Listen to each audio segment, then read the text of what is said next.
Chapter 1, Horikita Manabu's Soliloquy. There are things people would be surprised to discover, for example, that I didn't choose to attend this school to satisfy any burning ambitions. I'd always tried to excel, but in an aimless sort of way. I didn't know what I truly wanted out of life. I didn't aspire to be a politician, a doctor, a researcher, or anything else.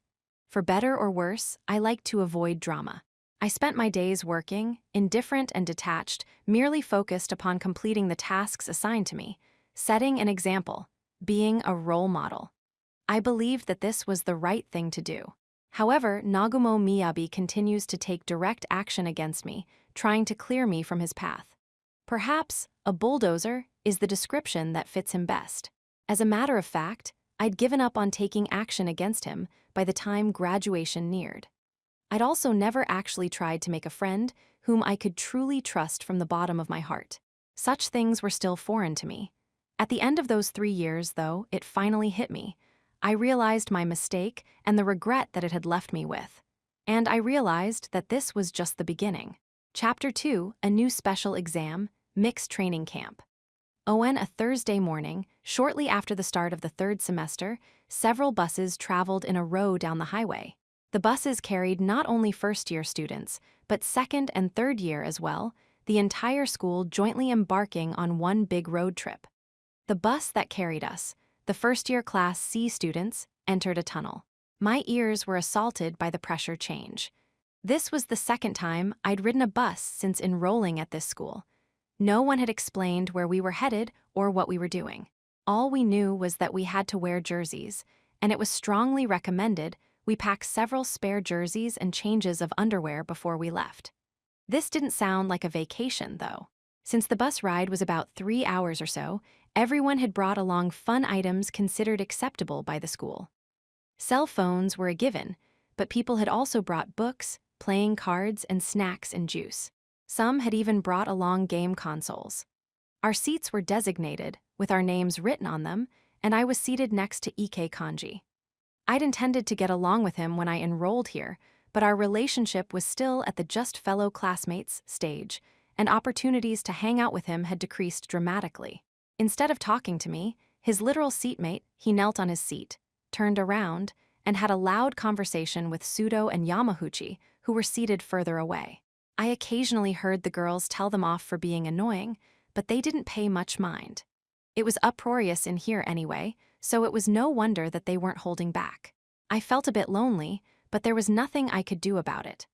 On the bright side, the recent round of exams had let me grow closer to students like Akito and Kaise. The atmosphere on the bus was pleasant, but I could tell this wouldn't be a mere field trip. If we'd done this in the middle of winter vacation, I might have held out hope of it being just a fun outing, but the 3rd semester was already underway. It would probably be for us to anticipate an exam like the one we'd had on the deserted island, just so we could prepare ourselves mentally. It wasn't as though Ike and the others hadn't matured at all since then. Probably. Chabashira observed the students doing as they pleased with a look of deep interest. She stood close to the driver, rather near my seat, as she stared at us. Since I didn't want our gazes to meet, I decided to stare out the window. This was a long tunnel. It had been 2 or 3 minutes since we entered. Just as I thought that, it began to get brighter. We'd made it through. Chabashira, who had been waiting for us to emerge from the tunnel, started to move. At the same time, the pain in my ears increased. "Sorry to interrupt your enthusiasm, but be quiet," she said, addressing the students through a handheld microphone. "I thought you might like to know where this bus is headed, and also what you'll be doing once we arrive." "Well, yeah, course we're curious. We're not going to another deserted island, are we?" asked Ike. Chabashira answered quickly. "I see that special exam is still seared into your collective memory. Allow me to give you some peace of mind. We don't hold special exams on that grand a scale very often. Nor are we so cruel as to put you through something like that when it's no longer summer. However, as you can already guess, there is a new special exam ahead. Compared to the island, though, you'll be in significantly better living conditions." So she said, but I didn't trust her. The island aside, every special exam we'd faced so far had been insanely difficult from an average student's perspective. Hanging over our heads was the ultimate penalty of failing one of these special exams. Expulsion. Now the special exam that you Class D students will. Chabashira paused. My classmate smiled with a touch of pride as immediately after she bowed her head in apology. I'm sorry, you are Class C now. Allow me to give you newly promoted students an overview of the special exam. Having been formally promoted to Class C in the third semester, our class seemed to be trying its best to calmly face the upcoming exam. Receiving an explanation of how that special exam worked on the bus meant we could prepare countermeasures, or at least try to. We couldn't just get up and walk around while the bus was in motion, but the bus was small enough that everyone could hear you if you spoke, and we could always use our phones to correspond privately with specific people. Ike and the other noisemakers shut up, listening to what Chabashira had to say, proof that they had matured, if only a little. We are taking you to a school camp in the mountains. We will arrive in just under an hour. The less time I have to spend explaining, the more time you'll have to strategize, said Chabashira. An hour until the exam started, huh? In other words, if it took 20 minutes to explain the rules, we'd have 40 minutes left over to plan. Don't students normally attend school camps and stuff in the summer? Asked Ike, who used to be a Boy Scout. He knew quite a bit about the mountain range we could currently see from our seats as we traveled down the highway. It was covered in white snow, even now. Please be quiet and listen. Remember, this is the only time you have, Chabashira rebuked, but she sounded gentle rather than angry. Ike scratched his head sheepishly and apologized. A brief moment of laughter ensued. School camp. I'd never heard of it, so I looked it up on my phone. Typically held in the summer months on days when the weather is nice. Commonly held in locations where greenery is abundant, such as the mountains. Group activities are conducted with the express purpose of promoting the development of healthy bodies. Can also refer to an educational facility. Just as Ike had said, it sounded like these school camps were usually held in the summer. Clearly, however, they could also take place any time of year. Normally, opportunities to connect with senior students are few and far between, especially for those not involved in club activities. At this school camp, you'll participate in interclass group activities for 8 days and 7 nights, making this a step beyond the sports festival. The name we've given this special exam is the Mixed Camp. Since I'm sure a verbal explanation won't satisfy you, I'll be distributing printed materials now, Chabashira continued. She handed a stack of printouts to the students sitting in the front row, who each took one and then passed the rest back. The syllabus consisted of about 20 pages. Since she hadn't specifically told us not to look, I began to flip through it. There were clear photographs of what I assumed to be the camp, including the dormitories, public baths, cafeteria, and so on. It was actually kind of exciting to look at these. I felt like I was paging through a travel guide. The all-important word special exam, however, curbed our enthusiasm. Still, this was 20 pages of documentation on top of a verbal explanation. We'd only received a brief verbal explanation for the paper shuffle, which meant this exam was probably shaping up to be pretty annoying. After confirming that everyone had received the handouts, Chabashira resumed speaking. Feel free to keep reading, but I'm going to explain the mixed camp now. These materials will be recollected before you get off the bus, so please make sure you clearly understand the rules. Questions will be accepted at the end, so pay attention. Do you understand? Asked Chabashira, looking at Ike as she spoke. Ike nodded. The main goal of the mixed camp is to foster your mental development. In order to accomplish this, we're going to start with the fundamentals of participation in civilized society, ensuring you can build stable relationships with people you don't know very well. Each and every one of you will learn these skills. So that was why they were making us do group activities with senior students, huh? As Chabashira had just said, students who were in clubs might have already developed relationships with their juniors or seniors. Even so, those interactions were mostly limited to the club activities themselves. As for students who weren't in any clubs, hardly any of us had interacted with upperclassmen at all. You might think the school would want us to fraternize voluntarily, without need for exams or club activities to serve as incentive. Of course, it wasn't that simple in reality. So, how did they plan to get the upperclassmen involved in this? Unless the need for direct contact was a high priority, most students would probably keep their distance from one another, just like we had during the sports festival. Well, we were headed into the mountains to a place designated as a camp, so that might be easier said than done. At any rate, if the rules for the special exam weren't set in stone, it should be easy to find loopholes. There was a marked difference in maturity, both physically and mentally, between first and second-year students. A year is a significant period of time in the life of a teenager. I couldn't say how extreme the gulf would prove to be, but the reality of the situation was that we wouldn't be on a level playing field. Once we arrive at our destination, we will divide you by gender.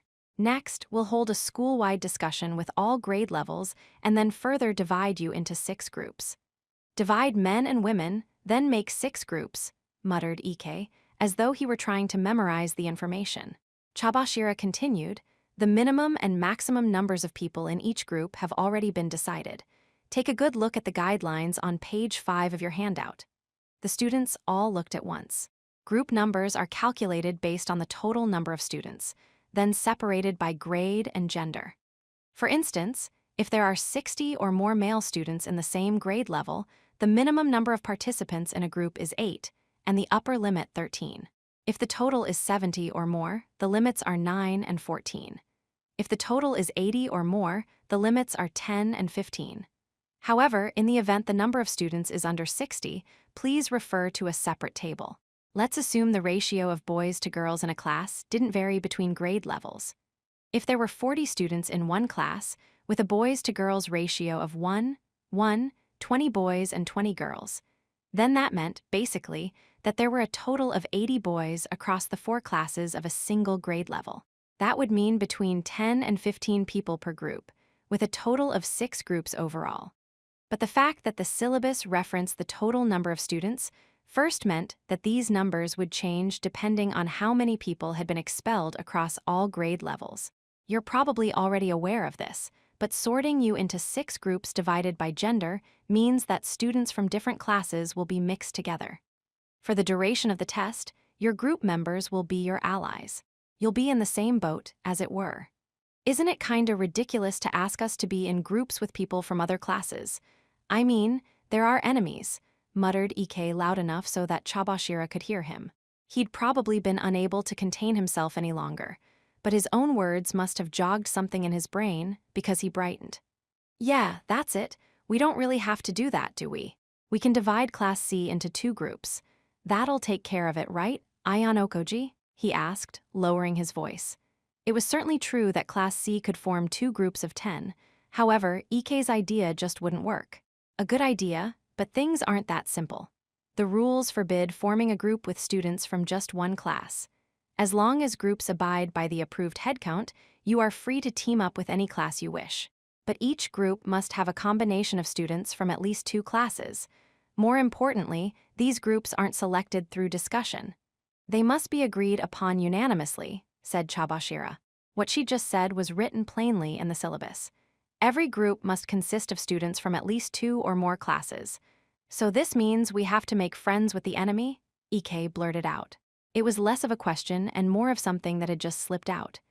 Yes, exactly, replied Chabashira, looking slightly exasperated. Of course, you could form a group that consists almost entirely of students from your own class. If you can get just one student from another class, you'll meet the requirements. In other words, we could form a group of 10 people, the lower limit, and then have 9 of those students be from Class C. I couldn't imagine that kind of group composition would be unanimously approved when we held our school-wide discussions, though. Very few students would be willing to join a group almost entirely composed of people from another class. However, I doubted a group like that would meet unanimous school-wide approval. Very few students would likely be willing to join a group that only had members from another class.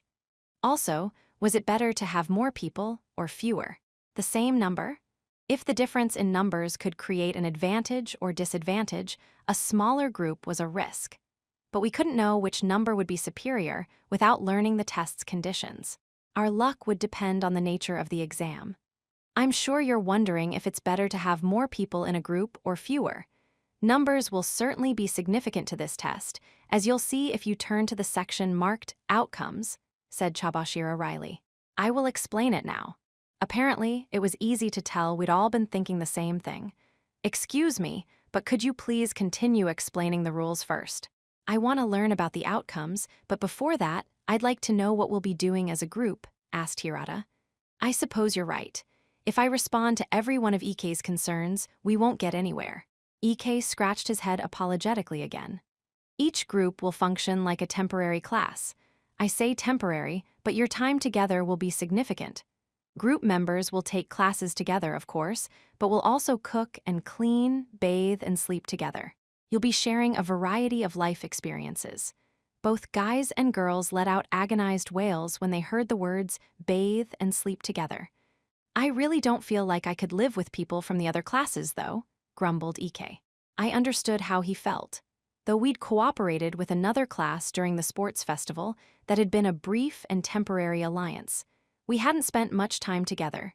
We hadn't exactly been together through thick and thin. However, this exam was about to collapse those boundaries. Depending on how things went, some groups might even wind up with a mix of people from all 4 classes. As for outcomes, those are determined by a comprehensive test given on the last day of camp. The contents of this rather significant test are outlined on page 7 of your handouts. Give it a look. Everyone check that section. Ethics, fortitude, discipline, initiative. These weren't typical school subjects. This exam was going to be something removed from the course of normal classes like English or mathematics, which tested academic ability, Unfortunately, I doubted the tests we were about to face would have clear answers. The 4 concepts outlined in the syllabus were abstract ones. I had yet to see any concrete details of how the test would be conducted. The schedule laid out in the syllabus only proved my point. After waking up, we'd do morning assignments. Then we would gather at the dojo and engage in zazen meditative discipline exercises, such as cleaning, followed by breakfast, then by various lessons in a classroom setting. After lunch, students would work on afternoon assignments, and then practice more zazen. Then we would have dinner, bathe, and go to bed. Quite the departure from our lifestyle up until now. Incidentally, unlike our usual school routine, there would be additional lessons on Saturday mornings. We'd only have Sunday off. More details about your schedule will be announced upon arrival at camp. Right now, I cannot tell you what kind of exam you will face on the final day, added Chabashira. So we'd need to stay on our toes and play things by ear during the special exam. Maybe the final day would test us on things like zazen, including fine details like posture and manners. Words like speech and production jumped out at me as I scanned the syllabus. They didn't feel like good signs. Choosing your groups will be of the utmost importance. All 6 groups must work together and get through the week-long school camp as a unit. No matter the reason, you cannot withdraw from your group at any time, nor can members be changed. If a student has to withdraw due to illness or injury, then their group must simply deal with their absence and operate as though that student is still part of the group. In other words, we'd get nowhere if there was discord within the group, or if we antagonized each other. It was looking more and more like we were going to have to juggle vying with other classes, with balancing the internal functioning of our own group. Going by the schedule, lessons began tomorrow morning, which was Friday. We'd be in session until Wednesday of next week. Next Thursday, all grade levels would take the final exam. Once the first-year students have finished creating their groups, they will rendezvous with the second and third-year students, who will form their own groups at the same time. In the end, we will have 6 final groups, each consisting of a mix of approximately 30 to 45 first, second, and third-year students. It was already tough forming a group within the same grade level, but now we were adding other grade levels on top of that. The bus got weirdly quiet. To put it more simply, Chabashira said, think of groups formed of students in the same grade level as small groups. The groups formed from students in all grade levels, on the other hand, will be large groups. Each of the 6 groups formed by students in the same grade level would be a small group. Then those small groups would join with the second and third years to ultimately form 6 large groups. Outcomes will be determined based on the average exam results of all members of the 6 individual large groups. The strengths and weaknesses of the other grade levels will heavily influence your results. What concerned me here was the difference in group membership numbers. The large groups would consist of about 40 people. Averaging out, our results should help reduce inequality, but depending on how the smaller groups were formed, there might be significant differences in the number of people in the large groups. How we chose to form those large groups was now the most important thing. If this were an academic exam, a large group with only exceptional students in it would easily win. Conversely, students who were deemed unexceptional would inevitably be excluded from the top groups, thus forced to form a lower-ranked group. However, this exam couldn't be won by simply gathering the academically gifted in one place. I think you've probably got the gist of things now. I'll conclude with the most important piece of information, that is to say, the results of this special exam. Good question. What did we stand to lose? The members of large groups whose average scores take first through third place will receive both private points and class points.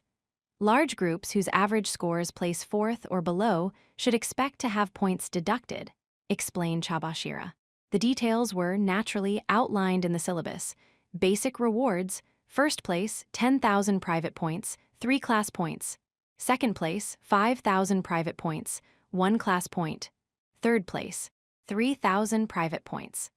The aforementioned rewards will be distributed to each individual student. So if a small group of 10 people included 9 people from the same class, that class would be awarded 27 class points as a result of the group taking first place. Of course, that was describing an ideal scenario, but it would be best to aim to have as many students as possible from our class take first place. However, the more students from the same class there were in a group, the more points that class would have deducted if the group ranked fourth or below. And the larger the group, the trickier it would be to control everyone. The negatives at stake outweighed the relatively few positives. Fourth place, 5,000 private points. Fifth place, 10,000 private points. 3 class points. Sixth place, 20,000 private points. 5 class points. The aforementioned penalties will be deducted from each individual student. Private points and class points couldn't fall below 0, but the deductions would remain as a cumulative deficit that would be applied against any points awarded for future exams. It was something the school had never done before. If the rewards seemed relatively small compared to the risks, it was because there was a trick to it. Chabashira read the next section aloud. Depending on the number of classes represented in a small group, rewards may be multiplied. They may also be multiplied based on the total number of people in a small group. Please relax, though. These multipliers only apply to rewards gained from placing first, second, or third. They do not apply to the point deductions for fourth place and below. These potential reward multipliers went as follows. If a small group comprised students from 2 classes, they would receive only the base rewards. However, a small group comprising students from 3 classes would be rewarded with double the amount of class and private points. A group comprising students from all 4 classes would be rewarded with triple the amount of class and private points. Finally, the multiplier changed depending on the number of people in a small group. A group of 10 people got the base reward. A group of 15 people got 1.5 times the reward.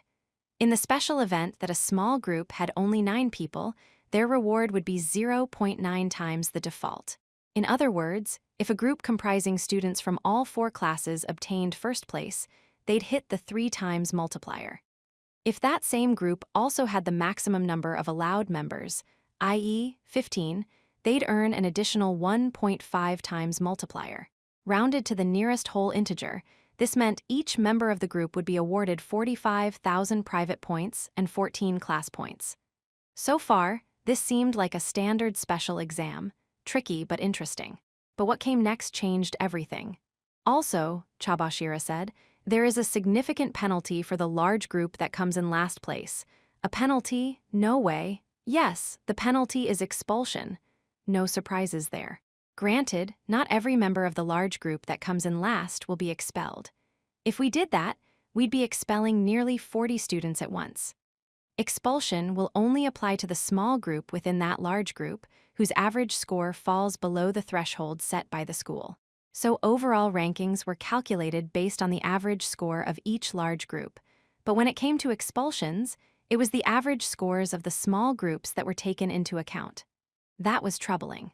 If a small group fails to meet that standard, then that small group's representative will be expelled. How do we pick the representatives? You will discuss it with the members of your small group and appoint somebody. That is all. The hell, who'd willingly want to be the representative knowing they might get expelled? I doubted there'd be many volunteers. There are significant benefits to being a group representative. The representative and the representative's classmates will receive double the rewards. Did you say double? Muttered Horikita, who had been silent until now. That's right. To secure the highest possible payout from this exam, you would have to form a group comprising 12 Class C students and one student from each of the remaining 3 classes. If you then appoint someone from Class C as your representative and take first place. What do we win? Asked Yamaguchi, unable to perform the calculations himself. He was practically hyperventilating. You'd get 1.08 million private points and 336 class points. 336? If that happened, it would overturn the class rankings entirely. Even jumping all the way to a class as a result of this exam wasn't out of the question, depending on how the other groups scored. The more risks we took, the greater the rewards, and the odds of securing the highest achievable reward weren't too low either. Once the small groups have been decided, you will have until tomorrow morning to appoint your representative. In the event a group cannot choose a representative, that group will immediately be disqualified, and every single one of its members will be expelled. Of course, no group would ever be so stupid as to make such a mistake. So the school wouldn't be picking representatives, it was solely up to us to decide who to appoint. A difficult decision, to be sure. If no one volunteered, we might wind up having to draw straws or play rock, paper, scissors, an inevitable conclusion in light of the fact we'd all be expelled otherwise. But in an already fraught situation such as this, it would put a strain on the group's unity. Finally, the representative who is expelled may choose one other person from within their group to share their fate. We're calling this one the solidarity rule. Think of it as going down together. Huh? What's with that? That's just crazy. So, if we appointed some random dude as the representative, they could take down the leader of another class. I couldn't imagine it would be that easy. Selecting a representative would involve a certain degree of screening. We probably wouldn't be picking obvious sacrificial pawns to fill the role, and if we did, it would be the group's fault. It was unlikely we'd find someone willing to both sacrifice themselves for the group's sake and take down a student from an enemy class in the process unless, of course, we were talking about someone who'd been trapped in Class D for years and was on the verge of dropping out anyway. But if there were students who were contemplating giving up in that way, their peers were probably aware of the fact. Don't worry, Chabashira said. The representative can't just take any student down with them. Only students whom the school deems contributory to the group's failure can be selected for expulsion in this way. Unless you deliberately score poorly or boycott the test, you'll be fine. Well, that was something at least. However, I had my doubts about the representatives for this exam. This was unlike any previous situation we'd been in, particularly the fact that this time, the exam was the same for all grade levels. The other classes were probably receiving the exact same instructions right now. In other words, many different strategies were currently in the process of being formed. This wasn't just a fight between the first years. The second years were battling other second years and third years other third years. I sent off a text message to a certain individual, hoping to clear a few things up. I wanted to know if the student council was somehow involved in creating this special exam. One more important detail. If a student is expelled, that student's class will be penalized accordingly. The specifics of the penalty change depending on the exam. In the case of this test, 100 points will be deducted from the class. If the class has insufficient class points to pay off the penalty, they will be in debt. Until that debt is paid off, their total will remain at 0. The benefits were enormous, but the negatives were just as vast. The promise of doubling your points by being a group representative was tantalizing, but it came with the risk of being expelled. No one would willingly volunteer for such a role unless they were confident in the abilities of their small group. Nor, however, would they want the spoils of the representative's victory to go to another class. Then there was the solidarity rule, which was clearly designed to leave you at an impasse. That concludes my explanation. I will now open the floor for questions. Hirata immediately raised his hand. If someone were to be expelled, would there be any way to help that person, like a lifeline? He asked. If you're expelled, you're expelled. Nothing you can do about it, replied Pseudo. Hirata rejected that outright. That can't be true. You were almost expelled once, Pseudo-kun, but were saved thanks to Horikita-san's quick thinking. It would be strange if there was nothing we could do. Chabashira smiled. That's correct. You can buy a revocation of expulsion using private points as a last resort. Naturally, the price will be high. The revocation of expulsion costs 20 million private points and an additional 300 class points. This lifeline will only prevent a student's expulsion. It won't cancel out the penalties suffered by the class as a result of that expulsion. Of course, if you don't have the points to pay for the lifeline, then that option is unavailable. An exorbitant price. It meant a minimum of 400 class points would be required to save a student on the brink of expulsion, which made it a lifeline we were unlikely to extend. The whole class would have to pay a great toll to save one person. Regarding the 20 million points you mentioned, can the entire class pitch in? Asked Hirata, who was clearly considering a future where we might use the lifeline.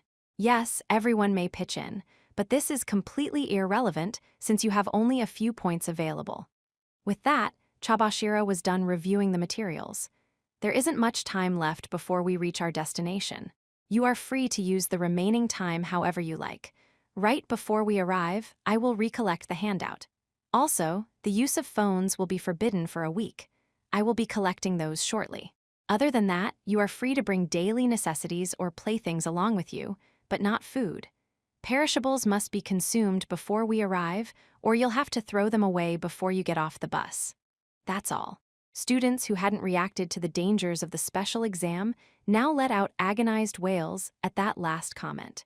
We'd already gone through this on the uninhabited island, but I supposed it was painful to have your phone confiscated for a whole week. I have a question. Ike raised his hand energetically. You said that guys and girls would be separate, but exactly how spread out are we gonna be? Chabashira wore a wry smile. There are 2 buildings at the camp. The boys will use the main building, and the girls will take the other. The buildings are next to one another, but you'll be living apart from each other for a week. You will not be allowed to go outside during recess or after school without permission either. So we won't be able to talk to each other. No, boys and girls will take meals together in the cafeteria in the main building for 1 hour a day. The school issues no directives to students during that time period. You can do as you please then, understand? Yes, Ike rejoiced, probably happy he'd be able to talk to girls. I sat up slightly and glanced at Shinohara, who was sitting nearby. While she looked slightly exasperated, her face brightened at Ike's words. Maybe their Christmas dinner had gone well. If there are no further questions, that'll be all, said Chabashira, probably anticipating a lot of silly questions coming her way. Sensei, may I borrow your microphone? Asked Hirata. Of course. Chabashira handed it over and returned to her seat. Hirata took her place at the front of the bus. Based on what Sensei said, we're running out of time. Still, I'd like to try to hear everyone's opinions.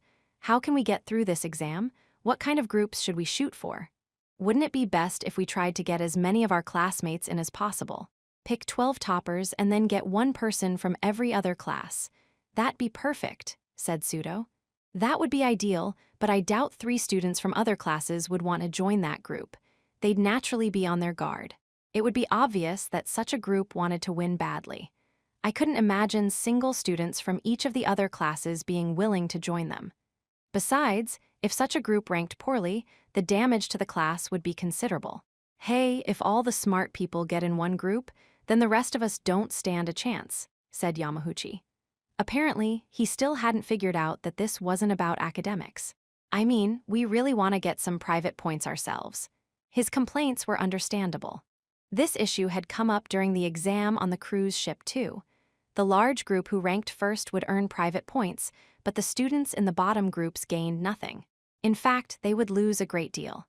Given that, most people obviously wanted to bet on the winning horse by joining a large group that was likely to win. If everyone here agrees, I'd like to propose an even distribution, Hirata said. We don't know which group will come out on top. If any of us gain private points from this exam, we'll distribute those points evenly across the class. That should be fine, since point transfers are allowed. And if we got hit with a deduction, it wouldn't be so bad since everyone would be sharing the load. Ah, I see. That's okay. Of course, the more exceptional students would complain about this, but considering what was at stake, a consensus seemed likely. Heth. After hearing Hirata's proposal, Chabashira chuckled, facing away from him. I didn't tell you this because you didn't ask, but as a reward for your promotion to Class C, I will give you one bit of helpful advice. Advice? Hirata looked cautious, not ready to accept this reward at face value. When the rules don't forbid it, you're certainly free to transfer points.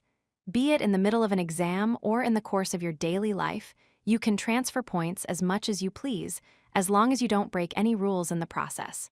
However, private points are not pocket money. You do well to remember that. Are you saying we could, transfer to any class we wanted if we accumulated 20 million points? Or is this about the lifeline? I'm saying there are many different ways of using private points. Having as little as 1 point can help you in a time of need. Getting along and supporting each other isn't always going to be the correct answer, you understand. For example, let's say EK made a mistake that would lead to him being expelled unless 1 million private points were paid right away. And the school disallowed transferring points in that instance. EK would have to produce the 1 million points himself or be expelled. What then? If you divide your points up equally, you might end up doing something you can't take back. EK gulped loudly when he heard himself used as an example. You can't count on other students to save you, because every single one of them might find themselves in need the next moment. The only one who can protect you is you, yourself, said Chabashira. People who work hard are rewarded. That much is obvious. Once you enter the real world, it's exceedingly unlikely you'll find people who'd gladly share their salary and bonuses with friends. Perhaps we should be grateful for the advice, but this was just going to make it harder to unite the class. I didn't doubt everything she was saying was true. I couldn't imagine any teacher at this school would stir up trouble just because there was no precedent for something. Chabashira always played by the rules. That said, there was more to this conversation. I was sure there had been prior instances of individuals saving up private points. But conversely, I was equally sure there had been incidents where students were saved because their classmates had accumulated a great many points. How did I know this? Well, from personal experience. In the past, Horikita and I worked out a solution to provide Sudo with points when it seemed he was about to be expelled. That then set a precedent. Ultimately, sharing points evenly among ourselves could be seen as a preventative measure to be deployed in unforeseen situations. Having individual students hold onto a large number of points raised the risk of that person embezzling those points or betraying the class. Chabashira had just said something that disrupted her own class's chances at cohesion. I couldn't reject the possibility that it was just school policy, of course, but, well, shall we put it to a majority vote? I'd like to at least hear what everyone is thinking. Can the people who want to split the rewards please raise your hands? It's okay if you change your mind later, said Hirata. He lifted his hand at once. Only a few hands went up. Most of my classmates looked worried. Coming together as a class was important, sure, but when push came to shove, you had to have a way to protect yourself. Most students probably had only somewhere between 10,000 to 100,000 private points. Given that, it was no wonder many wanted to keep those points as a safety net. Students who lacked confidence in their own abilities, on the other hand, were more likely to want points to be shared across the class. There were a few more such students than I'd expected, but in the end, less than half the class raised their hands. Thank you. The majority was against point splitting. Hirata's motion had failed. Was my advice unnecessary, Hirata? Chabashira asked. No, I'm thankful for it. It's valuable information at this stage. My phone vibrated. Thinking the certain individual whom I'd messaged might have replied, I took my phone out of my pocket, but it was his little sister, Horikita, who'd texted me. Naturally, it was about the special exam. Do you have any ideas? She wrote. Geez, always trying to make me do things. None, I replied. After thinking it over, I sent another message. Guys and girls are going to be separated in this exam. I can't help with anything. Do your best. My attempt to offer her some encouragement. I was sure Horikita had a lot she wanted to say in return, but I didn't want to listen. I closed the text thread and checked on another of my group chats. That of the Ayanokoji group, named after myself, but not in a boastful way. Kaise, Aikido, and even Airi and Haruka all happily discussed the exam. I read through their texts, closed the chat without adding any comments, and resumed listening to Hirata. "We don't have enough time to come up with a strategy," he was saying. "If the boys and girls are going to be separated, sending advice to each other will get tricky." "No way." The girls looked understandably uneasy at the prospect of being unable to turn to Hirata, who held the class together and had always been a guy they could rely on. "Since the boys won't be able to lend a hand, I think the girls should decide on a leader right now. Will you accept the role, Horikita-san?" Hirata had probably been chewing over this since Chabashira began to explain the exam. He'd singled out Horikita because she was the only one capable of handling the role. "Very well. If anyone's having difficulties, feel free to approach me at any time." "I don't mind," replied Horikita. She showed no signs of displeasure. But even though she was gradually becoming more of a person our classmates could depend on, she didn't warrant anywhere near the level of trust that Hirata did. Of course, being Horikita, she was surely aware of that.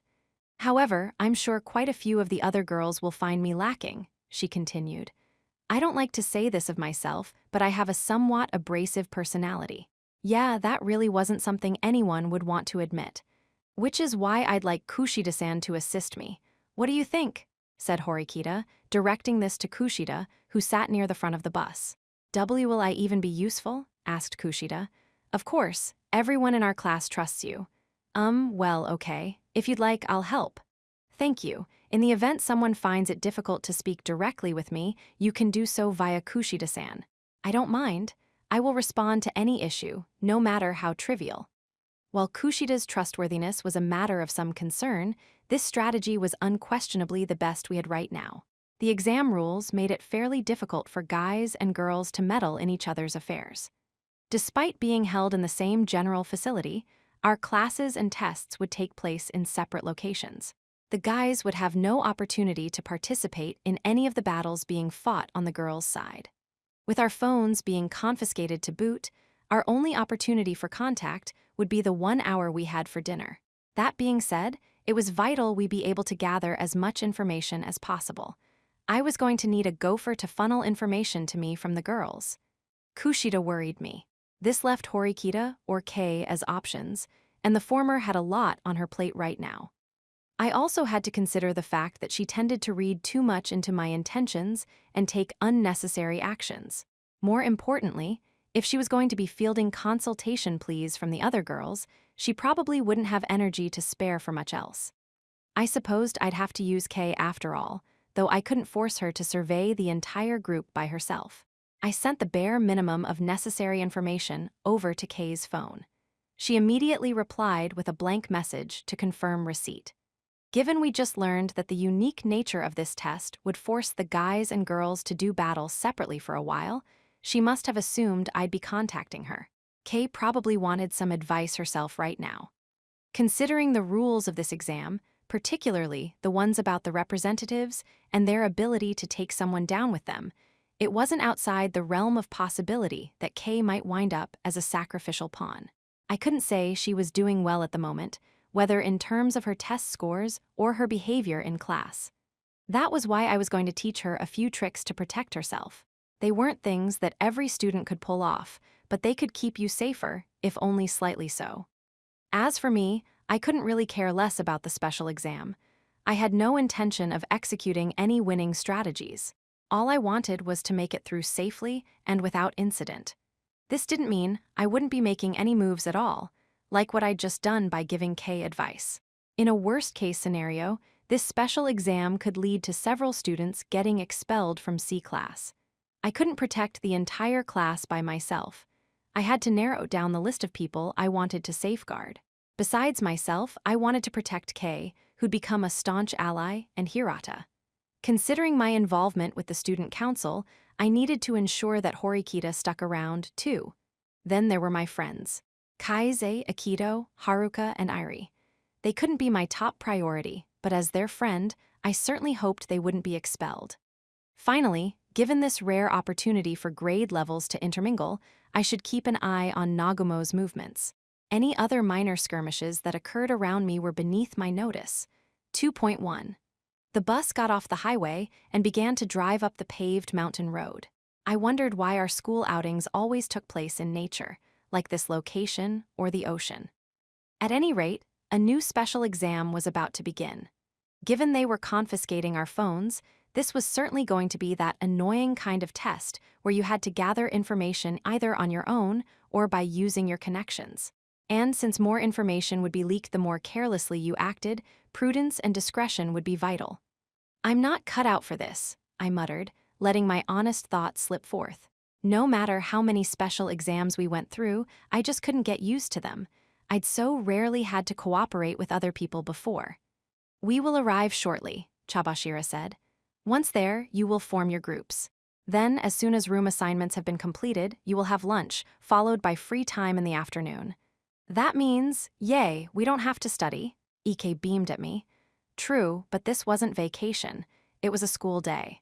Even taking the travel time into account, it was odd that they were letting us off the hook this afternoon. It felt almost like a normal field trip, which couldn't be right. The bus pulled into the stop and slowed to a halt. "When your name is called, hand over your phone and get off the bus." "Ayan Okoji." "Ike." Chabashira started with the boys, calling our names in syllabary order. I turned my phone off and put it in a plastic box that sat next to our teacher. As I disembarked from the bus, an unfamiliar teacher approached, instructing us to wait a short distance away from the bus. "Dude, it's cold," shouted Ike, hugging himself tightly, probably because we were in the mountains. It was certainly colder here than at school. However, the sight before us made us forget the cold for a moment. "Whoa, what is this place?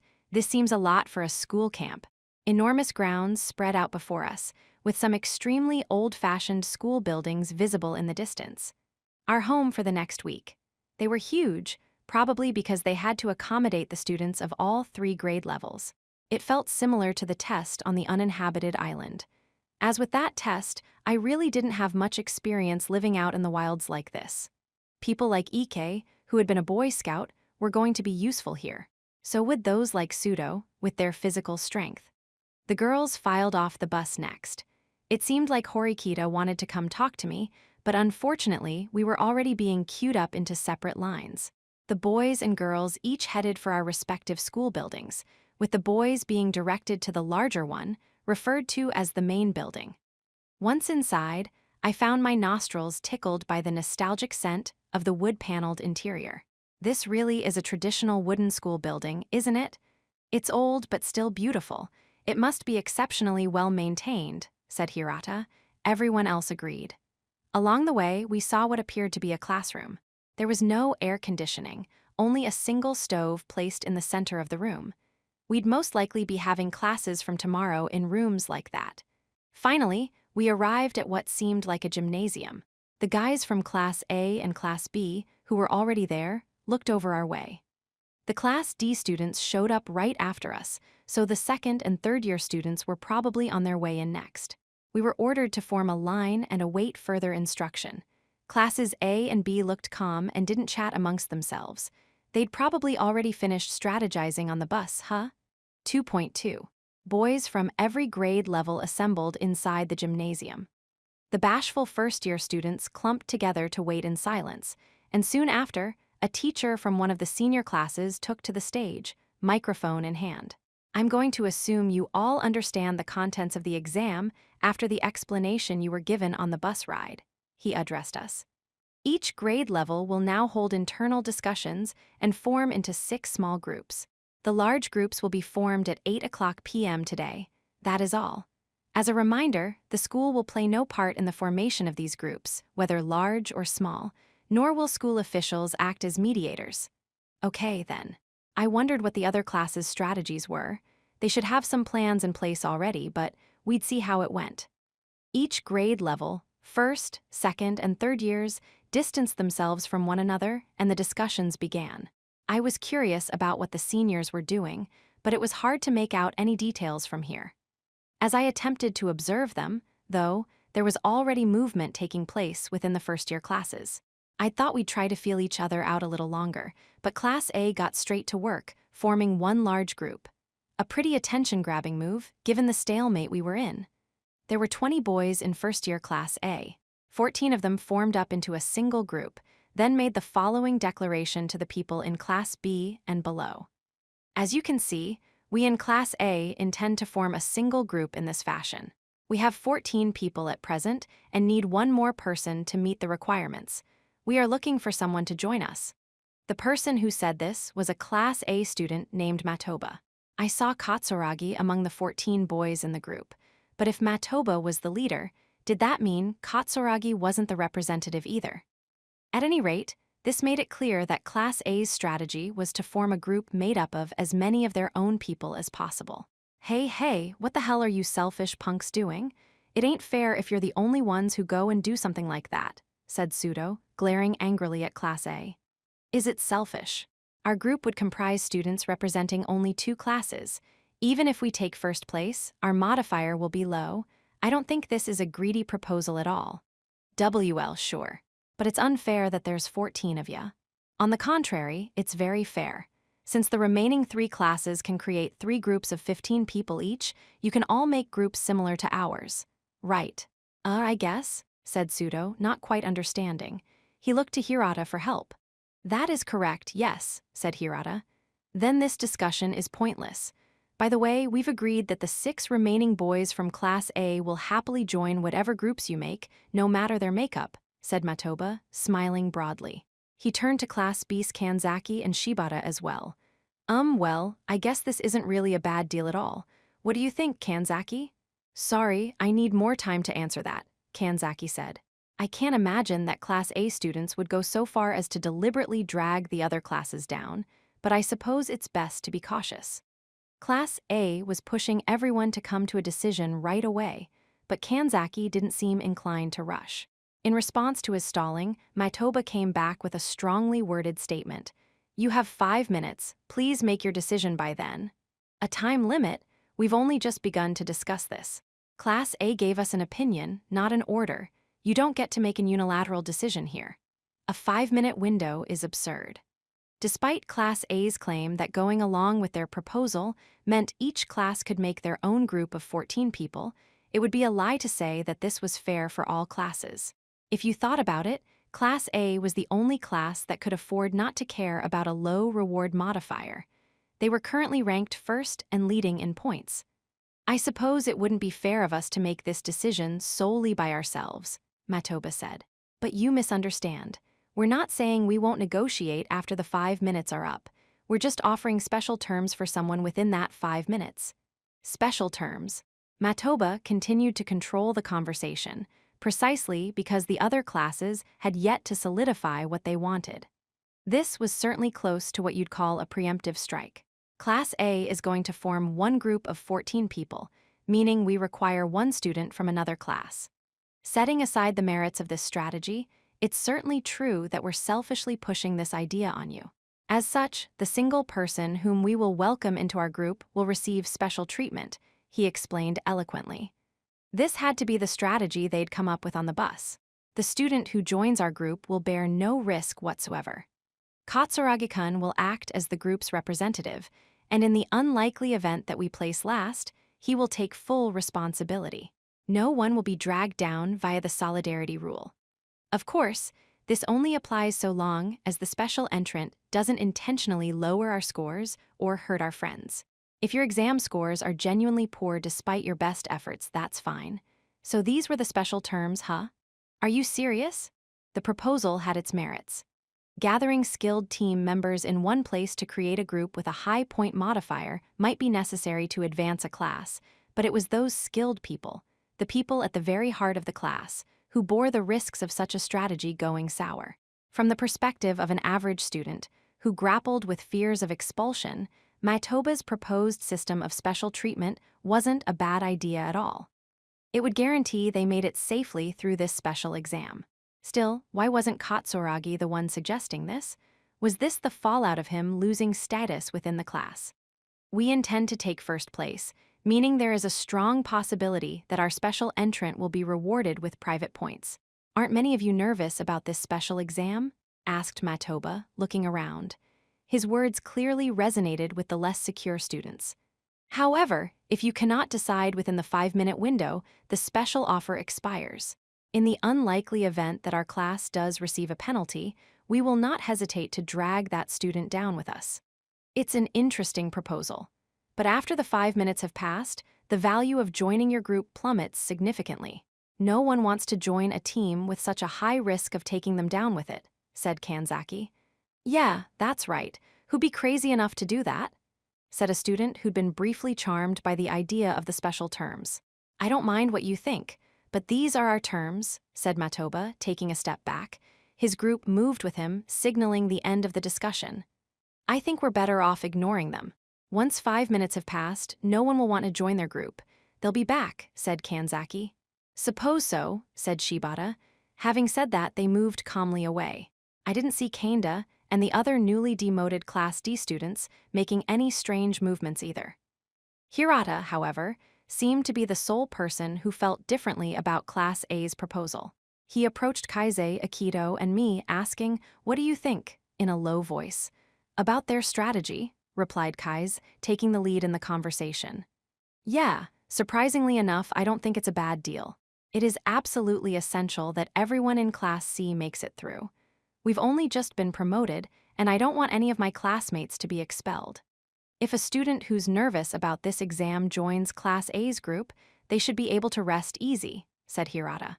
As a defensive strategy, Class A's proposal had its merits. Of course, it remains to be seen whether Class A will keep their promise of special treatment. If they wind up taking last place, they might use the solidarity rule to take someone down with them, after all, he added. Hirata's anxieties were understandable. Verbal agreements were binding in nature, but even if we confronted Class A about it in the wake of a betrayal, they could trap us in endless arguments that went nowhere. If they feigned ignorance, then things would get complicated. After all, their promise hinged on no one intentionally sabotaging the group. If a student's exam scores were low, it would be difficult to prove whether or not it was intentional. Still, we couldn't exactly get it in writing. There weren't any pens or paper at hand. The teachers had been ordered not to help, so asking them to bear witness to a verbal promise would probably be useless too. That being said, Matoba's words had piqued the interest of all of the first-year students. He stood to gain nothing by going back on his words. It might be okay to trust Class A on this.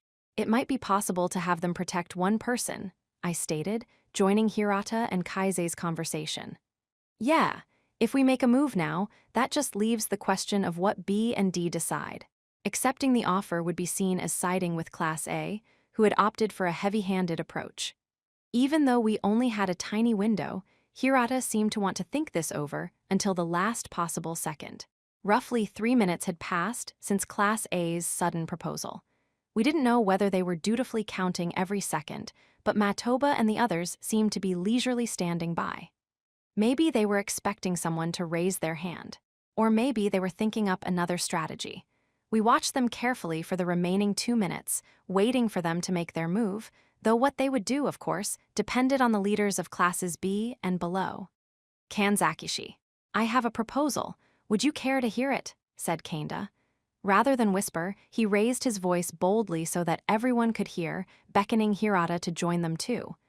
I've determined that this is an opportunity we should seize, he said. Thanks to Class A forming up like this, even if their group does happen to win in this exam, they only get a point modifier for representing 2 classes. Moreover, if we accept their conditions, we can assign the remaining Class A students as we see fit.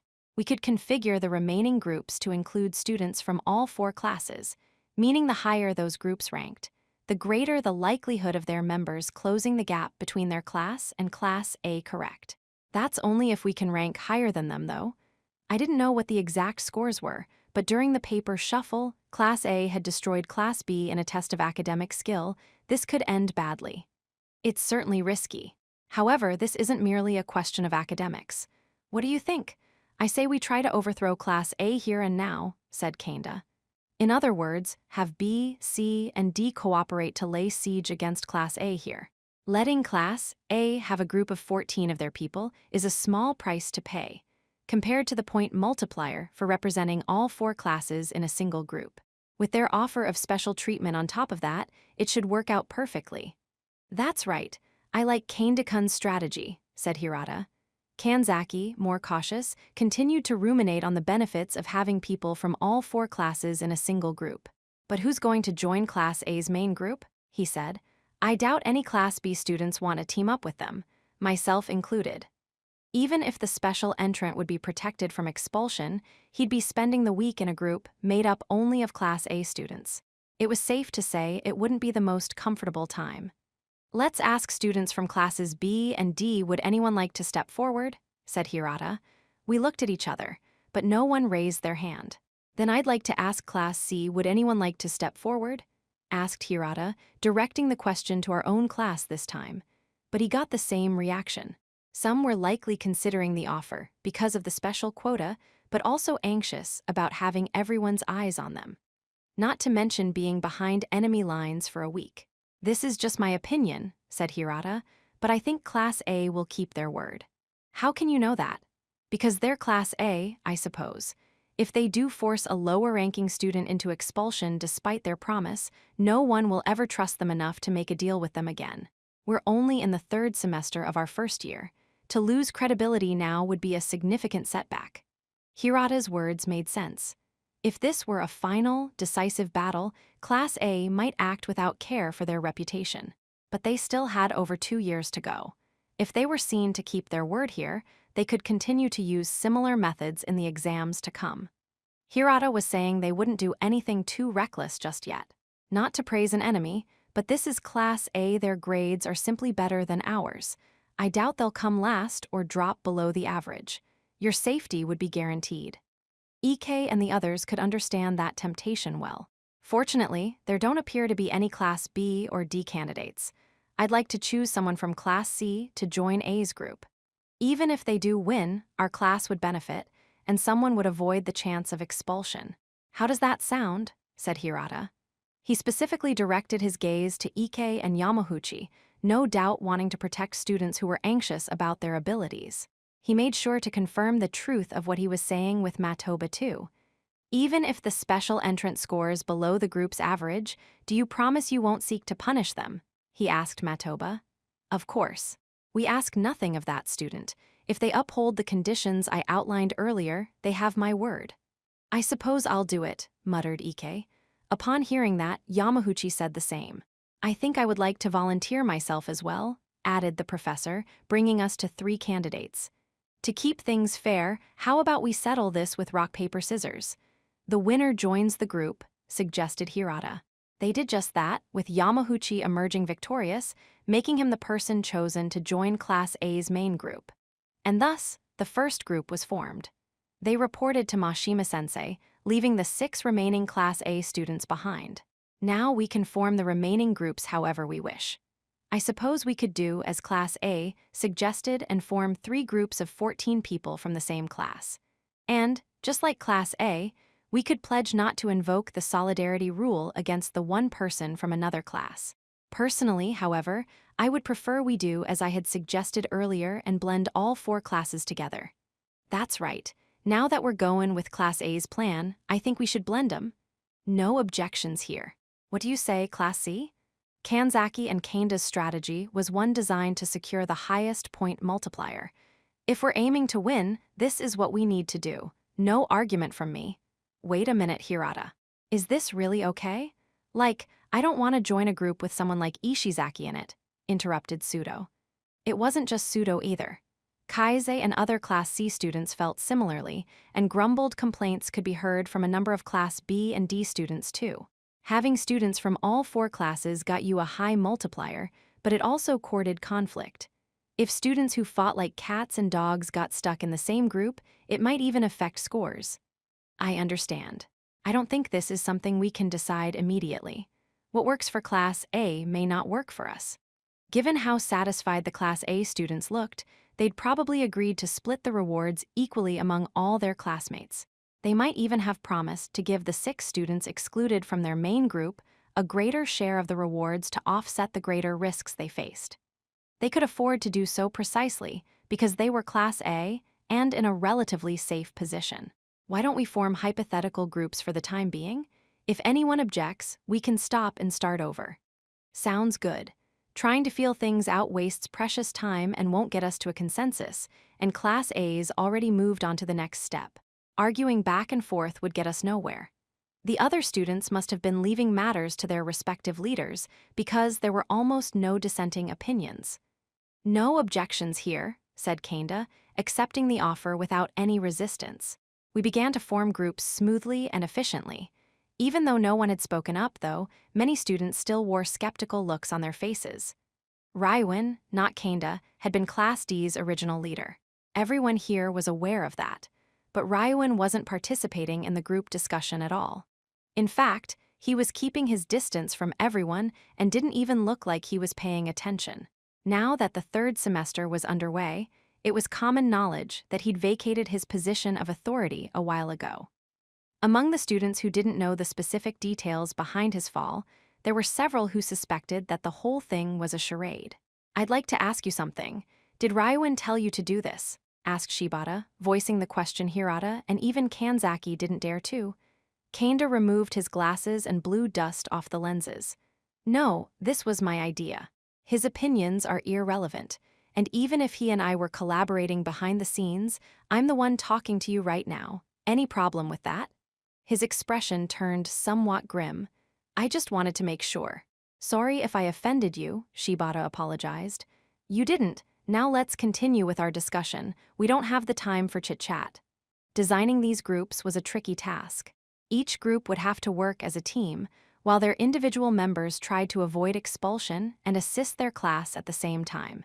It might sound easy, but it wasn't. The process of group formation involved securing capable players while trying not to get stuck with any duds. We needed to make sure the students who were likely to drag the rest down wound up in someone else's group. Hirata, Kanzaki, and Kanda chose to act as representatives for their respective groups, shelving the matter of the remaining small groups for now. Immediate volunteers from Class C flocked to Hirata. Having a classmate as your group representative meant you were probably safe from being dragged down with them via the solidarity rule, and you already knew them well to boot. A good way to minimize interference from other classes. People clustered in this fashion, with Class B showing similar trends. Their group members were decided faster than I could have imagined. Class D was the last to form up, and they did so slowly. I probably wasn't the only one keeping my eye on them. Prominent students like Kanzaki and Shibata were observing them, of course, but so were many others, all curious to know exactly how Raiwin Kakeru fit into the Class D puzzle right now. No one trusted Class D at all. Understandable, given how many times Raiwin Kakeru had tried to entrap us. "What are you going to do, Kiyotaka?" Kaize and Aikido came over to check in with me. "What about you?" I asked, batting the question back at them while donning a conflicted expression face. "I'm thinking of sticking with Kaize. I mean, using my head really isn't my strong suit. A group composed mainly of C-class students is appealing. It's just, well, to be honest, I'm not really satisfied with Hirata's way of doing things." "Meaning?" asked Aikido, not understanding what Kaize was getting at. "Hirata focuses on protecting his comrades, rather than winning. That's not a bad thing, but it doesn't advance us as a class. Also, Ike, Onizuka, and Sotomura are hoping to join Hirata's group. How they perform will depend on the nature of the upcoming tests, of course. They might even score better than me, but it's far more likely that they won't, given what this exam is shaping up to be like." Well, that's true. Class A isn't an unruly mob. Even if Yamauchi drags them down, it's doubtful Hirata's group could win against them. The only thing we accomplish under his strategy is avoiding being taken out by the solidarity rule. Given that, I think that I'd rather be the minority in another group. We should aim for victory, using an elite few. If this whole thing comes down to average scores, that's a solid approach, I suppose. There were 80 boys in the first year, 20 in each respective class. If we divided them up, here's how the 4 main groups would look.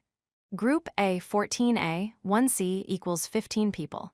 Group B 12B, 1A, 1C, 1D equals 15 people. Group C 12C, 1A, 1B, 1D equals 15 people. Group D 12D, 1A, 1C, 1B equals 15 people.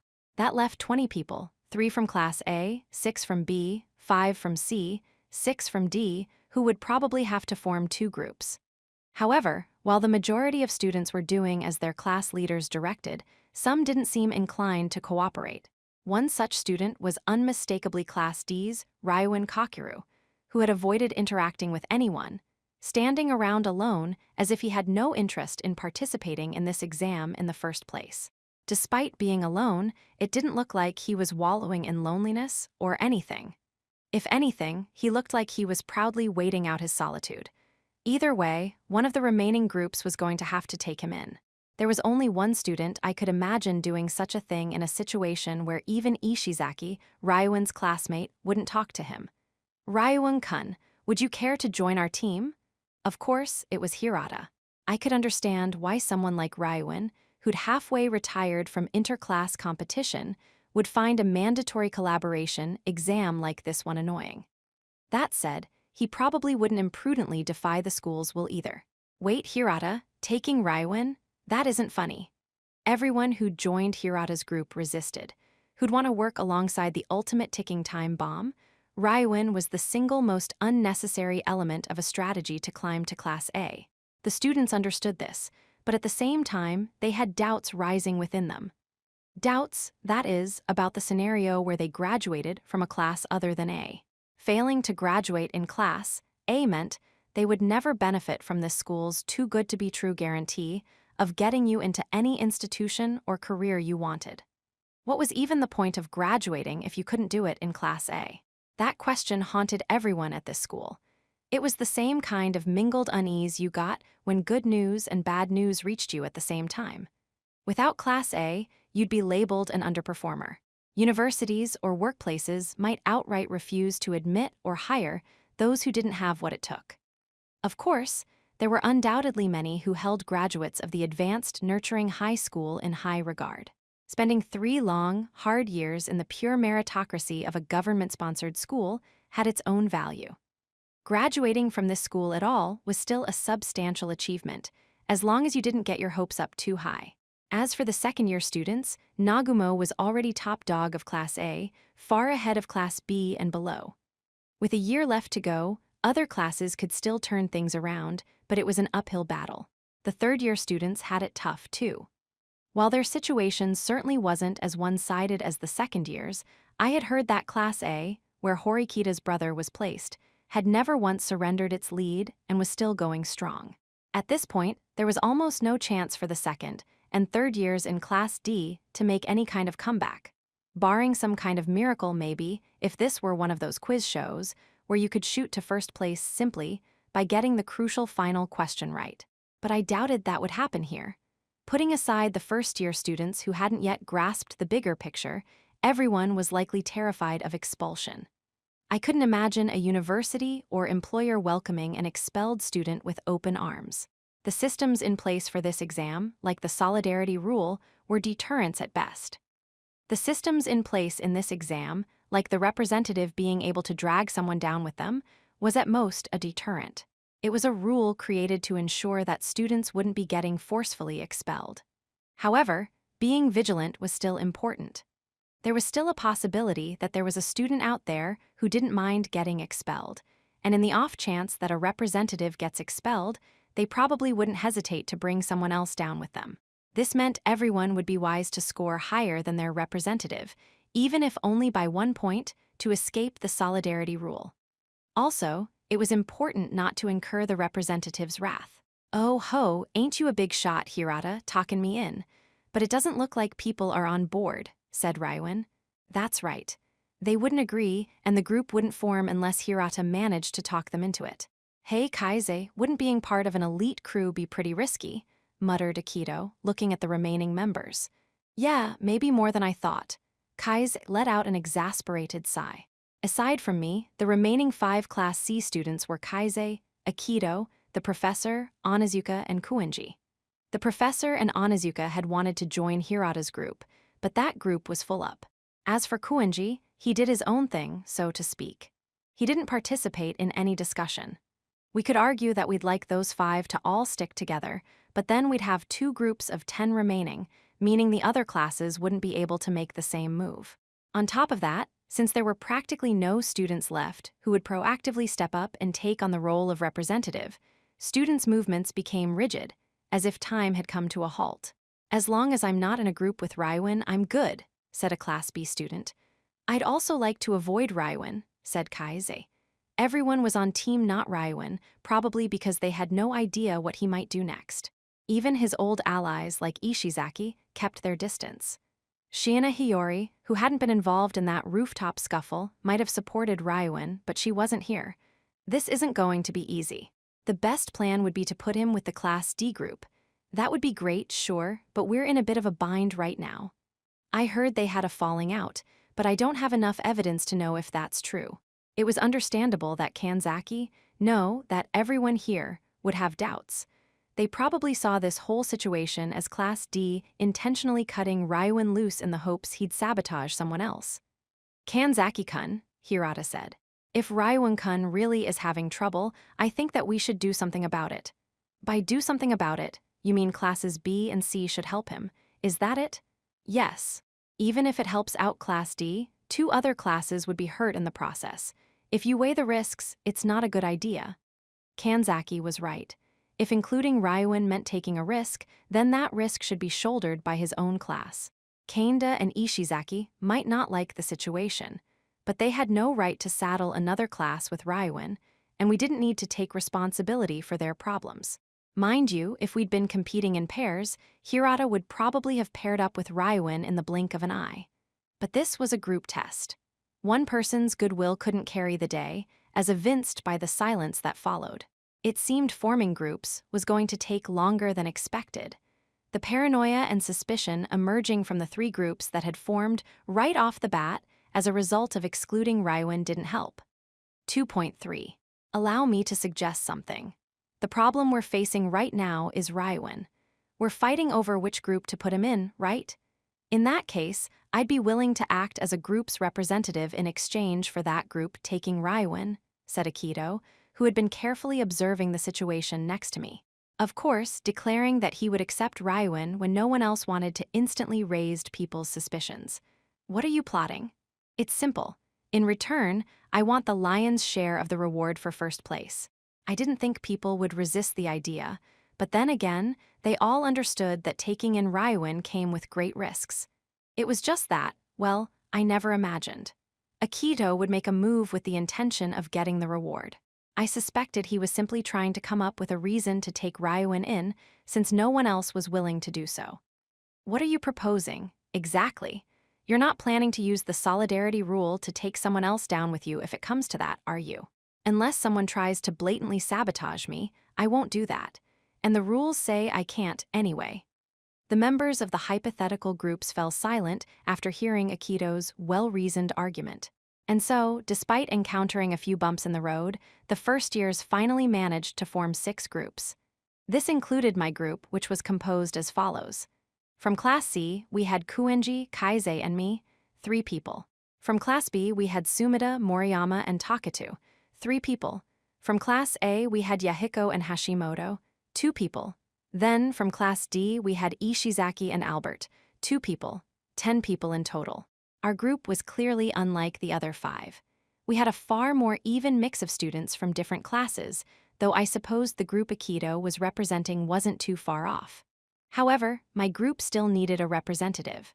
None of us seemed to have great leadership skills, and no one was stepping forward to claim the role. With no one around to take the lead and guide everyone toward a consensus, we all sat there, not knowing what to say. Anyway, we had to at least report to the school that we'd successfully formed our group. We could select the representative later. So the 10 of us, group number 6, headed over to report to the school officials. Even though we managed to avoid having Rywin, I'm still worried about getting a decent average score, said Kaize anxiously. I wasn't certain how good the other students were either. Personally, I'd wanted to avoid being in the same group as Ishizaki and Albert, but there was nothing to be done about it at this point. Ishizaki was blatantly refusing to meet my eyes, but that didn't necessarily mean that a third party was going to notice anything was up. Most people would assume he simply thought nothing of me. Kuenji is going to be a problem too, I said. If Kuenji would take things seriously, he'd be unstoppable. His athletic and academic abilities were impressive, but take things seriously was where things fell apart. I mean, he's Kuenji, but he wouldn't really do something that gets us penalized, right? If he does, maybe it's all over. I had a feeling Kuenji would score above average, but would do it in an aimless, non-committal way.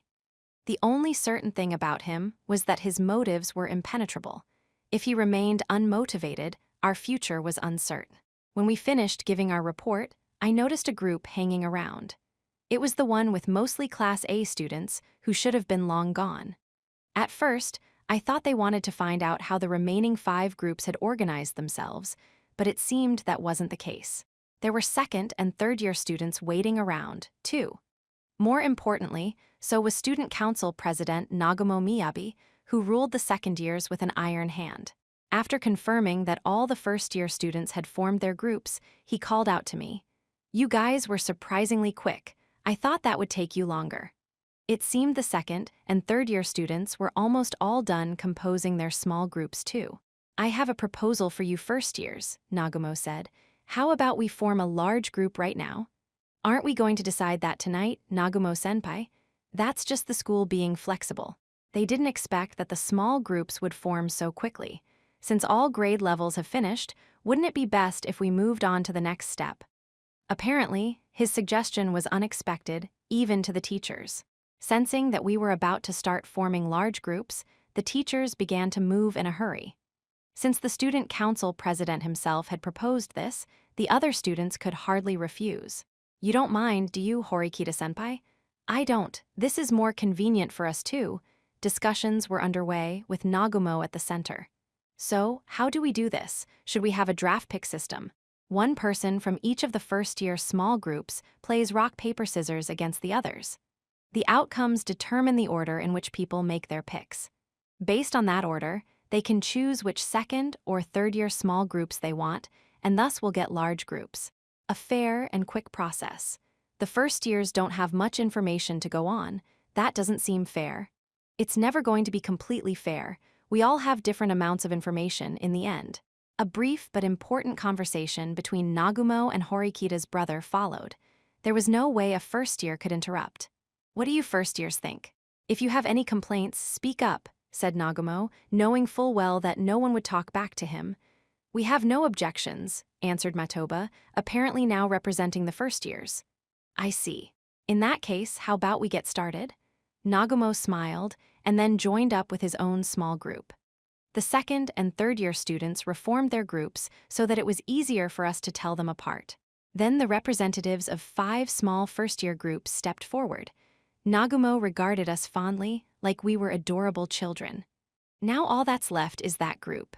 My small group was the only one that had yet to pick a representative, so naturally, none of us were stepping up to play rock, paper, scissors. I lightly pushed Kaise, making sure I wasn't noticed. He looked puzzled but then reluctantly raised his hand. The 6 representatives formed a circle and started playing. Kaise was selected to pick fourth.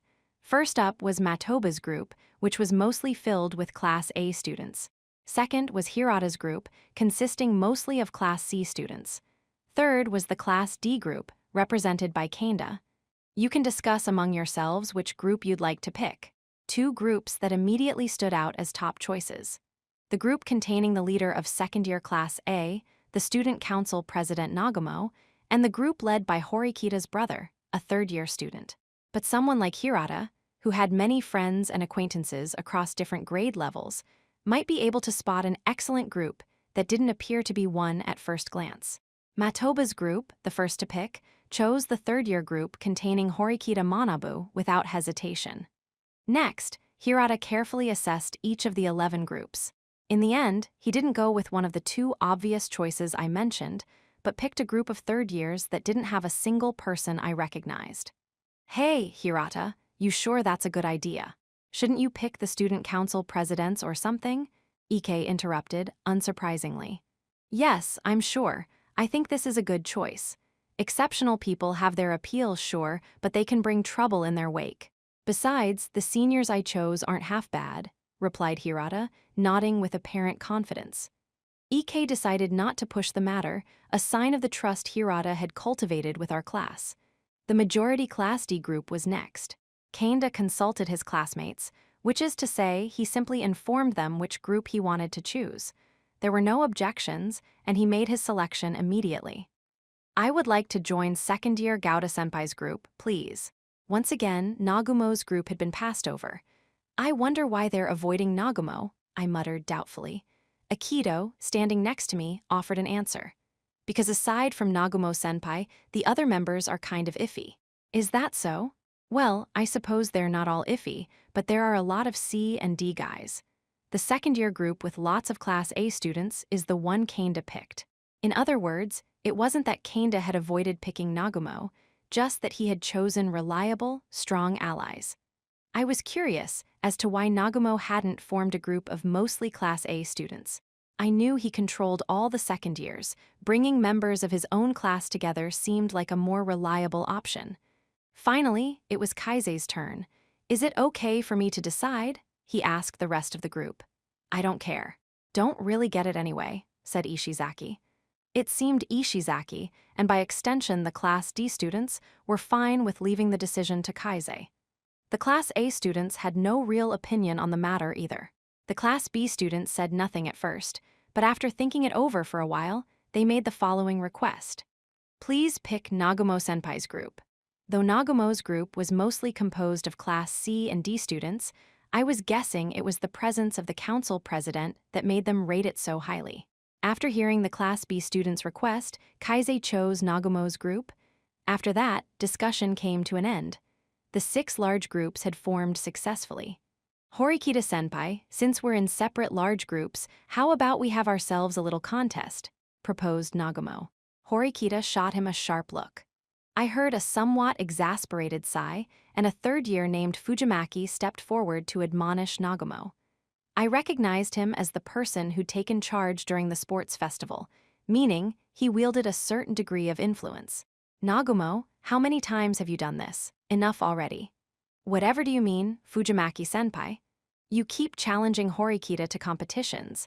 I've never interfered before, but this is a large-scale special exam that includes the first-year students. You cannot treat this like your own personal game. Why do you say that? Distinctions like first and third year no longer apply right now. Challenging someone under such conditions is hardly unusual, is it? There's nothing in the special exam rulebook to forbid it.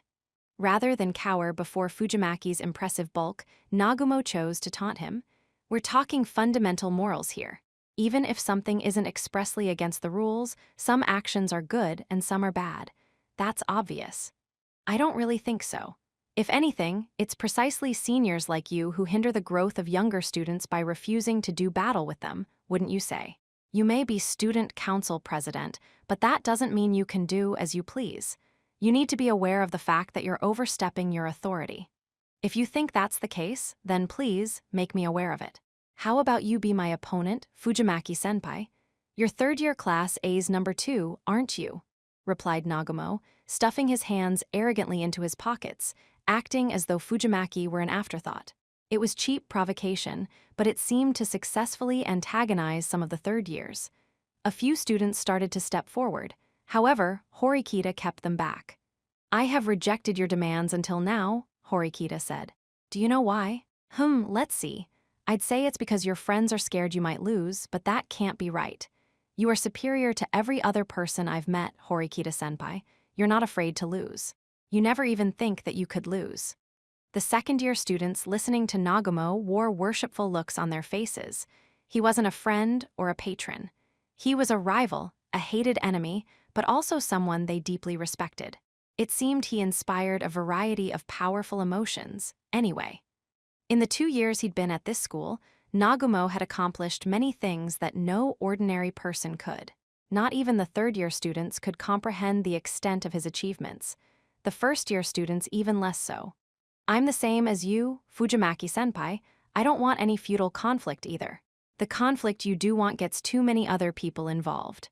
But that's just how this school works. And I think that's the best part of it. Well, I suppose it comes down to a difference of opinion. At any rate, I wish we could have had a little showdown in that relay during the sports festival, senpai. Alas, that didn't happen. I'm still really frustrated about that, you know. I can't imagine what a showdown between the second and third years would do to help us in this exam. You're probably right. You're that kind of person, senpai. But all I want is a battle between the former student council president and the current student council president. You're going to graduate soon. Before that happens, I want to see whether I've surpassed you. There was no telling if Nagumo would ever stop. It was like he was possessed by some kind of unceasing longing. What would the battle even be? Horikita asked. The third-year students looked shocked at the implication he might be about to accept Nagumo's challenge. How about which of us can get the most students expelled? Replied Nagumo. Everyone, from first years to third years, started murmuring amongst themselves. Stop joking. I really do think that would be interesting, but if you insist, how about which group can earn the higher average score? Simple and easy to understand. Very well, I accept. Thank you, I knew you wouldn't disappoint, Senpai. However, this is a personal battle between you and me. Don't drag anyone else into it. Don't drag others into it. Given the rules of this special exam, I would think getting someone to drag your opponent's group down was a valid strategy. That's the very opposite of what the essence of this exam is meant to be. This is, at most, an exercise to test our group's unity. The point of the test isn't to exploit a weakness in an opponent's group, even if you happen upon one by accident. What does that mean? Said Ishizaki, seemingly directing his question at Kai's. It means we play fair and square, based on our abilities and nothing more. To put it simply, no dirty tricks. No kicking our opponents while they're down, like Raiwan likes to do, Kai's answered. I see. Ignoring Kai's and Ishizaki, Horikita's brother and Nagumo continued with their discussion.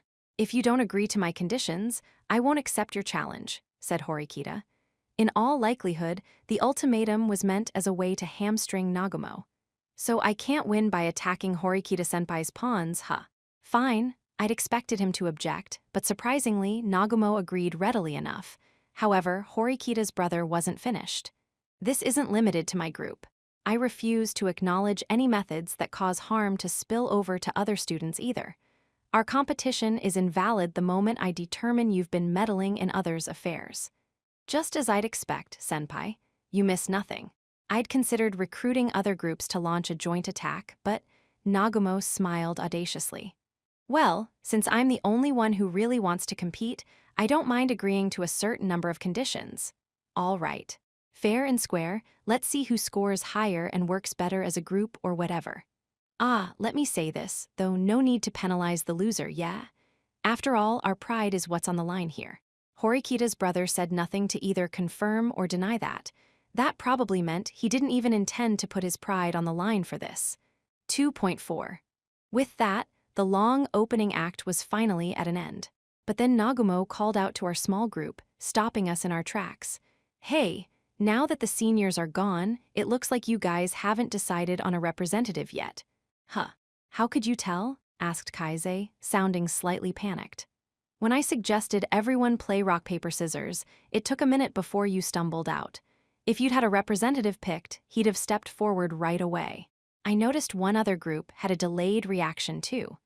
I'm thinking the groups that couldn't decide on their representatives were probably the ones with a more balanced mix of 3 or 4 classes, said Nagumo. Nagumo probably didn't know each and every one of the first-year students. Even so, he had correctly deduced how our groups were divided, which wasn't something just anyone could do. Any delays on our part had been minor. We hadn't discussed it. I just shoved Kai's and he'd immediately stepped up. Most people would never have noticed anything wrong. I'd been trying to avoid exposing what could be construed as a weakness in our group.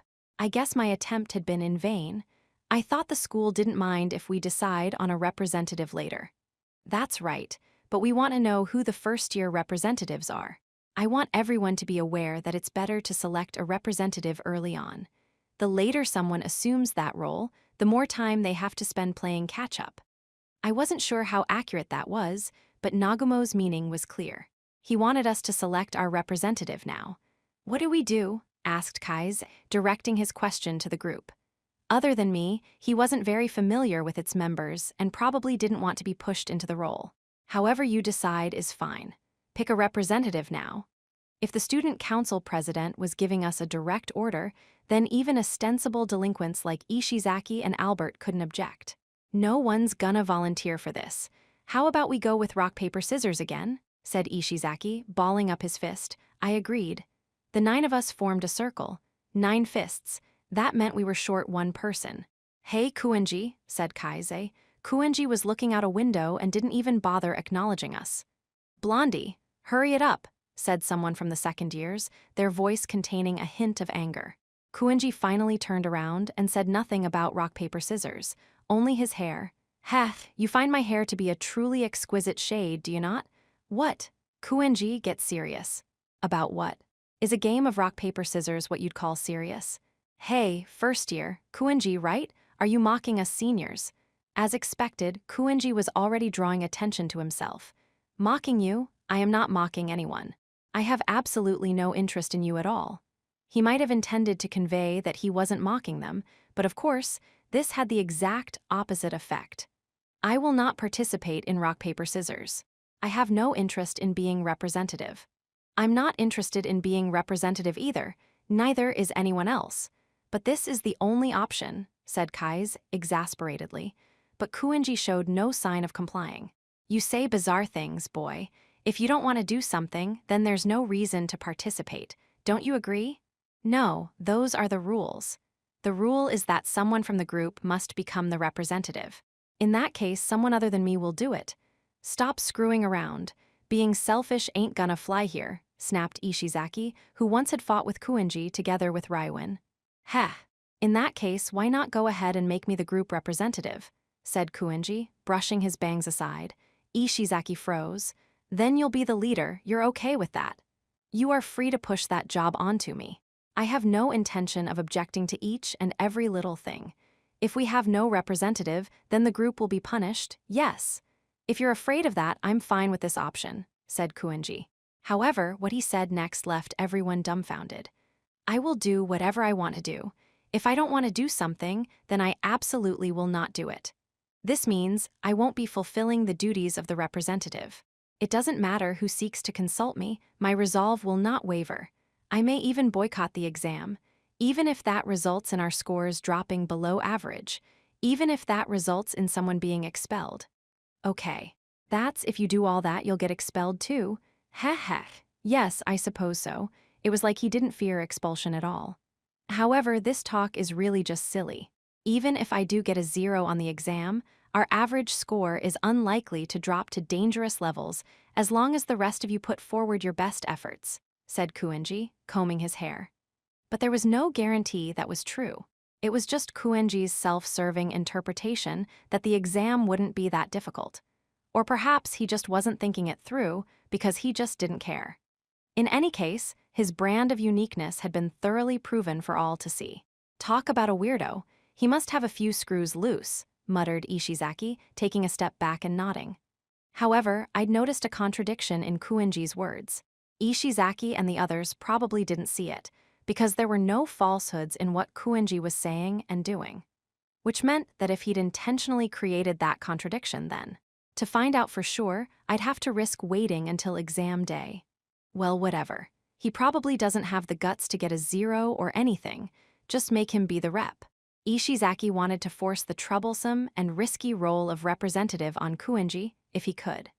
Looking at it from another class's perspective, this meant losing the chance to earn double points. There was also the possibility of someone getting dragged down via the solidarity rule. But if Kuenji really did boycott the exam, the consequences would be dire. Knock it off, Ishizaki. If you keep that up, you'll be the one getting dragged down, said Hashimoto. But damn it. All right, fine, if you can get whatever you want by being a stubborn asshole, then I definitely ain't Bane representative either. All right, said Hashimoto, nodding in exasperated acceptance. Nobody thought that our group would take first place, evidenced by the fact that no one wanted the role of representative. This might prove to be more difficult than I'd imagined.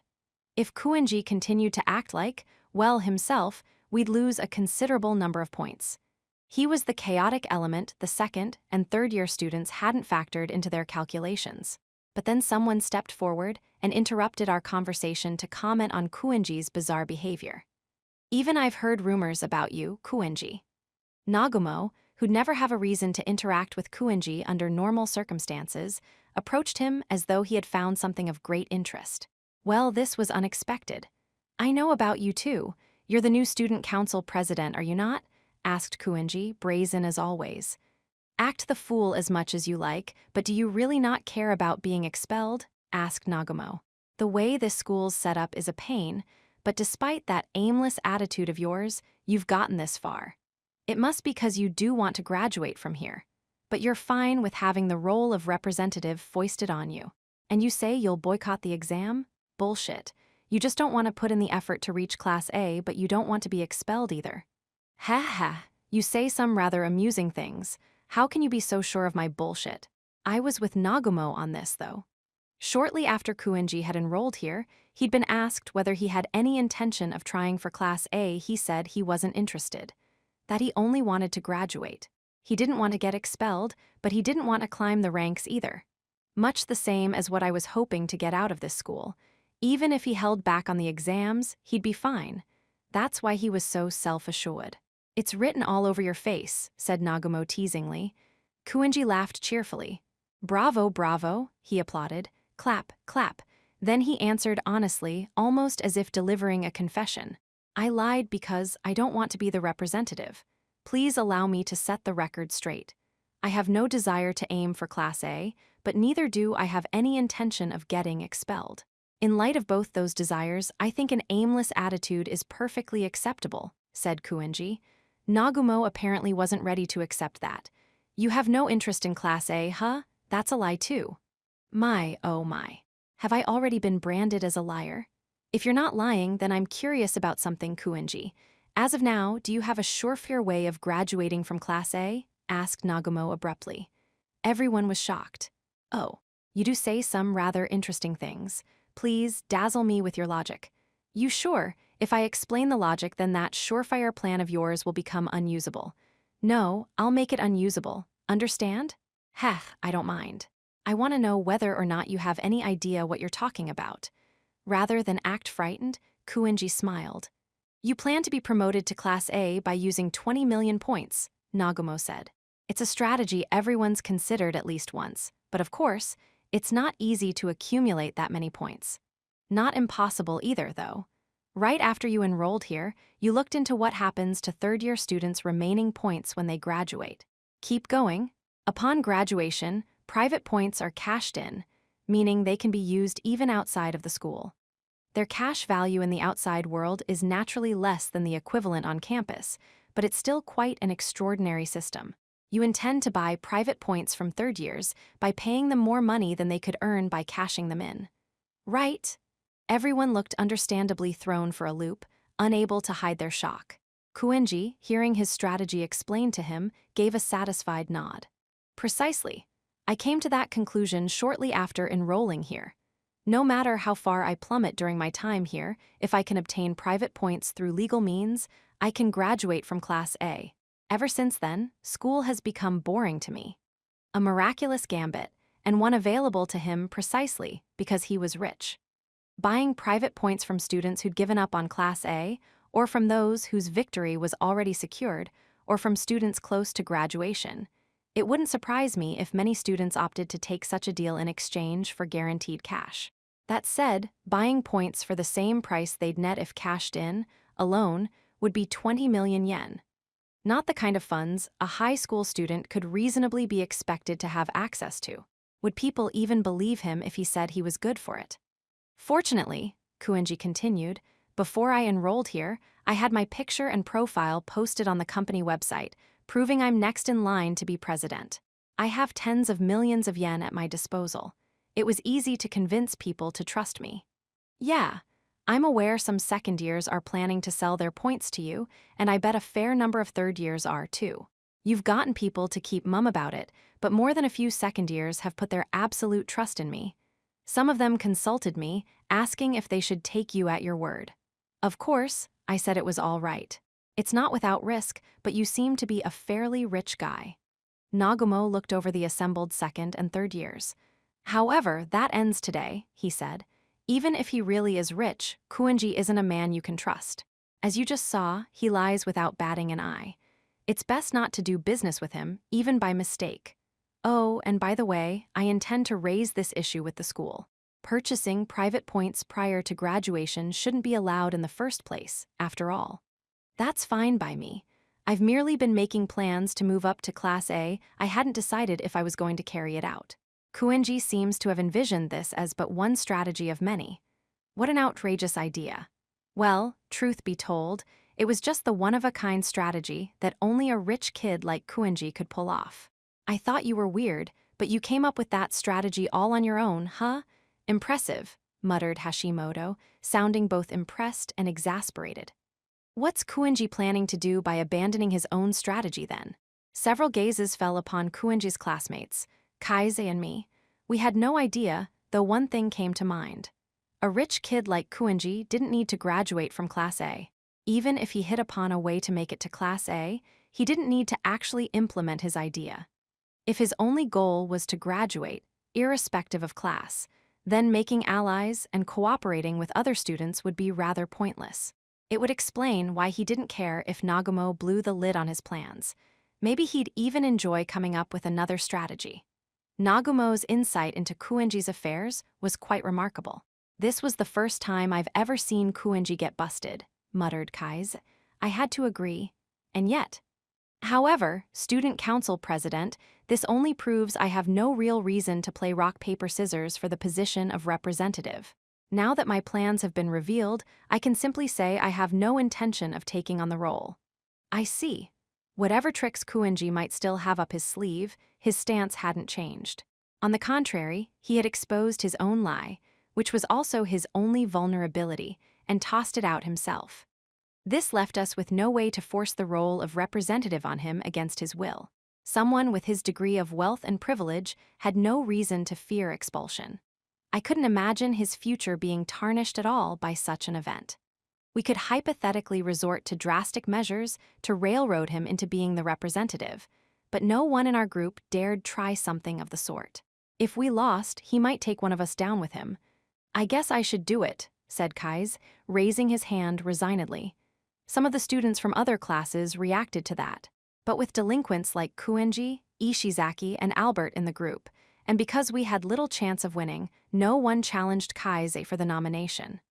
It's settled. Nagumo dismissed the group, and we left the gymnasium as instructed 2.5. This seems a lot older than I thought it would be. The small groups were shown to their dorm rooms, each of which had wooden bunk beds matching the number of people in the group. Ishizaki immediately walked to the bed at the back of the room and climbed to the top bunk. This one's mine. What are you talking about? You can't just stroll up and take what you like. That's not fair, snapped Yahiko. You know what they say, the early bird gets the worm, said Ishizaki. He snorted and lay down, sneering at Yahiko. We should discuss who gets which bed. Kaise, our representative, tried to rein in the situation. Ishizaki probably meant to defy him just as he had. Yahiko, but I was standing right next to Kaise, and his gaze met mine for an instant. He'd been trying to avoid making eye contact with me, but being in the same group made that a foregone conclusion. For a moment, Ishizaki looked terrified. He hopped down off the bed. Okay, so, how exactly do we decide? He asked. Kaise tilted his head to the side, looking puzzled by Ishizaki's sudden change of heart. Ishizaki may have interpreted Kaise's warning as being a warning from me, which was frankly paranoid. Honestly, I didn't think it was all that strange to claim our beds on a first-come, first-served basis. Really, although naturally, coming to mutual agreement after fruitful discussion would be more ideal. Heh. Well, I suppose I'll go ahead and help myself, said Kuenji, leaping up onto the bed that Ishizaki had been occupying. What the hell, man? Shouted Ishizaki. But this was Kuenji. Common sense didn't apply to him. He ignored Ishizaki and relaxed into the bed. Within moments, he was as at ease as if this were his own bedroom. God damn it. To hell with discussion. After what Kuenji had done, people started to call dibs on beds. Ishizaki gave up on arguing with Kuenji and claimed the top bunk of a different bed. Everyone seemed united in their preference for a top bunk, save Albert, the only heavy-set person here, who settled into the bunk beneath Ishizaki without any complaints. The unspoken consensus seemed to be that discussion was no longer how we were doing things. Guess this is the only spot I can take, said Kaise, securing the bed underneath Kuenji. Unsurprisingly, no one else wanted to take it. The others might not have noticed, but it was significant that Kaise was willing to do the things no one else wanted to do. In the end, I settled on a bottom bunk beneath Hashimoto from Class A. Nice to meet you. Hashimoto reached his hand down from the top bunk in greeting. He didn't seem to know my name. I'm Aihan Okoji. Nice to meet you. Hashimoto. We shook hands lightly, as if promising to get along.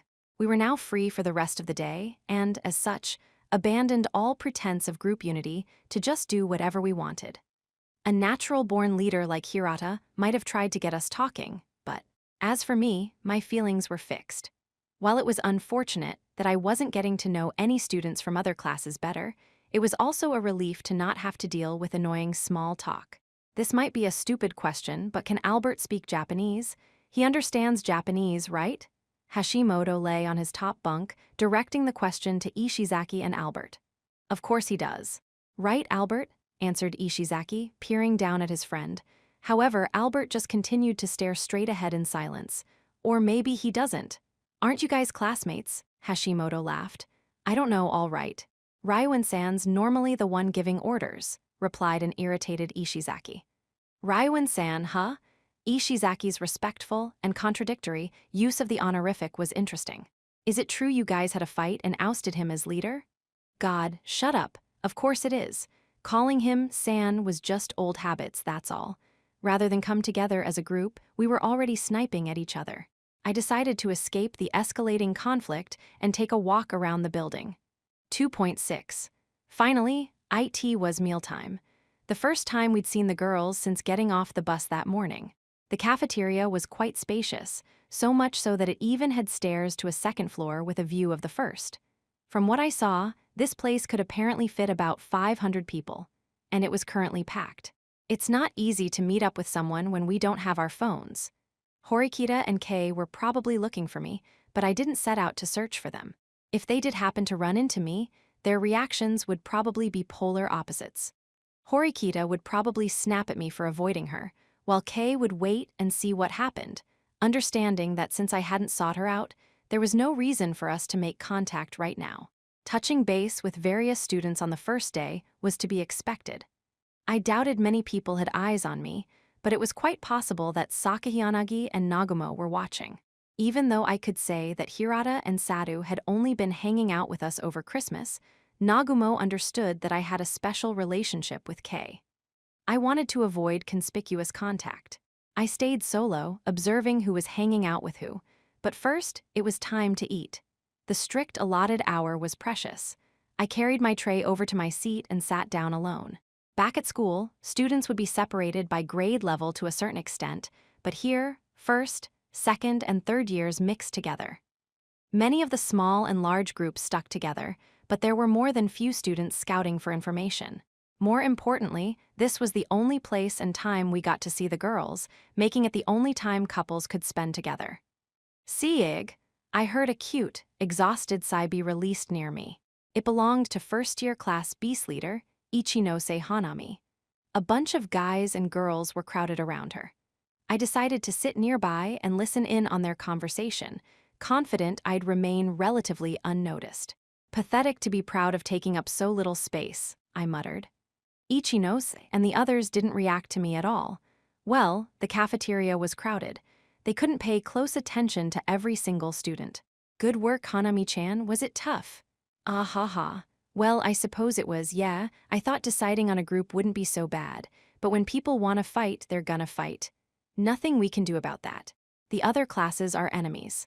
But according to Kanzaki-kun, the boys came to a decision pretty quickly. Huh, really? It took us until past noon. The boys hadn't had an easy time of it, but it sounded like the girls had struggled even more than we had. Maybe the instructors had anticipated that, which explained why there weren't any classes on the first day. Do you think someone might get expelled? Well, I can't say there's no reason to worry. Even though no one's been expelled from the first-year classes, we can't let our guard down. It seemed Ichinose was acutely aware of the danger.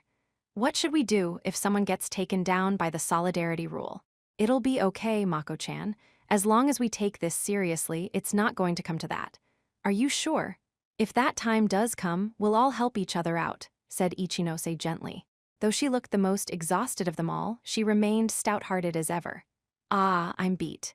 She laid her head on the table. Unfortunately, that change of position allowed her to notice me. Aya no Kojikuan. Oh hey, Ichinose, didn't notice you there. If I said that, it'd come off as unnatural. It was probably best to just answer honestly. Sounds like you were having fun. Some girls find power in gossip, said Ichinose, flopping over once again. I didn't really understand what she meant. This listlessness was kind of surprising, coming from her. I suppose I probably shouldn't do that, huh? Said Ichinose, sitting back up straight. I stopped her. It's normal to do something like that when you're exhausted, I said. Sorry for making you kind of uncomfortable. I wasn't uncomfortable at all, but I couldn't speak those words aloud. Sounds like you got put in a tough group, I said instead. I guess you could say it's been tough just getting the groups together, like, girls are really upfront about their likes and dislikes.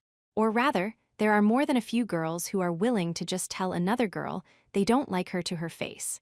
I suppose guys tend to keep their personal feelings on the down low, huh? They're pretty upfront about hating Raiwan, though. I feel bad for laughing at that, but I guess there's no helping it. Still, isn't Raiwan-kun tired of it too? Being disliked by everyone has to be draining. She wasn't wrong, but the logic probably didn't apply to Raiwan. If anything, he seemed to be taking it pretty easy now that he was no longer shouldering the burdens of an entire class. Don't work yourself too hard. Concluding that it would be pointless to linger, I stood up. I'm okay. My energy's the only thing I have going for me. See you later, Aya no Koji-kun. Ichinose waved gently in farewell. 1 hour per day. That was the only time we'd have to talk to the girls. Even though boys and girls couldn't directly intervene in each other's affairs, I imagined this hour was designed for sharing information. The school likely intended us to use the time to gather information, strategize, and continue to fight, making it an area where well-liked and well-trusted students with strong communication skills excelled. I'm not suited to this at all. Just like on the deserted island, there was basically nothing I could do to help. Chapter 3, Human Nature Put to the Test.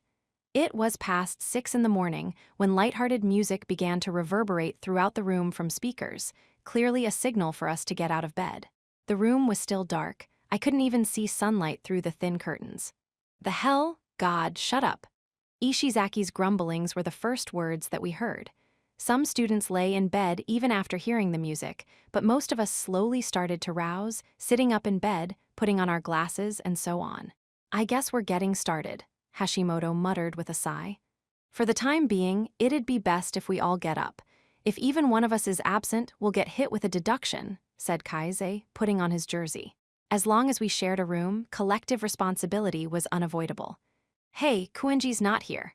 Good morning, gentlemen. Were you about to search for me? Said Kuenji, entering the room covered with a thin layer of sweat, wearing a pleasant smile. Apparently, he'd gotten up even before we did. Doesn't seem like you went to the bathroom or anything. Hess, it was such a nice morning, I went ahead and did my training. What training? There's no telling what we're facing today. I can't approve of you pointlessly exhausting your stamina, said Kaise.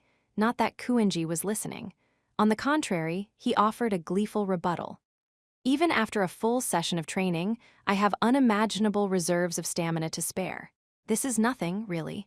Besides, if you are so worried about stamina, shouldn't you have warned the group yesterday? I didn't think there'd be any kind of training happening. No, I'm afraid that's not going to cut it. I remember sharing a room with you back on the cruise ship. Surely you recall that I am the sort of man who never skips out on training, spat Kuenji, as if it were outrageous Kaise would forget such a thing. Enough with the high and mighty act, Kuenji, said Ishizaki. He wasn't trying to defend Kaise. Everyone was just fed up with Kuenji, who'd been behaving selfishly from square one. He was probably used to being a disruptive element. We didn't have time for this now. The thing I most wanted to avoid was being late on the first day. Someone like Hirata would have gotten the group in order, but without a clear leader. Enough already. Promise us you'll cooperate. What do you mean, promise? Have you sworn allegiance to this randomly selected group? I don't see it that way. Well, I don't want to cooperate either, said Ishizaki, scanning the room and unintentionally settling his gaze on me. Because of Class A? Is that the reason why you hate this? Asked Hashimoto, coming down from the top bunk to stand next to me. Ishizaki's gaze settled on him. It ain't just 'cause of A. It's everyone, said Ishizaki. He turned back to Kuenji. You seem to be heading down the same delinquent path as Red Hair-kun, Kuenji said. It's been amusing to watch, but now that I've dealt with you directly, I've frankly had my fill. Shouldn't you hurry along to the meeting place? Leave before your incompetence is exposed. The fact that the only person here who grasped what was happening was Kuenji just added fuel to the fire. He was choosing his words to agitate Ishizaki, and it was working. All right, bring it on. Yeah, shouted Ishizaki. Kaise checked the clock as Kuenji mentioned time and started panicking. We don't even have 5 minutes until assembly. Leave the fighting for later. Ain't my problem. If we're late, it's his fault. It looked like no amount of water could douse the fires of Ishizaki's anger now. On the contrary, the flames were just growing hotter. Kaise could see what was happening, but he didn't know how to manage their feelings in a way that would let him wrap this up. You've got a one-track mind. That's probably why you got demoted to Class D, Yehiko commented, only adding more fuel to the fire. The Class B students just watched, waiting for the situation to blow over. This is pitiful. I don't know whether we'll make it with these clowns. Hashimoto sighed. Well, guess there's no helping it. The way he said it made me think he was washing his hands of the matter, but then he punched the wood of his bed frame with his balled fist. Everyone except Kuenji reacted to the sound. Just calm down, you lot. It's fine to duke it out, but this is the worst possible time and place. Get it? If our furniture gets banged up, we'll be held responsible. And if someone's face gets bruised, we'll be in trouble for it. Right. Having cut through the silence with a sound other than his voice, Hashimoto said what needed to be said. Ishizaki, who had been hollering about how our problems didn't concern him, had to understand now that he was putting even himself in jeopardy. Hey, Four Eyes-kun, what's your name again? Yukimura. That's right. It's just like Yukimura-kun said. There's no time. So how about you bury that anger deep, deep down, and we go to assembly? If you're still mad after breakfast, you can decide if you want to beat each other up. That's what being a group is about, right? You should be happy, Kuenji. You get to live a little longer. Oh my, yes, I happen to be a pacifist, said Kuenji. Just what you'd expect from Class A, huh? I didn't know exactly where Hashimoto fit in the class hierarchy, but he'd expertly solved this problem for us. The fire was still burning, but it was contained for now. We left the room, still cradling a bomb with a lit fuse. The boys from all 3 grade levels gathered in one classroom. Approximately 40 people, give or take. You could almost say it was like we made one class. The first-year students all extended brief morning greetings to the second and third years. Not too long afterward, the teacher entered the room. I'm Onodera, the instructor in charge of third-year Class B. We're going to take roll call now, and then you will go outside and clean your designated areas. After that, you will clean the school building. These cleaning duties will be part of your morning routine for the next week. In the event that it rains, you will be exempt from working outside, but not let off work. You'll just spend twice as much time cleaning indoors instead. As for your lessons, they won't just be taught by school instructors. There will be individuals coming in to cover a variety of different topics. Please give them a proper welcome and behave yourselves. With that brief explanation, our group went off to clean. 3.1. The scent of soft rush from the tatami mats tickled my nostrils. The space before me made me feel strangely nostalgic. The teacher had escorted us to a spacious dojo, where it seemed we'd be working alongside some other groups. Starting today, you will practice zazen here in the mornings and evenings. Zazen? I myself have never before engaged in such an activity, said the professor from the other side of the dojo. The man in charge, hearing this comment, approached the professor. Whatever do you want with one such as I? Asked the professor, looking up at the man. He looked unnerved by the silent, almost intimidating aura the man radiated. The way you speak, is that something you were born with, or is it a hometown dialect? Asked the man.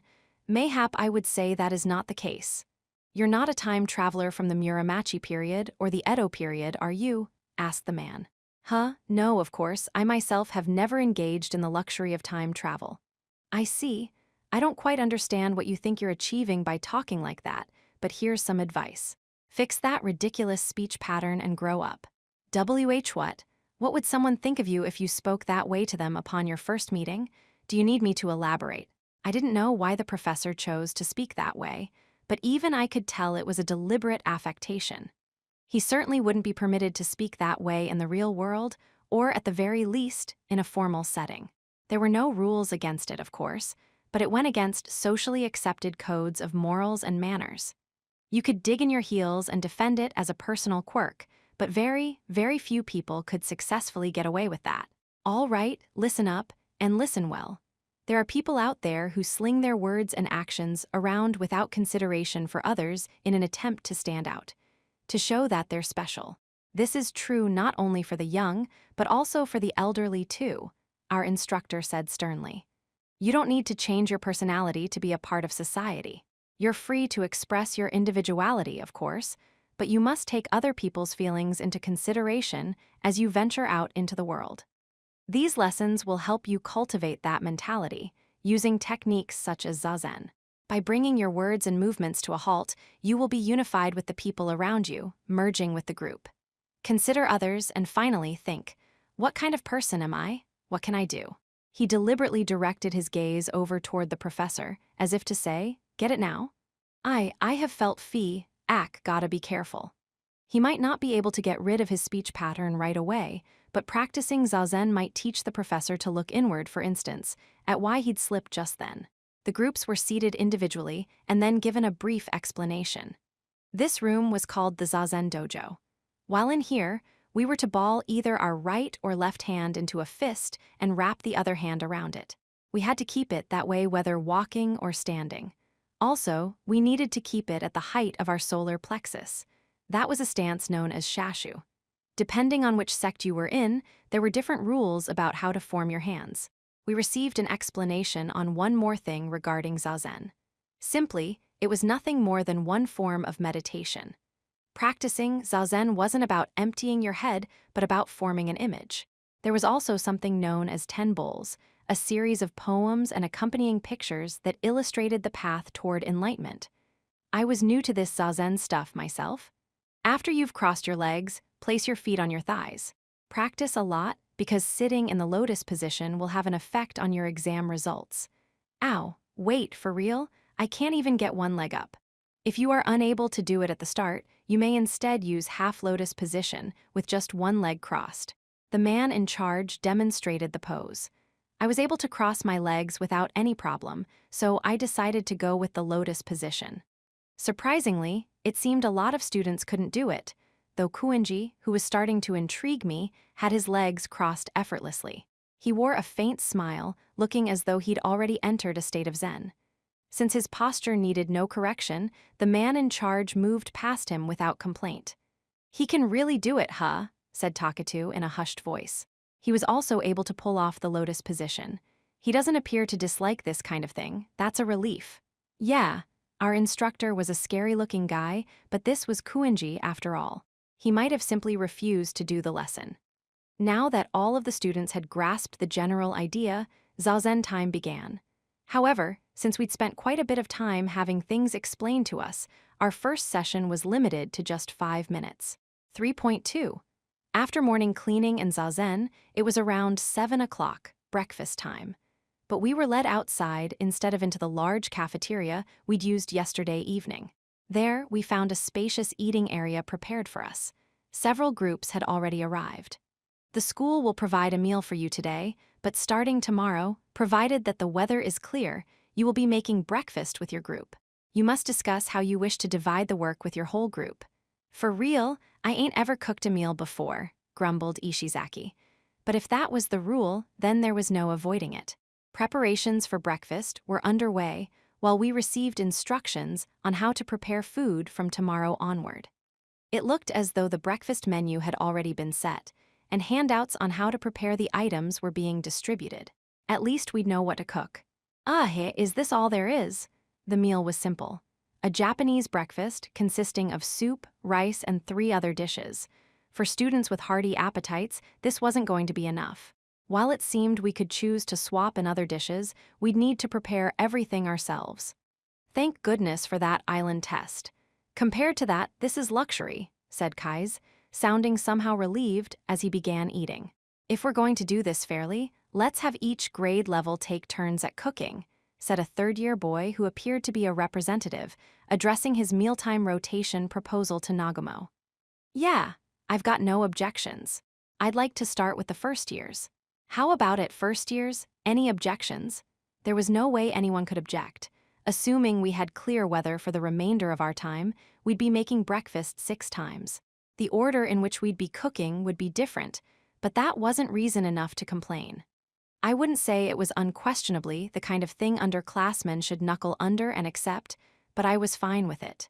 We accept, said Kaise. Since we'll be cooking breakfast, what time should we wake up tomorrow? To make sure we have enough time, let's wake 2 hours early, proposed Kaise.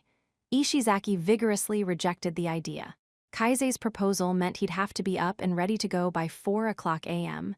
Still, we don't have any choice. If we can't prepare breakfast, it'll be awful. Then you guys do it. I'll be sleeping. Ishizaki had never made such statements while under Raiwan. But in this group, he'd already risen to the top of the hierarchy. It was interesting how his behavior had changed when his status did. Being celebrated as one of the distinguished few who had overthrown Raiwan probably had something to do with it. I couldn't really blame him for being standoffish with me, given I knew what had really happened. Also, being placed in the same group as me must have shaken him. His actions and words weren't just hurting other people, they were hurting him too. Ishizaki and Albert weren't cut out to be leaders or strategists. They were more suited to be third in command, the ones corralling the rest of the students. Raiwan should have made sure they kept those roles, though, to be honest, Kaise and Yahiko were similar. They weren't as foolhardy as Ishizaki, but they weren't qualified to be leaders either. I would have thought Class B would take a more active role, but they'd been unusually quiet so far. Maybe they weren't as proactive as I thought, with the exception of certain individuals like Kanzaki and Shibata. That made Hashimoto the person most qualified to hold the group together. His prestigious Class A position, together with his ability to assess situations clearly and communicate effectively, were all key. However, he didn't seem willing to lead. 3.3. After our our healthy morning meal, the real lessons began. Our large group gathered in a classroom that was a bit more spacious than those in the advanced nurturing high school. I wondered if it was supposed to resemble a college classroom. There was no assigned seating, so it was inevitable that students from the same grade level would cluster in small groups. You could sit in the corner by yourself, but that might gain you unwanted attention from other grade levels. You might even get a warning. Since the second and third year small groups hadn't arrived yet, we first years had our pick of seats. Would it be better to sit up front? No, we should probably wait before taking out seats. Shouldn't the seniors take their seats first, and then we grab whatever's available? Kaise didn't want to run the risk of getting chewed out. Don't go being selfish again, Kuenji. You might end up sitting off by yourself. If we're free to choose our seats, I believe I shall sit wherever I please. Despite saying that, Kuenji showed no sign of sitting down. So he wasn't entirely an agent of chaos after all. He did actually listen quietly during our normal lessons too. The man just lived by his own rules. Seems like you first years are struggling a bit, said a second-year student. Need any help? We're okay, replied Kaise, lightly bowing in response. Why do I have to be the representative? He muttered. After all, communicating with the second and third-year students was the representative's responsibility. Kaise seemed to be under a large amount of stress. If I left him hanging like this, it would only be a matter of time before he exploded. 3.4. In the afternoon, we had PE, or rather basic physical fitness conditioning. We were told the main focus would be marathon training, and that a long-distance relay race was scheduled for the last day, undoubtedly part of the final exam. We'd practice outside for a few days, and then later on the track. Huff huff, panted Kaise.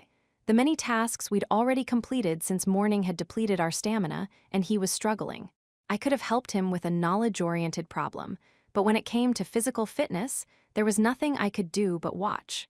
Surprisingly, Ishizaki and Albert had more stamina than the average student. They made it through practice easily, perhaps because, delinquents though they were, they didn't smoke. All I've done since morning is analyze things. For whatever reason, I was growing tired of this. Putting aside the question of whether I intended to play an active role, I'd come to the realization that I wanted to improve our group's performance enough to keep us safe from expulsion. If we came in last place and scored beneath the minimum threshold set by the school, then Kaise would be expelled. The likelihood of him taking me down with him was almost infinitesimally low, but not zero. If we lost, he might resent me for not offering a helping hand despite seeing him struggle. Should I provide the bare minimum of assistance necessary to save him, or should I work to put the group on the right track? Maybe I should just observe everything and hope that the problem resolved itself. No, I quickly eliminated that last option. Kuenji's presence would be a cause for concern too. I should probably make a move sooner rather than later. I slowed down in order to run alongside Kuenji, who was jogging nonchalantly. Even as I approached, he didn't even glance at me. He wouldn't leave his own private world unless I forced him to. Hey, Kuenji, can't you go a little easier on them all? By them, you are referring to the group Ayano Boy? Yeah, they're confused. Not everyone is as incredible as you.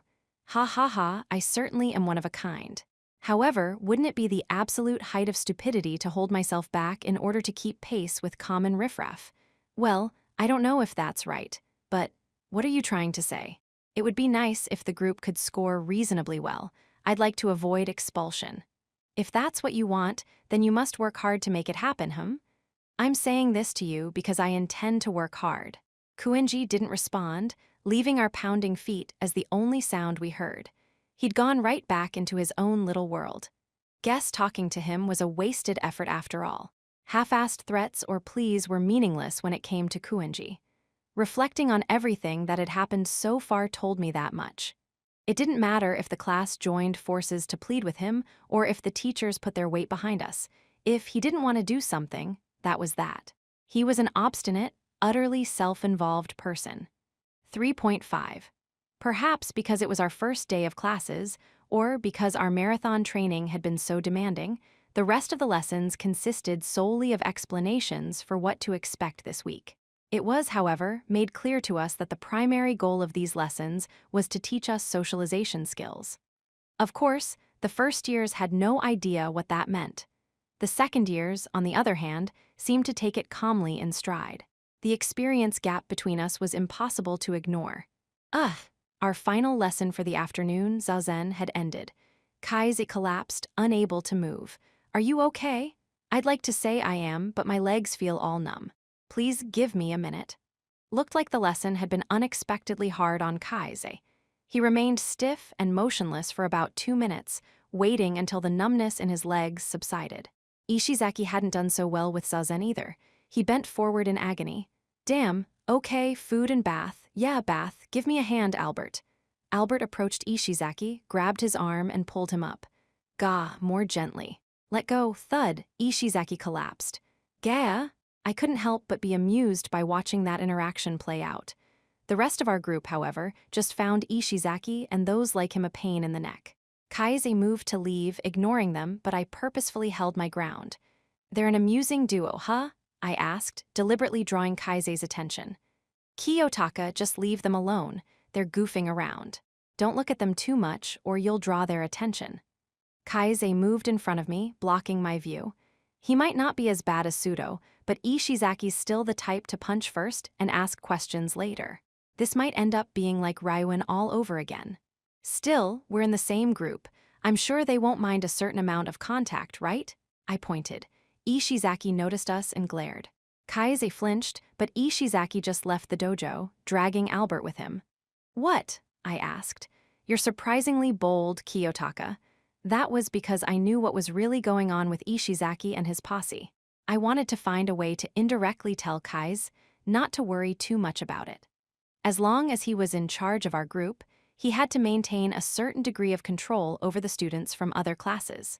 Kaize, we need to peel another layer off this school. A layer? What do you mean? We might need to befriend Ishizaki and Albert to at least some degree. That's ridiculous. We're in the same group, but we're still enemies. I can't befriend them. Like Kaize, I'd also believed there was no way rival classes could ever get along when I first enrolled here. In fact, the school encouraged us to compete with each other. Lately, however, I'd begun to imagine another way forward. It seems Student Council President Nagumo has been able to bring people together, irrespective of class, I said. That's because he's charismatic, said Kaize. Or he's just special. I don't have that kind of talent. In fact, that's not something anyone outside of Class A could even do, right? We don't know what Nagumo-senpai's planning, or if his methods will work all the way to graduation. But no matter how much he unites the second years, the ones who graduate from Class A will have the last laugh. The rest will be left in tears. With that, Kaise left the dojo. 3.6. After dinner, I decided to head back to the room before the others. There were a few people gathered in the hallway, both guys and girls, making me think something was wrong. Sorry, are you okay?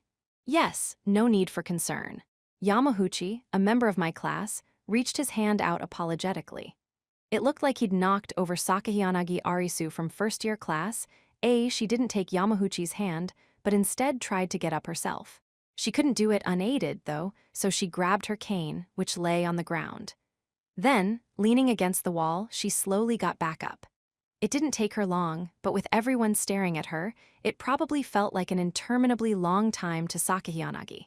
Yamaguchi awkwardly retracted his hand. So, guess I'll be going? Yes, don't mind me. Sakahiyanagi smiled lightly and looked away from Yamaguchi. Everyone began to disperse, looking relieved the issue hadn't escalated. Sakahiyanagi-chan sure is cute, but she's also clumsy, muttered Yamaguchi. Apparently, it hadn't even occurred to him she might have fallen because he bumped into her. Somehow, Sakahiyanagi's gaze had found mine. Are you okay? I asked her as I approached. Thank you ever so much for your concern. However, it's nothing major. I'll talk with Yamaguchi later. Well, he didn't do it on purpose. I just fell, that's all, said Sakahiyanagi with a chuckle, but her eyes weren't laughing. Well then, please excuse me. Kimura was usually by her side but wasn't here. She'd probably been placed in a different group. I had no way of knowing how things were going with the girls, and I didn't care either. However, as Sakahiyanagi started to leave, she stopped and glanced back at me. Did she feel me staring? I remembered something I wanted to discuss with you, Ayan Okoji-kun. She tapped her cane once, a thin smile on her lips. Class B is quite unified. Ichinose Hanami-san has earned the trust of her comrades by giving it her all. However, what if they're trusting her too much? That has nothing to do with me, I replied. But Sakahiyanagi continued, not caring what I said. There was a rumor going around about her. She's said to possess a tremendous number of points, despite her lack of significant achievements. Enough points to even warrant an investigation by the school, I hear. It shouldn't be possible for a single student to earn so many points alone. She's likely the treasurer for Class B, don't you think? Who knows? Only Ichinose or her classmates could answer that question. Why tell me this? I'm saying, is it wise to entrust her with all of those private points? For example, if she suddenly needed a large number of points to protect herself after making some mistake, or to save a classmate, no one would blame her for it. Perhaps she's acting as treasurer for that purpose. Probably, yeah. However, if she squandered a large sum of points purely to serve her own goals, the school might investigate on the basis of fraud. In any case, this wasn't about me. This applied to no one else but Ichinose and the students of B class. If Ichinose really was acting as their treasurer, then the students who had deposited their points with her would be the ones who had the right to complain about it. I can't imagine Ichinose using private points for selfish reasons, though, I said. I suppose that's true. At the very least, no one doubts her. Yet. In other words, she was implying that might change. I do so look forward to finishing this special exam and going back to school. Looking satisfied, Sakahiyanagi turned and walked away without looking back. 3.7. There was about 1 hour left until 10 o'clock, which was lights out time. None of us really had anything to talk about, so we sat around in our shared room in silence. Breaking the ice was proving to be surprisingly difficult. Even if you made an effort to initiate conversation with someone from another class, it could easily feel forced. Ideally, someone would bring up a topic we could all chime in on, but seemed like it might be too much to hope for. Trying to force conversation would be off-putting. If only someone would strike up a conversation. A knock came at the door. Apparently we had a visitor. Who could that be? Everyone looked perplexed. Maybe it's a teacher, said Ishizaki disinterestedly. That was certainly a possibility. Kaise got up, went to the door, and asked who it was. The answer was surprising. Are you still awake? Student Council President Nagumo. Is something wrong? Asked Kaise. I came to check on you since we're in the same group. Can I come in? Asked Nagumo. There probably wasn't a single first-year student brave enough to refuse him. Kaise immediately complied. Apparently, Nagumo hadn't come alone. Vice President Kiriyama and 2 other third-year students accompanied him, Class B students named Tsunoda and Ishikura. Once inside, Nagumo scanned the room. "It appears all the rooms are identical, senpai," he said to Ishikura with a grin. "It looks like it. Now, how exactly do you plan to deepen our bonds of fellowship by bringing us to the first year's room?" asked Ishikura. The question was directed at Nagumo, but Kaise, not understanding what he meant, spoke up. "Bonds of fellowship?" he asked. "I already told you, didn't I? I came to check on you since we're in the same group. We don't have TV or computers or smartphones. There's nothing remotely resembling entertainment. But it's not like we have nothing to play with," said Nagumo, pulling a small box from his jersey pocket. "Cards. You're probably thinking, cards in this day and age? Well, cards are a staple game at camps like this." Nagumo sat down in a random spot, peeled the plastic tape from the sealed box, and opened it. "Take a seat, senpai. Sorry, first years, but there isn't much space. You stay in your beds," said Nagumo as some of the first years began to get up. "I'm not playing," said Tsunoda. He turned his back to Nagumo. "Come on, don't say that. Let's play. It might help us chat a bit more freely," said Nagumo. Tsunoda stopped in his tracks, seemingly giving up, and took a seat. Ishikura sat beside him. "We should bet something to make the game more exciting. Any ideas?" The first-year students, nervous in the presence of upperclassmen, said nothing. They didn't know how to address the student council president, and Nagumo, of course, had anticipated they would shrink back that way. "We decided on the order in which people will making breakfast, right?" he said. "Let's bet on that. If, for example, you lose constantly, you'll be on meal duty until the end of camp. On the other hand, if you never lose, then you never have to cook breakfast." "Hey, Nagumo, shouldn't we discuss that with the entire group?" said Ishikura. "It's only breakfast duty. Come on, give me that much, please." He was the acting student council president for our school, and yet he was so completely casual in how he talked, even to seniors. The other third years seemed unable to respond. They probably knew of the tension between Nagumo and Horikita Manabu and didn't want to get involved. "Fine, let's decide by playing cards. We're okay with this?"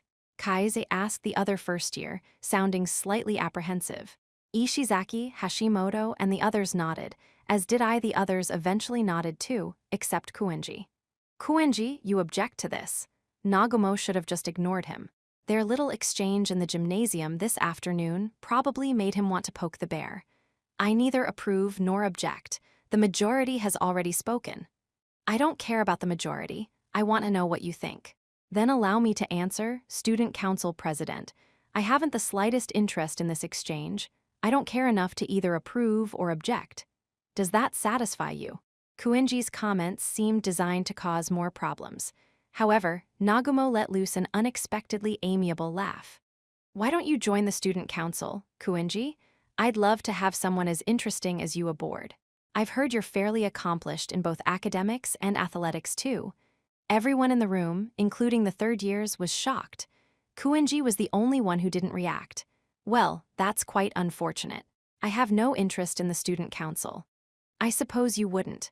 Well, you're welcome anytime. If you do happen to develop an interest, call me.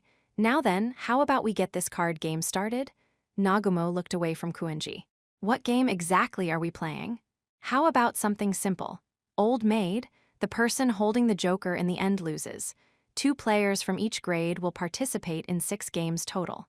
I wasn't very familiar with cards, but even I knew about Old Maid. "The participating students are free to switch out. Just don't switch in the middle of a round," said Nagumo, shuffling the deck. Once he was done, he handed the cards to the third years so they could shuffle as well. To truly ensure that no one could tamper with the cards at all, the deck was then handed over to the first years to shuffle. Kaise shuffled while he looked at us, seeking one other student to participate. Since there were no volunteers, Hashimoto raised his hand with a look of resignation. 3.8. Our game of Old Maid with first, second, and third years had begun. Each grade level was scheduled to take 2 turns at rising early to make breakfast. So if you played 6 games of Old Maid with 5 wins and 1 loss, you'd still be fine. 4 wins and 2 losses would be okay too. Playing silently isn't fun at all. "Let's chat," proposed Nagumo. He received the deck back from Kaise and dealt the cards. I'll deal the first round. From the second round onward, the loser has to shuffle and deal. The players nodded in agreement. Nagumo hadn't looked at me once since entering the room. Even though we'd already met during winter vacation, I apparently didn't exist to him. Oh, first years who aren't playing, just relax. Pretend we're not here. Being nervous around your seniors all the time will affect your performance this week. Nagumo could say that, but we couldn't be as relaxed as we had been a little while ago. Except Kuenji, who ignored them completely and went to sleep. I decided to quietly observe the game to the end. Even though it's just a game, we can't lose to the first year's senpai. Unfortunately, I don't have the best luck. If you expect too much of me, you'll be disappointed. It'll be fine. I think my senpai are all pretty strong. You won't lose the first or second game. Despite this being a game where chance dictated much of the outcome, Nagumo brimmed with confidence. They were already approaching the game's halfway point. Done. Ishikura successfully got rid of all of his cards. Vice President Kiriyama was next, and Nagumo was third. The second years clinched victory quickly, adding pressure to the first years. Done. Hashimoto put down 2 cards with matching numbers, bowing to the third years as he did so. The remaining players were Kaise and Tsunoda, a third year. For such a tense game, the players seemed rather calm. Kaise had 2 cards left and Tsunoda 1. That meant Kaise was holding the joker. If the third year picked the joker, Kaise would be the winner. But after some deliberation, Tsunoda picked the winning card. That settles it. I lost. The first round ended with Kaise's defeat. The first years had to make breakfast at least once. Let's keep calm. Losing once or twice isn't a big deal, said Hashimoto.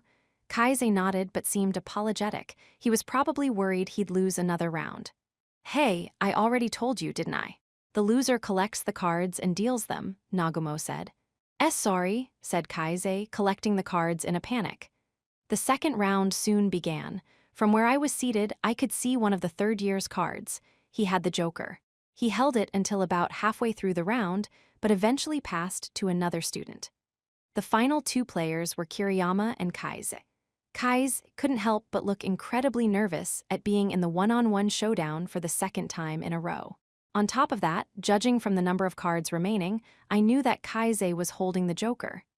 Kiriyama slowly, hesitantly picked a card. Kaise struggled to keep his poker face, but he hung his head in defeat. Within the span of a few minutes, the first-year students had suffered 2 consecutive defeats. Yahiko, who had been watching the situation unfold, signaled to Kaise that it was time to switch. Probably for the best, said Nagumo. Hearing that, Kaise obediently tagged out and let Yahiko in. I'm not good at games like this. Sorry, we're counting on you, Kaise said, settling down to watch the first year's battle. Of course, Yahiko was probably nervous to face off against seniors. However, perhaps because he was used to treating Katsuragi with the deference due an older student, he seemed relatively calm. Still, composure might not have helped much with Old Maid. I didn't know how much skill was involved, but you probably needed at least some luck not to draw the joker. I think it's time to let the first years have one, said Nagumo, perhaps feeling slightly bad that we'd lost multiple times in a row. By the way, Ishikura-senpai, how's the club been lately? I thought you weren't interested in basketball. No, I am. I'm not as interested as I am in soccer. We had some pretty athletic first years join, so we might expect some good things next year. We didn't really achieve much this year, pathetic as it is to admit that, as the captain. Several first years had joined, but he was probably referring to Sudo, whose skill had even caught the attention of even a retired third year. I'm looking forward to it. You seem like you're devoting all your time to the student council. Don't you have any lingering attachment to soccer? I wasn't planning to go pro or anything. Besides, I can continue playing soccer wherever. Being student council president here was really appealing. It's good that you're putting in effort as president, but I don't like you picking fights with Horikita. I don't mean to pick a fight. I simply want my senpai to acknowledge me, especially when I've admired him for a long time. Ishikura shot Nagumo a glance, but then looked away. I'm first this time, said Ishikura, laying his cards down flat. I'm in, too, said Yahiko right afterward. He happily placed his final 2 cards down. For the first years to win, Hashimoto had to pull through. The number of cards in his hand was decreasing, but all that mattered was who held the joker. All right.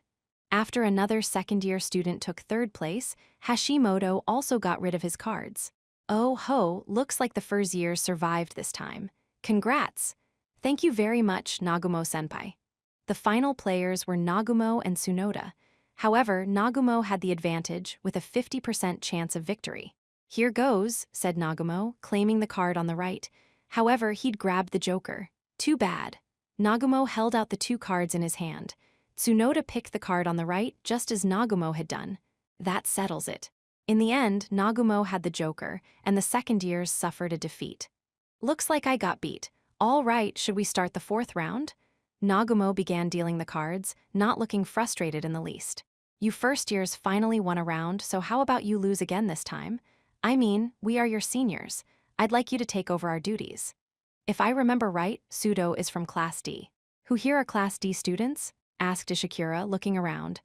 Ah, we're Sudo's classmates, said Kaize, looking at me. Oh, and we were just promoted to Class C, he added. I didn't expect them to care much about what was going on in the other grade levels, but when Kaize said that, Ishikura looked impressed. Promoted from D to C, huh? That's amazing. Seems like the former Class D ran out of class points right after they started at this school, though. Yet they still managed to get promoted. What's the gap between you and Class B like? As someone asked that question, though, Ishikura stopped Kaize before he could answer. Forget it. This group comprises all classes. I shouldn't be adding fuel to a fire, he said. It certainly wasn't the best topic, and wouldn't be a fun conversation for Ishizaki, the rest of Class D, or Class B in the end. The first years barely spoke, while Nagumo and the third years kept the conversation going. It was the 4th round. After 4 out of the 6 players finished up, Nagumo called for the round to end. Both the remaining players are first years. There's no need to finish, right? He said. No matter who won, it was still our loss. Yahiko and Hashimoto put their remaining cards back in the deck. We managed to win against the second years just once and lost 3 times. We'd only had to cook breakfast twice, but now thanks to this round of Old Maid, the number had risen. The more we lost, the worse our burden became. Maybe I should switch out, said Hashimoto. No one seemed willing to replace him, though, with the feeling of defeat hanging heavy in the air. It doesn't matter who steps in. Anyone is fine. You, said Nagumo. He beckoned me over. I wanted to decline, of course, but obviously couldn't. Regardless of whether he'd called on me intentionally or randomly, I had to accept. Sorry, Ayano Koji, it's up to you. Okay. Well, 3 first years had already played. It wasn't so strange that I'd been picked too. Besides, this was just for fun. Win or lose, it was just a normal game. As we switched places, Yahiko asked me to deal the cards. I shuffled the deck and started to deal awkwardly. All right, this is the 5th game. I think it's about time the third years go down. Come on, first year, said Nagumo, trying to light a fire under our asses. I fanned out my cards and assessed my hand. I had several cards with the same number and the joker. Unless I handed that card off to a second or third year, we had no chance of winning. I wasn't very familiar with playing cards, but I was curious about one thing. In a sense, drawing the joker at the very onset might be a good thing. As I finished assessing my hand, the game began, and people took their turns in order.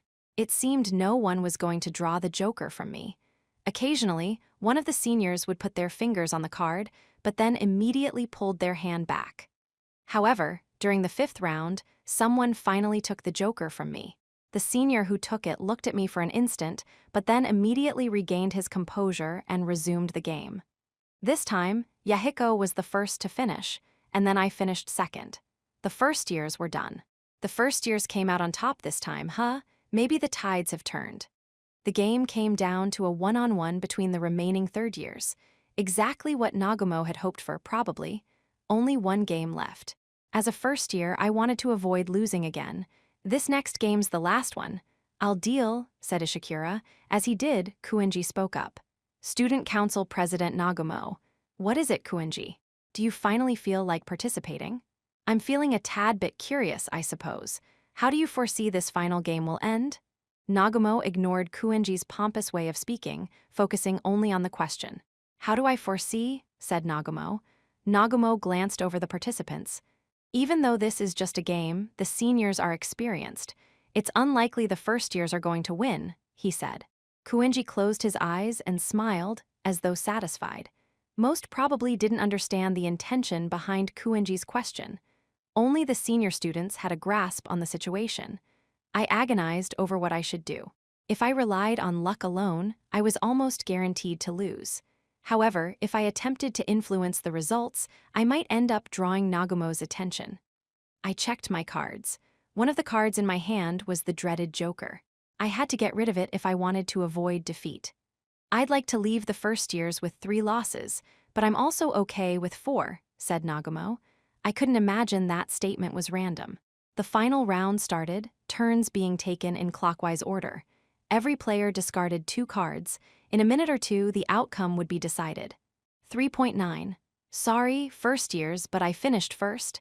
That was Tsunoda. Kiriyama was the next player to finish. That left us first-year students, Nagumo and Ishikura. The Joker was still in my hand. I'd given up on winning, so I let the game continue. Yahiko finished next.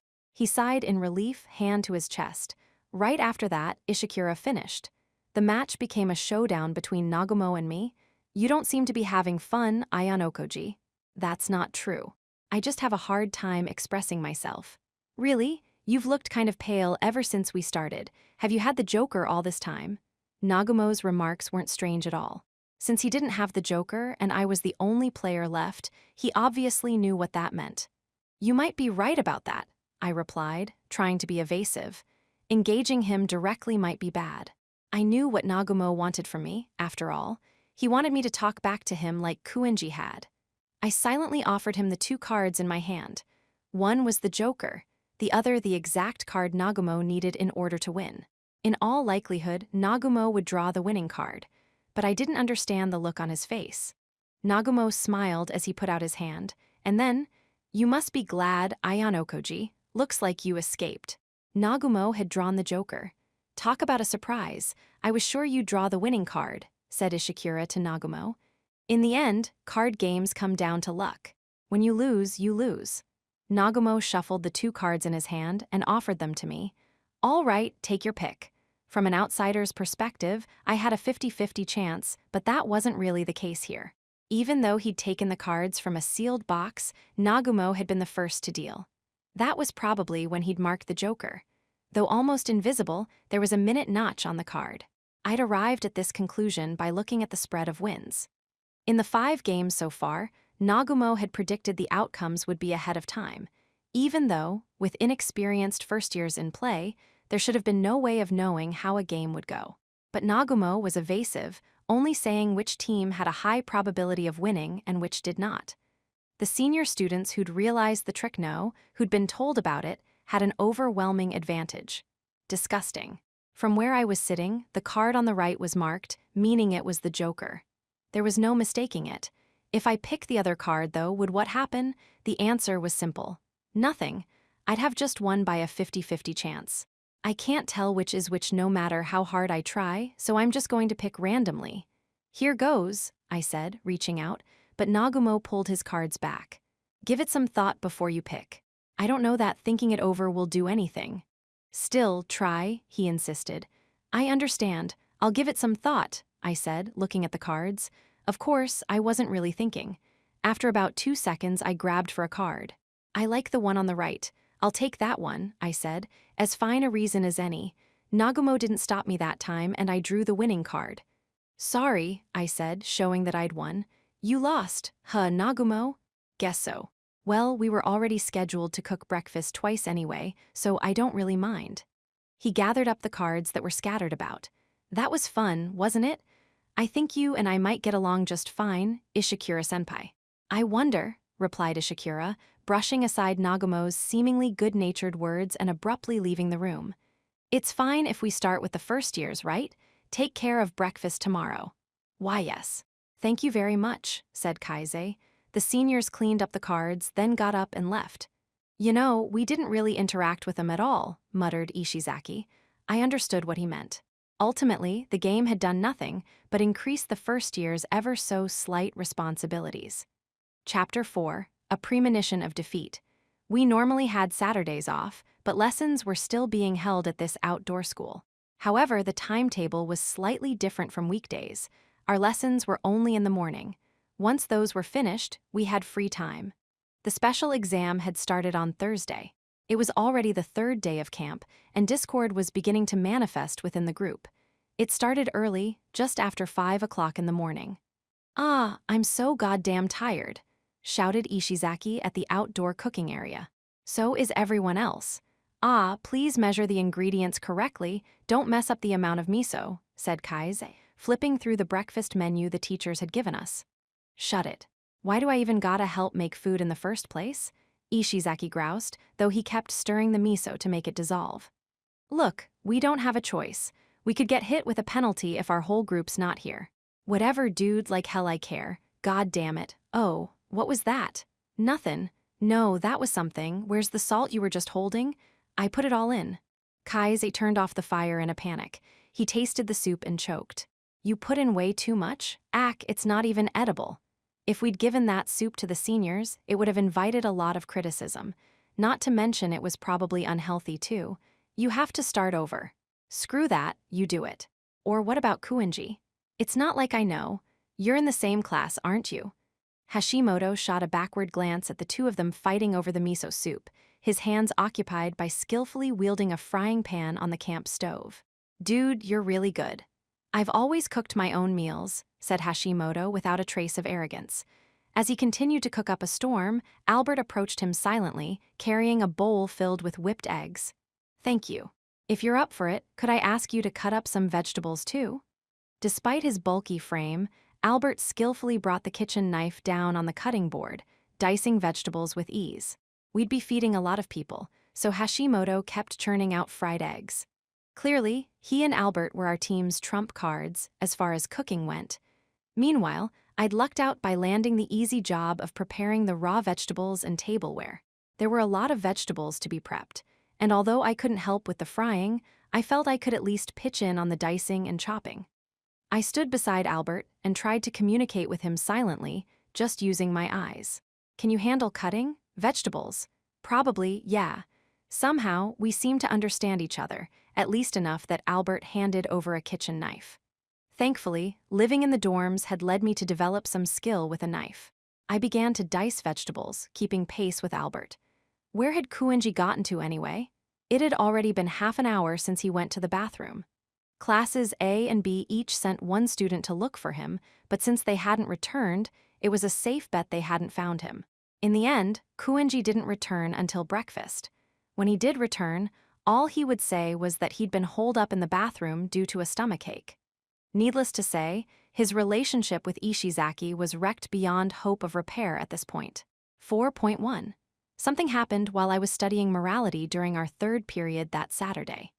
I heard a girl's cheerful voice outside, and peering out the third-floor classroom window, saw Ichinose race spiritedly through the yard. She'd had a difficult time getting the groups coordinated on the first day, but she seemed cheerful now. Sakahiyanagi had enthusiastically declared she would crush Ichinose, but I saw no sign of that happening. Of course, I could only see what was on the surface. As I watched, I was able to discern, to a certain extent, the people who were members of Ichinose's group. Surprisingly enough, I spotted only one person from Class C among them. The Class B students were all unfamiliar to me, with the exception of Ichinose.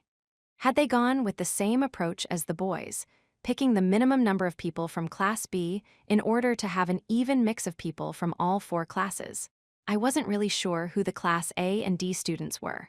But I did spot the girl who had suffered a severe injury by running into Horikita as a part of Ryuin's ploy during the sports festival. Fortunately, she must have made a complete recovery, for she seemed to be running just fine. The only student from Class C, meanwhile, was a girl named Wang Meiyu. She'd come to Japan from China during elementary school and had remained here ever since. At least, that's what I'd heard. Her nickname was Miyachin, though only close friends ever called her that. All I knew was that she did well in class and was especially proficient in English. Though there were some slight differences in their scores, overall, she was as academically adept as Kaize. Strangely enough, she was just as athletic as him too, which was to say she was currently dead last by a wide margin, despite struggling desperately to keep up with the group. She staggered along, breathing heavily and looking up at the sky, seeming ready to collapse. Ichinos noticed Miichin lagging behind and slowed down. She matched Miichin's pace to run supportively alongside the other girl, encouraging her. Soon after, another girl came up beside them. It was Shiina Hiyori from Class D. She didn't seem especially athletic either, but she had a smile on her face as she ran alongside the other girls. According to Raiwin and the people around him, Shiina had taken on the role of leader of the Class D girls. If that was true, then I was looking at a girls' group with 2 class leaders in it. With that in mind, it wouldn't have been strange for Horikita and Sakahiyanagi to be together too, but they were apparently in different groups. Feeling a surge of curiosity about how those groups had come together, I gazed out the window instead of focusing on the lesson. When our instructor spoke up, though, I could tell that things were about to become difficult. We will now begin self-introductions. However, you won't simply be introducing yourselves. Please keep in mind that this will be one part of your lesson. From now on, you will all be giving a speech every day. The themes will differ between grade levels, but the 4 fundamental criteria on which you will be judged are volume, posture, content, and communicativeness. The word speech had indeed cropped up in the syllabus we'd been given back on the bus, making this undoubtedly one of the subjects we'd be tested on as part of this special exam. I was willing to bet every member of our large group would have to deliver a speech they'd composed themselves at some point. This part of the exam would be hell for people who lacked public speaking skills. The instructor went on to notify the first years that they would be giving speeches on what they'd learned in their first year of school, and what they'd like to learn in the years to come.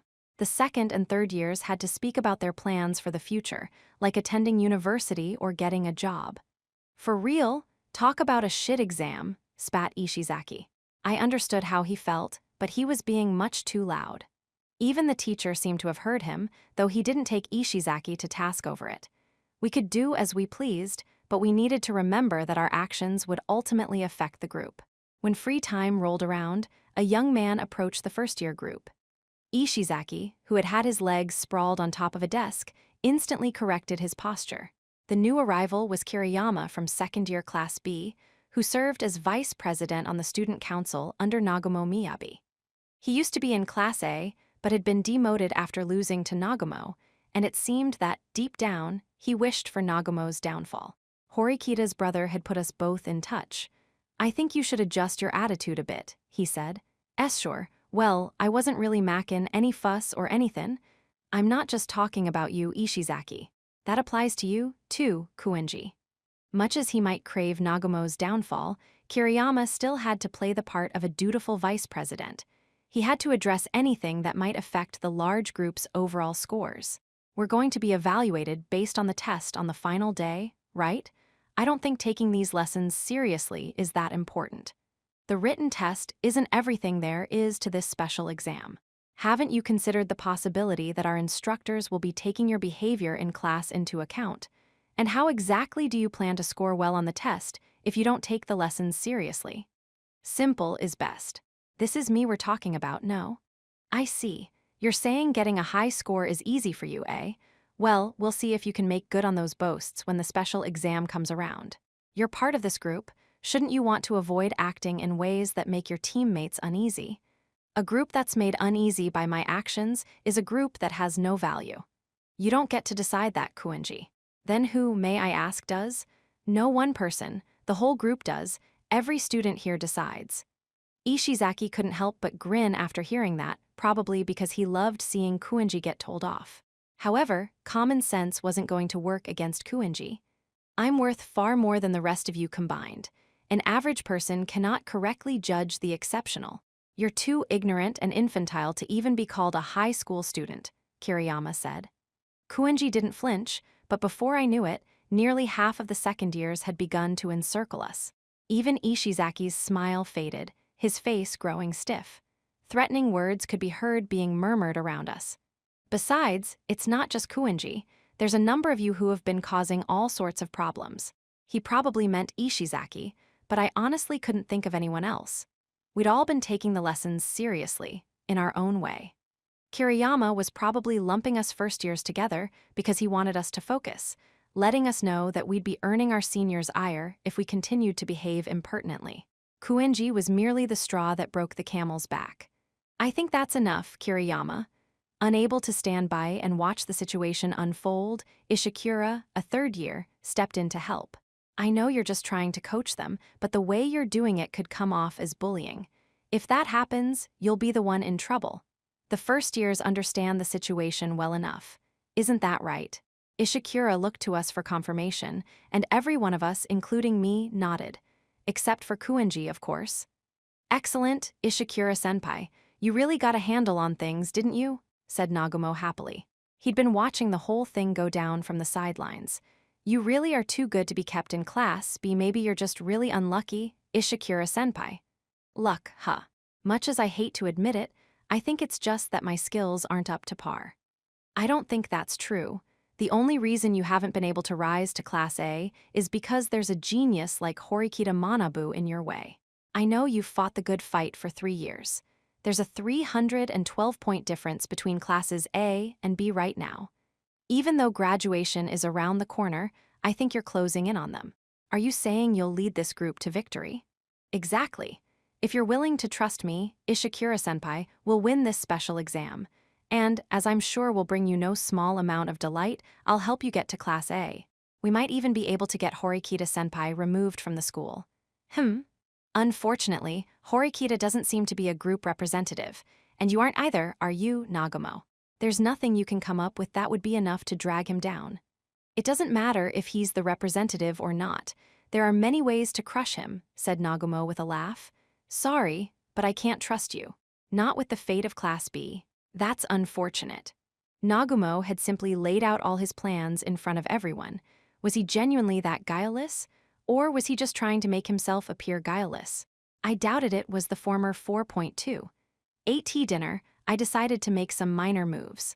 Or so I say, though all I was really trying to do was get a better handle on the girls' situation. Ichinose and Shiina being in the same group had caught me slightly off guard, and I wanted to understand what was up with the other groups. I wanted to better understand the girls' situation, because Ichinose and Shiina being in the same group had caught me by surprise. I wanted to understand what was up with the other groups. Kei was eating in the same place as she had since the beginning, which made it easy to get in touch. I hadn't even asked her to do that. She truly was reliable. I, on the other hand, had been grabbing random seats that just happened to be open, wanting to avoid openly engaging with Kei, just in case. Very few students knew about my strange relationship with Ryuin and other members of Class D, or with Kiriyama and Kei. Besides, there were enemies on the inside of whom I needed to be cautious. I checked my timing and then sat down near Kei, just as I was racking my brain over how I would get her to notice I was there. Kei made some kind of noise, I think as a greeting. It was very soft. Apparently, she'd noticed me, even though she was enjoying a meal with her friends. In that case, I would wait patiently until she got rid of them. She proceeded to eat her meal slowly, letting her friends head back to the room ahead of her. I'd been considering postponing this meeting if there was a chance of being interrupted. She couldn't shake her friends, but she'd cleverly manipulated them into leaving. Finally, no one was paying attention to us, and our conversation could start. Of course, we'd immediately cut it short if someone did come. So, it's the third day, and you finally feel like asking for my help? Yes, I have too little information on the girls. No surprises there. Someone with a communication impairment like yours can only make contact with so many girls. She was giving me the cold shoulder, right off the bat. A small price to pay if it helped Kei feel she had an advantage and keep our relationship going, but I decided to be a little mean in response. So, you'll make it through this special exam even if you get no help from me. Oh, obviously. I mean, who do you think I am? I see. Then there's nothing to worry about. Well, maybe you can analyze my situation just to make sure there's nothing to worry about. Okay, said Kei, looking anxious. Tell me how the girls' groups are divided. Before we talk about that, something's been on my mind. Make it quick. If we spoke too long, people might become suspicious. Well, I'd say it's pretty important. What's going on with that Ryuin guy? Are you worried? Well, yeah, even the girls are talking about it, like why he quit being the leader and all. No one knows what really happened. Well, I wouldn't ever call Ryuin gentle as a lamb, but he's been somewhat domesticated. So raking him over the coals worked. Raking him over the coals? Kay hid her vulnerability beneath a tough facade, though her fear occasionally came into view. Her curiosity probably stemmed from anxiety over the fact that Ryuin knew her weakness. Don't worry about Ryuin, he won't do anything careless. At the very least, he won't be doing anything to you, Kay, I said to reassure her. Kay didn't respond. Was someone else approaching us? I'd been on my guard in case that happened, but that didn't seem to be the case. I immediately sensed what was going on. Sorry, it's nothing, she said. I could tell she was lying. It doesn't seem like nothing, Kay. I am telling you it's nothing. Is that really true, Kay? Wait a minute, you're doing this on purpose, aren't you? She didn't look at me, but her voice sounded threatening. Maybe I'd pushed her too far. Ugh, God. I shouldn't have given you permission to call me by my first name. You're the one who started that in the first place. WL, yeah. More importantly, if she was satisfied by what I'd told her about Ryuin, I wanted to get down to business. We were well hidden among all the hustle and bustle, but if someone happened to notice us, they might become suspicious of my relationship with Kay. Well, I've gathered as much information as I could, more or less. Want to hear it? Yeah. I'm going to say this up front, though, I wasn't able to get a complete picture of all of the groups like you wanted. I understand. I wasn't expecting that much from you. Okay, that's a super rude way of putting it. Even someone like you couldn't know everything about who was put into what group, right? I wonder about that. What? You're saying you've memorized where everyone is? I didn't say that. What group is Shibata-kun from Class B in? He's in the group of mostly Class B students led by Kanzaki. What about Tsukasaki from Class A? He's with mostly Class A students led by Matoba. Then what about Suzuki-kun? He got assigned to a different small group than the one I'm in. You have memorized everything. Just the people whose names I know, but if I see their faces, I can remember where they belong. I was grateful that this exam had forced me to memorize the names of all of the first-year students. Once we were done here, I'd probably be able to match names to faces with nearly 100% accuracy, as long as I hadn't missed or misunderstood something, of course. Sai, how is your memory this good?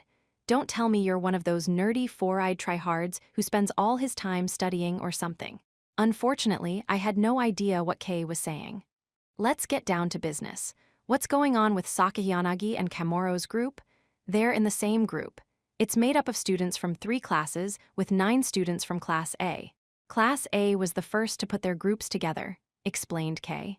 So, the girls had picked a similar strategy to the Class A guys, only they went with 9 students instead of 12. The fact that they've only got 3 classes means someone didn't join in, or maybe Sakayanagi didn't let them in. They wouldn't accept anyone from Class B, they rejected the idea right off the bat. They said they couldn't trust Ichinose or something. Well, Sakayanagi didn't say that. Kamoro did. Not able to trust her, huh?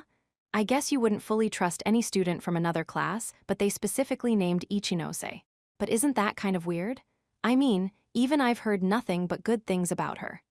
If I were asked to name a trustworthy student from another first-year class, I'd have named Ichinose, without a doubt. Of course, there were probably more than a few people who'd name Kushida. If asked the same question, at any rate, I estimated Ichinose was in the running for the most trustworthy person in our grade level. But if Sakayanagi and Kamoro's group only had members from 3 classes and the minimum number of students, their point multiplier would be greatly diminished. It was a strategy where absolute victory was impossible, but so was absolute loss. That's not fair, right? Class A should just protect themselves. They were really forceful about how they made the groups. Seems that way. A solid, reliable strategy.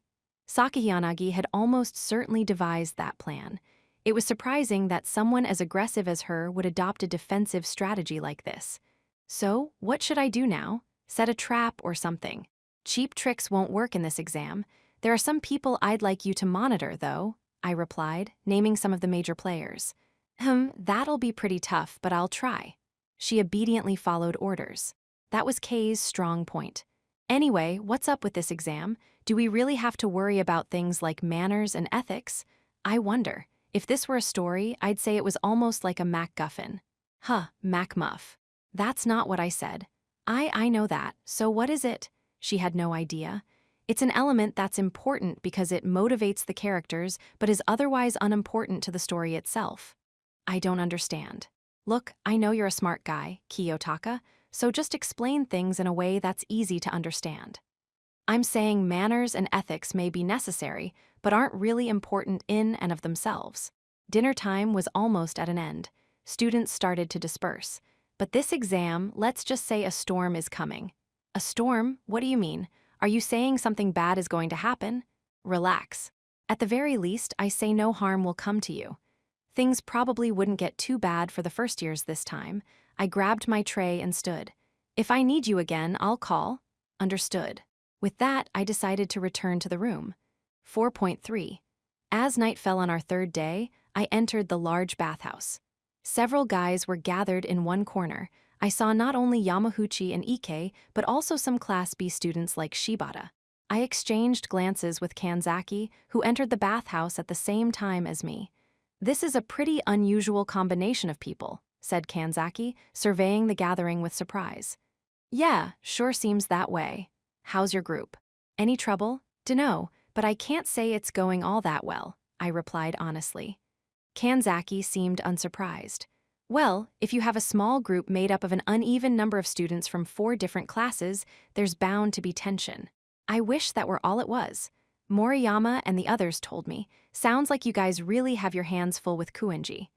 A natural assumption, under the circumstances. I'm trying my best as a classmate, but I have absolutely no control over him, I said. Speaking of control, have you heard about what's going on with Ryuin?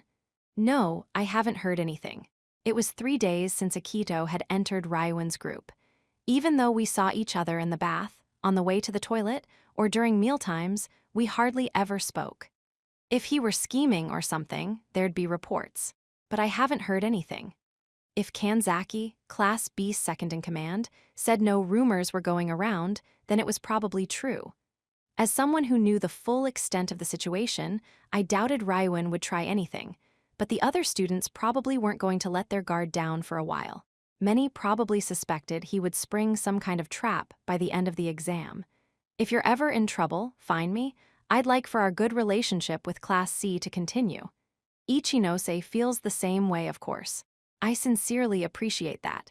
Ichinose seems to have a really high opinion of Horikita, more so for her honesty than her ability, though. Her honesty? Huh. I didn't know if I would call Horikita honest myself, but Kanzaki's definition of the word might be slightly different from my own. He probably meant she had integrity. She was a firm believer in keeping her promises. You couldn't expect anything of the sort from Sakayanagi or Ryuin. Oh, Kanzaki, hey, over here. Shibata waved. Ayano Koji, you come over too. Yamaguchi signaled for me. Unable to decline under the current circumstances, I went. What's up? Said Kanzaki to Shibata. Just having a blast with Yamaguchi and the guys here. Being totally honest and talking about something kinda weird. Kinda weird? We've been talking about who has the biggest thing in our grade. What thing? Dude, isn't it obvious what we mean? You know, down there, said Shibata with a laugh, pointing at the center of the white towel wrapped around his hips. I see, sounds like you're having fun. Kanzaki released an exasperated sigh at the childish competition that Shibata was engaged in. I mean, yeah, it's childish, but hey, it's surprisingly fun. Kanzaki and I didn't get what was so fun about it. We exchanged glances and decided to keep our distance. When Shibata and the others started their discussion once again, Kanzaki left. Soon after, I got up to leave too. However, all right, who's the current size king? Sudo, probably having overheard the conversation, showed up.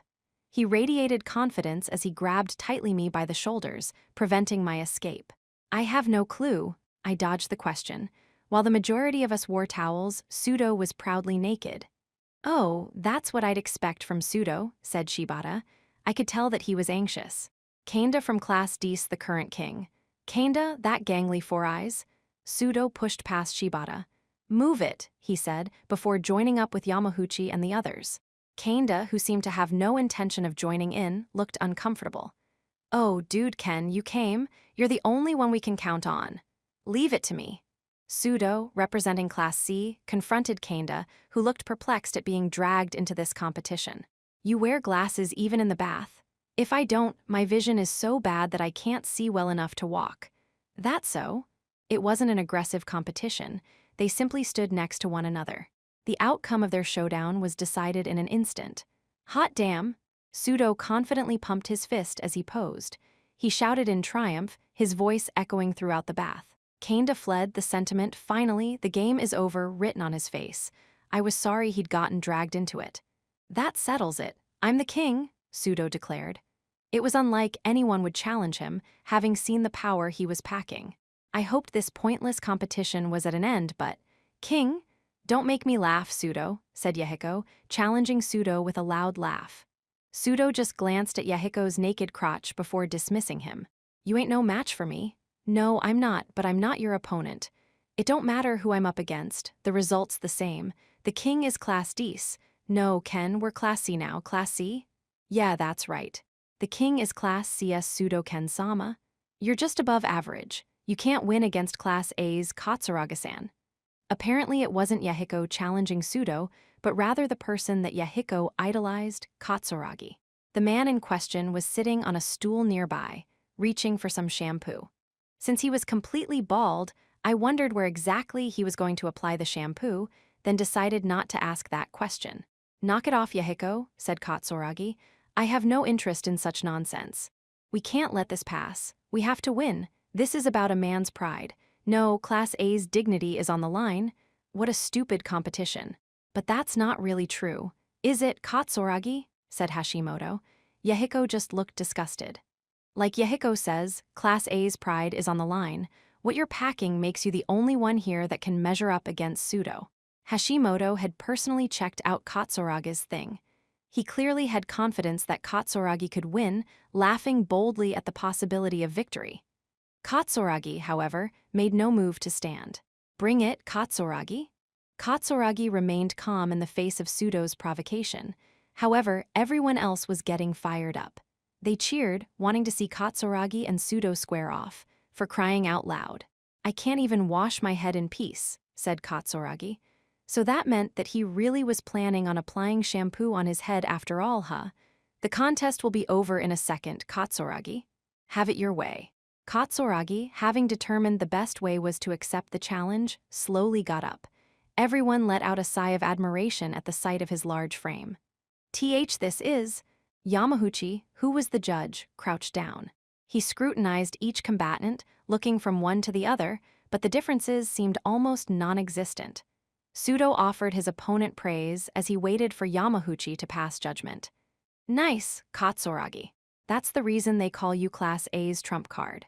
This is ridiculous. All right, and the judges say… Yamaguchi stood up. It's a draw. Unlikely as it might seem for such a thing to happen in a competition like this, Yamaguchi had determinedly they were evenly matched. Ike, Shibata, and the others gathered around, ready to object, but Yamaguchi's judgment seemed sound, because they couldn't determine who was bigger either. Are we done? Said Katsuragi. Clearly done with being made a spectacle, he pushed past them and went back to where he was sitting. I hate to admit it, but I guess the two of us share first place, Pseudo said. I didn't think anyone would object to that, but we still weren't done. I had the honor of watching your valiant battle, but how naive you are, said Ishizaki from Class D. Huh, don't make me laugh, Ishizaki. You ain't a match for me, said Pseudo with a dismissive laugh. Ishizaki was pretty much on Yahiko's level. I ain't your opponent. What? You fool, Class D possesses the ultimate trump card. No way, you don't mean Raiwan. No, shouted Ishizaki. Albert, you're up. The moment Albert's name was called, there was an uproar. The thought of Albert had certainly crossed everyone's minds, but they'd avoided mentioning him. Now that unspoken rule was broken. Hey, that's not fair. Even Pseudo, who'd been dubbing himself a king moments ago, couldn't hide his nervousness. Deal with it. If we're measuring who's number one in our grade, then Albert is on our team. Ishizaki had a point, but no one could deny a fight that crossed into international territory put us at a disadvantage. Japan's professional baseball players, for instance, were highly skilled, but if you looked at foreign players in the major leagues, the difference in physicality was obvious. Foreigners were just made differently from us, both in terms of build and genetics. Albert approached silently. Pseudo and Katsuragi were well built, but they couldn't compare to his muscular frame. Also, for some reason, Albert was still wearing sunglasses in the bath. Maybe they had some kind of anti-fogging solution applied to the lenses because he moved with no problem. Damn, he's huge. Albert had a bath towel wrapped around his hips, so Pseudo's muttered words had to be referencing his physique. Now that I saw them side by side, the difference was clear. It was like the difference between a junior high student and a college student. It followed that the same should apply to the weapons they wielded. Though it might be precious little help to him here, all Pseudo could do was pray Albert wasn't packing more firepower than him. "Bring it on," Pseudo shouted, showing no fear. As the king, he couldn't run away. Albert didn't say a word, but he was plenty intimidating, even so. He let Ishizaki remove his bath towel. The veil had been lifted. Everyone, not just King Pseudo, watched with rapt curiosity. Was this a weapon worthy of a final boss? Or, in a stunning upset, would he be wielding something minute? It was a clash between beasts, the most primal kind of battle. "Go, Albert," cheered Ishizaki as Albert's fighting prowess was made clear. This is. Unveiled before the eyes of the current king was Albert's true form, which he'd kept hidden so far. The crowd fell silent. "I lost." 2 simple words from King Pseudo. He collapsed to his knees, struggling with overwhelming defeat. Unlike the contest with Katsuragi, there was no need for judgment here. The difference was just that extreme. This means Albert's the final boss. Yamauchi, Shibata, and the others folded like Pseudo had, their spirits crushed. No one was capable of challenging Albert. The winds of despair began to howl. Albert slowly bent over, maneuvering his large bulk as he picked up the towel and walked off. Everyone fell to their knees in despair, recognizing their horrible defeat. "Ha ha ha. You are all amusing yourselves like children, it seems." Kuenji's voice cut through the dreary mood like a knife. He'd been observing the commotion from inside the hot tub. "The hell, Kuenji? Aren't you frustrated too? Look at the state Pseudo is in right now," shouted Yamauchi. Pseudo was still too anguished to be able to stand back up. "I know, but Red Hair-kun put up a good fight." "The hell, dude? Are you tryin' to say you can square off against Albert?" said Pseudo, the life gone from his eyes. "I am a perfect being. As a man, I possess the ultimate body." "Don't dodge the question. What are you saying specifically?" Kuenji ran his hand through his hair without getting out of the tub. "There is no need for a competition, precisely because I know that there is no one superior to me. So, there is no need to war over something so pointless." "So you say, but it's not true, is it?" said Yamauchi, baiting him. However, Kuenji showed no signs of nervousness. "You truly are a fool. However, it might be fun to play along with you on occasion." He swiped his hair back from his face, looking as though he intended to accept the challenge. "Now then, shall I assume that Albert Kun is my opponent in this little competition?" Why did he say Albert's name like that? "No, it's Katsuragi-san," shouted Yahiko. "Leave me out of this, Yahiko," said Katsuragi. "There's no way Kuenji can win if he goes up against Albert. On behalf of the Japanese people, I'm begging you, Katsuragi-san, you must defeat him." Well, I supposed Yahiko and Kuenji were in the same group. Even though he'd been seated nearby, Kuenji probably didn't know in detail the kind of fighting power that Pseudo and the others held. If Katsuragi, who was an even match for Pseudo, stepped forward, then maybe he stood a decent chance of victory. "For crying out loud, all right, just this once," said Katsuragi, exasperated. He stood to represent the Japanese people, his package swaying left and right as he did. The guys gazed at it as if they were looking upon something divine. As I thought, he really is huge. I mean, even he can't go up against Albert, but if Kuenji... Heth, I see, so you're not called a king for nothing, Please just end this. However, you are no match for me." But Kuenji made no attempt to get out of the bath. Hey, you ain't scared or nothin', are ya, Kuenji? Or are you all talk, hidden your thing away in the tub?" Ishizaki said, trying to needle Kuenji into making a move. "I'm not so foolish as to direct my blade toward an unworthy opponent." "Ha! In that case, we'll break your spirit till there's nothin' left. Right, Albert?" Albert, the great foreign threat, stood next to Katsuragi. When he did so, a strange phenomenon occurred. Katsuragi's thing looked small in comparison. Upon seeing that, Kuenji's expression changed dramatically for the first time. "Bravo!" he clapped his hands. I see. As I would expect of the one representing the rest of the world, it would appear that you aren't all talk. Do you get it now, Kuinji? How much of a clown you are? I've had enough of this, said Katsuragi. After he finished washing off his body, he entered the tub and kept his distance from Kuinji. Everyone ignored him, now completely absorbed in the battle between Kuinji and Albert. Normally, it is not my policy to show it to men, but this is a one-time deal.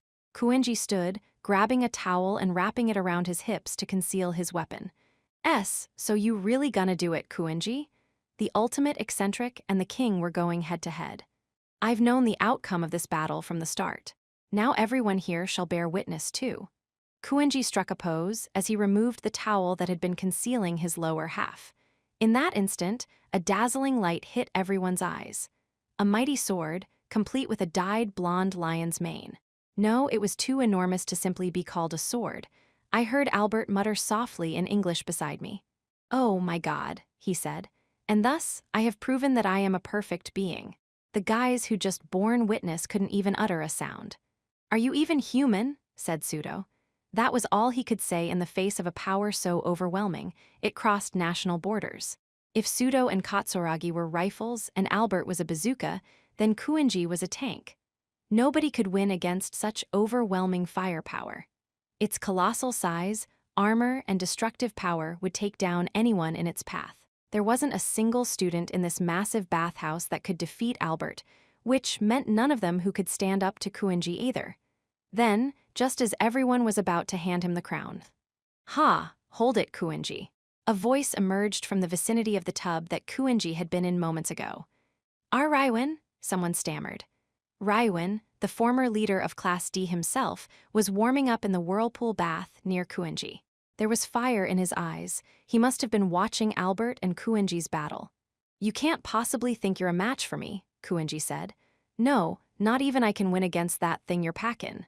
However, there might be at least one person here who could give you a good fight." Everyone started looking around at each other as he said that, even though there was no way such a person could exist. Then I realized what he meant. Raiwin had caught me in his trap. "Oh ho, and who might that be?" asked Kuinji. His interest must have been piqued. "Can't say, but if I'm not mistaken, there is still one person here covering himself up with a towel, hiding his true power." Having dropped that bomb, Raiwin entered the bath and turned his back to us.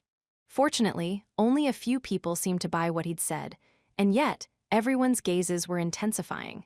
Somehow, I felt like not just the current occupants of the bathhouse, but people all throughout Japan were now paying attention. "No way, a guy like you? No way, dude," said Yahiko, glaring at me. "Are you really taking what he said at face value?" I asked. "I don't intend to, but it's kind of curious that you're the only one still covering yourself up all this time." Curious or not, I just never had any intention of joining this game. I took a step back. "Okay, fine, but let us check just in case." Yamaguchi and Yahiko approached as though they were trying to flank me. Raiwin wore a smug smile on his face. "I'm gonna make you taste defeat." That's what his look and smile said, just as I thought. Raiwin, who had no way of knowing what my member looked like, had intentionally set this up. He was intent on making me lose, one way or another. It was a malicious sort of attack, very much like Raiwin. I could use all my strength and bolt from the bathhouse, but then I'd have to forgo bath time while here at the camp. Sooner or later, the veil would be lifted. I could try to turn the tables and punch out every student here, but that strategy was hardly worth consideration. Either way, I lost. There was no way I could avoid this incomprehensible battle anymore. Kuinji, seeing I wasn't budging an inch, laughed. "Ha ha ha. No need to feel embarrassed, Ayanokoji boy. Even if you happen to be wearing protection, that's something a lot of Japanese children do. It's an important thing to protect." "You're not protecting anything though, Kuinji. That's because I possess overwhelming strength, you see. I have no need for armor. I had to get out of this. Find a means of escape. You guys do the chant, the chant." Despite having dropped out of this competition himself, Raiwin spurred everyone else on from where he sat in the bath, setting off another of his traps. He countered my strategy, ensuring I could no longer escape. "Take it off, take it off, take it off." All the guys started chanting, calling for me to take it off. The identity of the person goading them on didn't matter one bit to them. I was trapped, all thanks to Raiwin. and all I'd wanted was to wash away my fatigue after a tiring day. All right. Sometimes, you just had to fight. I had no choice but to admit that now was one of those times. And as a man, if you had a weapon, you should wield it. Winning or losing didn't matter, and nor did pride. As a man with a weapon, if you have to fight, then you should fight. What was important here wasn't winning or losing, nor was it something like pride. Fine, whatever. Do you want me to put you out of your misery, Ayan Okoji? Read you your last rites? Asked Sudo. I waved him away. Everyone kept calling for me to take it off, so I removed the towel wrapped around my hips, and then the chanting suddenly dropped. There was complete silence, as if the unruly noise earlier were just a dream. F for real, dude. Ayan Okoji, I don't believe it. The guys spoke in whispers. Well, I'm honestly impressed, Ayan Okoji boy, to think there exists a Japanese person who can hold their own against me. Truly, a margin of a few millimeters might as well be non-existent. It's like a showdown between two T-Rexes. The guys looked on with admiration and exasperation. You are all living witnesses to history, said Kuinji, tossing his towel over his shoulder with a laugh. However, victory is mine. If they are both T-Rexes, as you put it, then the difference lies in the number of prey they've devoured. In other words, experience. Without supplying any further details, Kuinji dipped back in the tub. 4.4. It was 1:00 a.m., well past lights out, and I was lying awake in my bed. Everyone else was sleeping soundly. I should have been sleeping in order to prepare for tomorrow. That reason, I was still awake lay in the single piece of paper beneath my pillow with the number 25 written on it. The note's simplicity didn't leave much to the imagination. The memo represented 25 o'clock, in other words, 1:00 in the morning. I didn't have any clue about who had put the note there, but I was awake now so I could find out.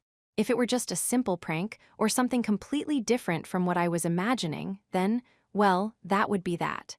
I could just use this time to calm down and think about things. What lay at the heart of this special exam? The bigger picture was slowly coming into view, bit by bit. Of course, this was all speculation, since we hadn't been told exactly how the test would be scored. But I did know for a fact that there were going to be several things included in this exam. Zen, we would be graded on everything from our manners at the start of Zazen to the posture we held during it. If we behaved inappropriately or did anything that got us smacked by the Zen stick, we'd probably have points docked for it. Long-distance relay race. That sounded simple. A test of our speed. Speech. Every person in the large group would deliver a speech on 4 criteria aforementioned. The grading system for this had already been disclosed. Written exam. I expected this would focus on the subject of ethics. It sounded like it would be a standard essay-based test. There were other things that concerned me, like cleaning and cooking meals, but I couldn't determine how those would be scored yet. In some cases, things like tardiness or causing trouble might also be included in our assessments. A lot of students were probably agonizing over how to approach this completely different special exam. A strategy, while vital, could only be devised once you understood something's true nature. The goal of this exam was ostensibly to make us work as a group, support each other, and earn a high average score. Simple, on the face of it. But though it might sound easy at first, you could tell just from watching the groups be formed that this was going to be an uphill battle.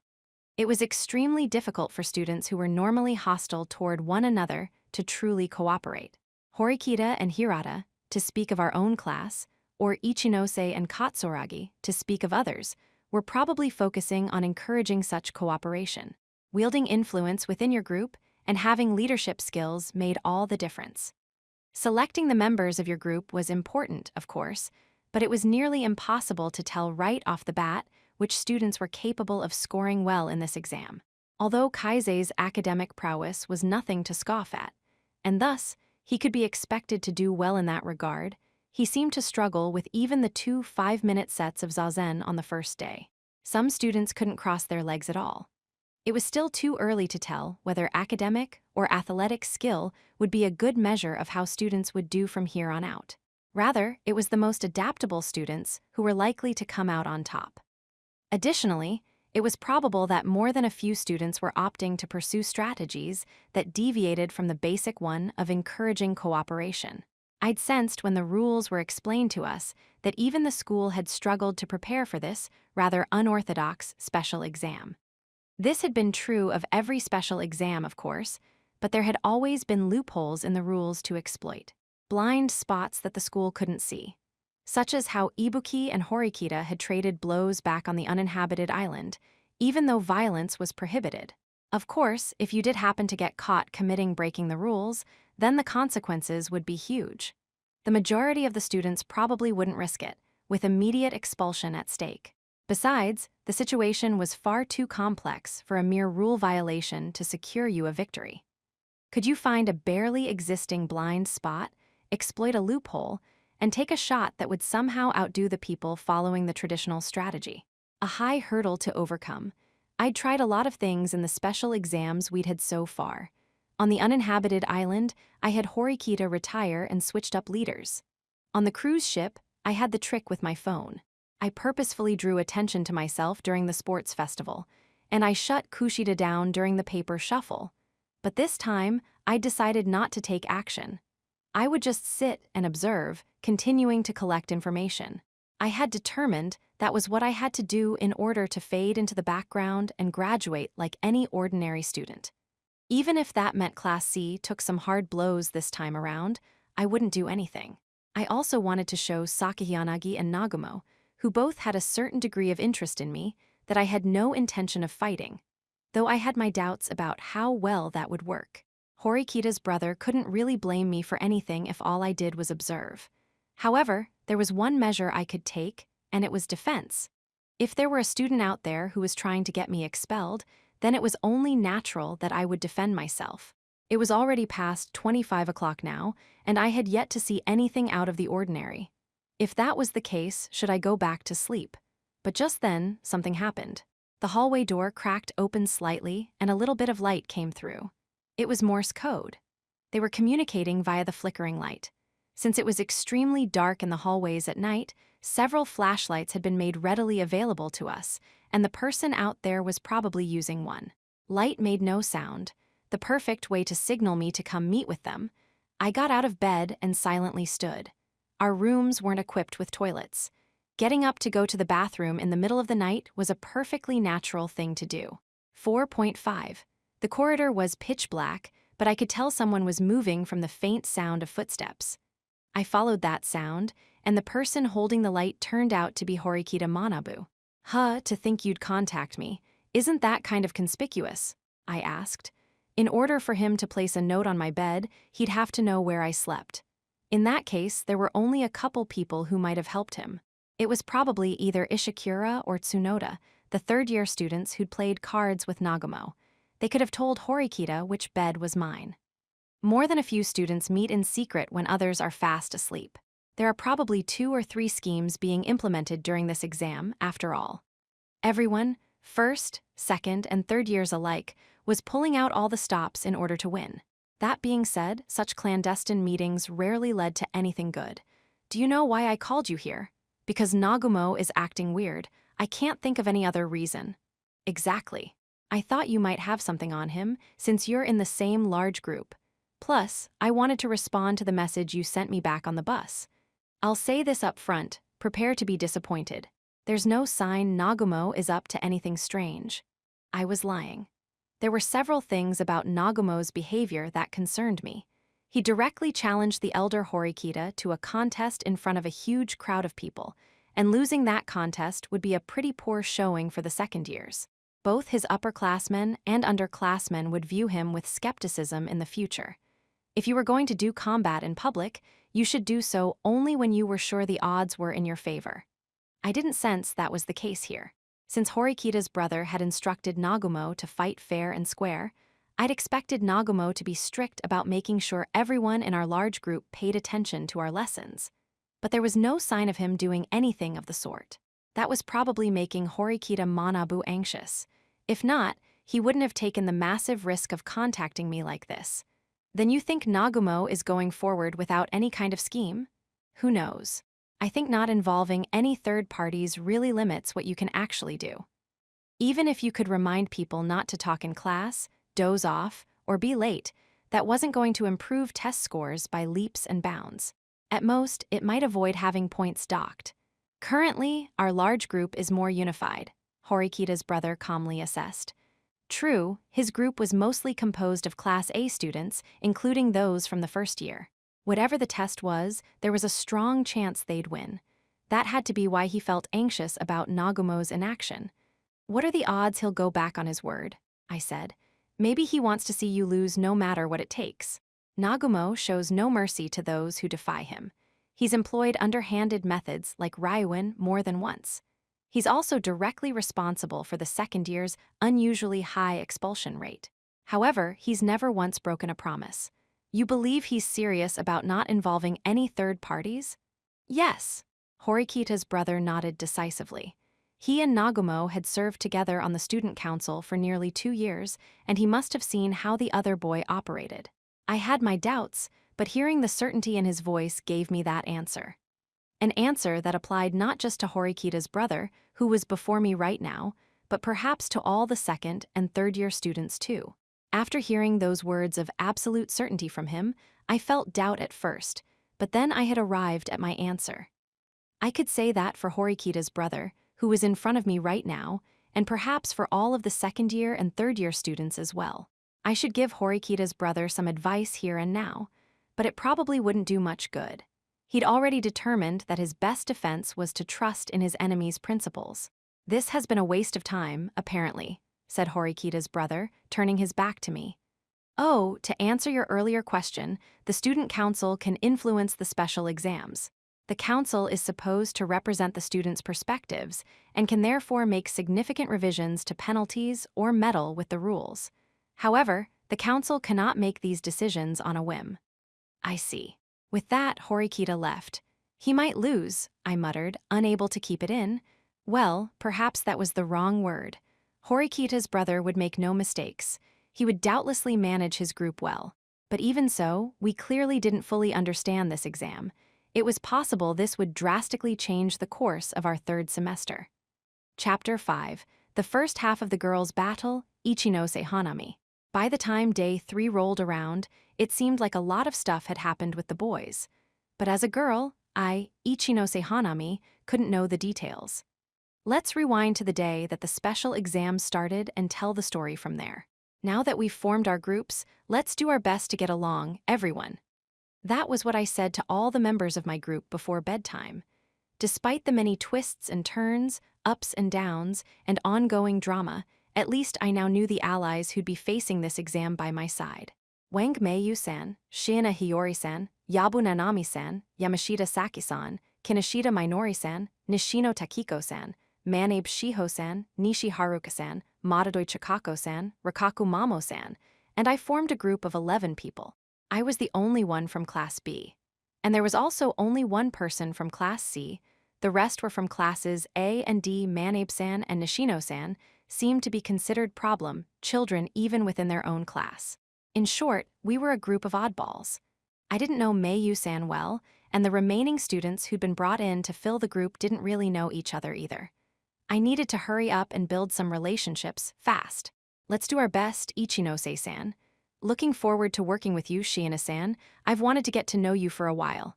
Is that so? That's an honor. But as for Class C, no, they were Class D now. We hadn't really mingled with any of them at all. With Ryuin-kun behind them, we could never get to a place where we could befriend them, no matter what we did. I supposed it was still unclear whether he really had stepped down or not, but since we'd finally put this group of girls together, I wanted us to get along. The main thing we needed to avoid was someone being expelled if our group fell short. In other words, we needed to avoid someone invoking the solidarity rule and dragging another person down with them. Even if my first loyalty was to my comrades in Class B, now that we'd formed this group, I couldn't play favorites. That was what I had told myself. Wang Meiyu-san wasn't actively participating. To be more precise, it felt like she couldn't participate even if she wanted to. It would be simple for me to lend a hand, but this group was mainly composed of girls from Class A and Class D, many of them ones with big egos. If I stuck my nose in where it didn't belong or tried to forcefully lead them along, they might decide they couldn't trust me. So I decided to wait. If no one else took the initiative and started helping Wang Meiyu-san, I'd do something about it. Hey, you're Wang Meiyu-san, right? Why, yes. Shiina-san approached her, addressing her gently. Shiina-san had taken on the role of representative even for a group like this. She was a really reliable person. I hadn't put myself forward for the role, partly because Shiina-san had volunteered right away, but also because I didn't think that we could really aim for the top spot with the members we had. This all must make you really nervous, huh? I mean, being surrounded by people you don't know. Well, I wouldn't. It's completely understandable if you're feeling bewildered, especially when you're surrounded by strangers and told to get along with them. Yeah, exactly, Shiina-san. You couldn't transform a group of strangers into friends just because you wanted to. It was the kind of thing that happened naturally or not at all. If you overthought it, you'd lose your footing and fail. Hey, Ichinose-san, have you ever had a boyfriend? Asked a girl from Class A. Well, I'm embarrassed to say it, but no, I don't have any romantic experience. I see. You look like you'd be super popular, though. Maybe you're the type of girl who has really high standards or something. I don't really think I am, but I dunno. Well, do you like any guys? Hua? The question was so sudden, I couldn't help but panic. There are rumors going around. People say they see you hanging around with Nagumo-senpai a lot, just the two of you. Well, it was certainly true that I'd been working a lot with President Nagumo after joining the student council. I'd never imagined it would lead to rumors like this, though. Setting aside whether I like him or not, I'm really not even on the student council president's radar. He doesn't look at me that way. No way, that can't be. Yeah. I mean, you're you, Ichinose-san. It wouldn't be strange if you and Nagumo-senpai started going out. Either way, there isn't anyone I like now. Wait, right now? So you used to like someone. The girls started to grow excited all at once. This was a dangerous topic if you misspoke. No, you got it all wrong. Well, I suppose there was this senpai I admired, but before I realized that I had a crush on him, he graduated. I trailed off, trying frantically to deny it. The girls all exchanged looks before bursting into laughter. What? Did I say something weird? I asked. No, it's just like you're answering these questions all so seriously. Ichinose-san, you're way too honest. It's okay to just brush off stuff you don't want to answer, okay? Does that mean you dodged the question yourself earlier, Chikako-chan? Eek! And so our girls' night gathering grew lively once more. How should I put it? It felt like we could talk forever and never get sleepy. Hey, I'm not gonna answer any questions I don't want to, okay? Okay then, how many times has someone confessed to you so far? 3 times. Well, if you're including preschool, 4 times, I think. And if I add in that one other time, then 5. See, you did answer. Naya, I was no good at talking about romantic stuff. I was so unfamiliar with anything of the sort, I was afraid I'd slip up and prove my ignorance. I wonder, could it be that Ichinose-san is the kind of person who's incapable of lying? You may be right. The girls were getting really fired up. It was probably better to deny that. That's not true, really. Really? For example, you might need to make a gamble or two during the special exams, right? I might try to mislead someone in a situation like that. Then you're fine with telling lies. I don't think that's quite right either.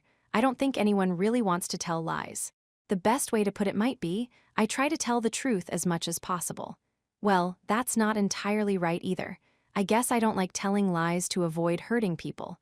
Isn't that kinda weird, though? I mean, wouldn't you want to lie to avoid hurting people? Yeah, I think lies told to avoid hurting people are definitely gentle, as lies go. But that wasn't really the case for me. That was right. This was the ordeal I'd set for myself. I think a lie told to avoid hurting someone is just delaying the pain till later. A single lie could lead to something much, much worse down the road. I never wanted to go through that again. Those painful days, that cruel time. Chapter 6, Ubiquitous Things. Sunday came and went in a flash, and it was now Monday, the 5th day of the test. All 4 hours of our morning lessons were devoted to exercise. We had to walk or run an 18-kilometer course that was going to be used for the long-distance relay race, and then be back for our afternoon lessons. Since it was a relay race, each person would only be running a kilometer or 2. But we were in the mountains, and the way could be rocky and steep. We walked for about 5 kilometers, exhausting our stamina. The other day, we'd only worked up a light sweat. The difference between then and now was incredible. Seriously, how much higher does the slope go? This is friggin' nuts, dude. This is way too hard, spat Ishizaki as we passed a sign telling us to be wary of wild boars. He turned back toward me with a look in his eye that suggested he'd spied something unpleasant. Speaking of wild boars, are the ones here pretty big, like this guy? Truly amazing. I underestimated you, Ayan Okoji. Hashimoto and a bunch of other guys started complimenting me, which just made me extremely uncomfortable. Knowing they were going to use this joke to mess with me for a while was profoundly awkward. Albert even went so far to applaud. But soon, they were out of time to tease me. Even though the road that led to the summit was paved to allow vehicles, the incline was extremely steep. Simply walking up, it was going to strain our legs. On top of that, since we'd been getting up early to make breakfast, we were more tired than the upperclassmen. We only got a break on Sunday because the school showed some mercy. How long is it going to take for us to get back? The average person's walking speed is 4 kilometers per hour. It's a distance of 18 kilometers. If we walk the entire time, it'll take 4.5 hours. You've got to be screwing with me. We ain't gonna have any time left to eat lunch. Then we have to run, Ishizaki.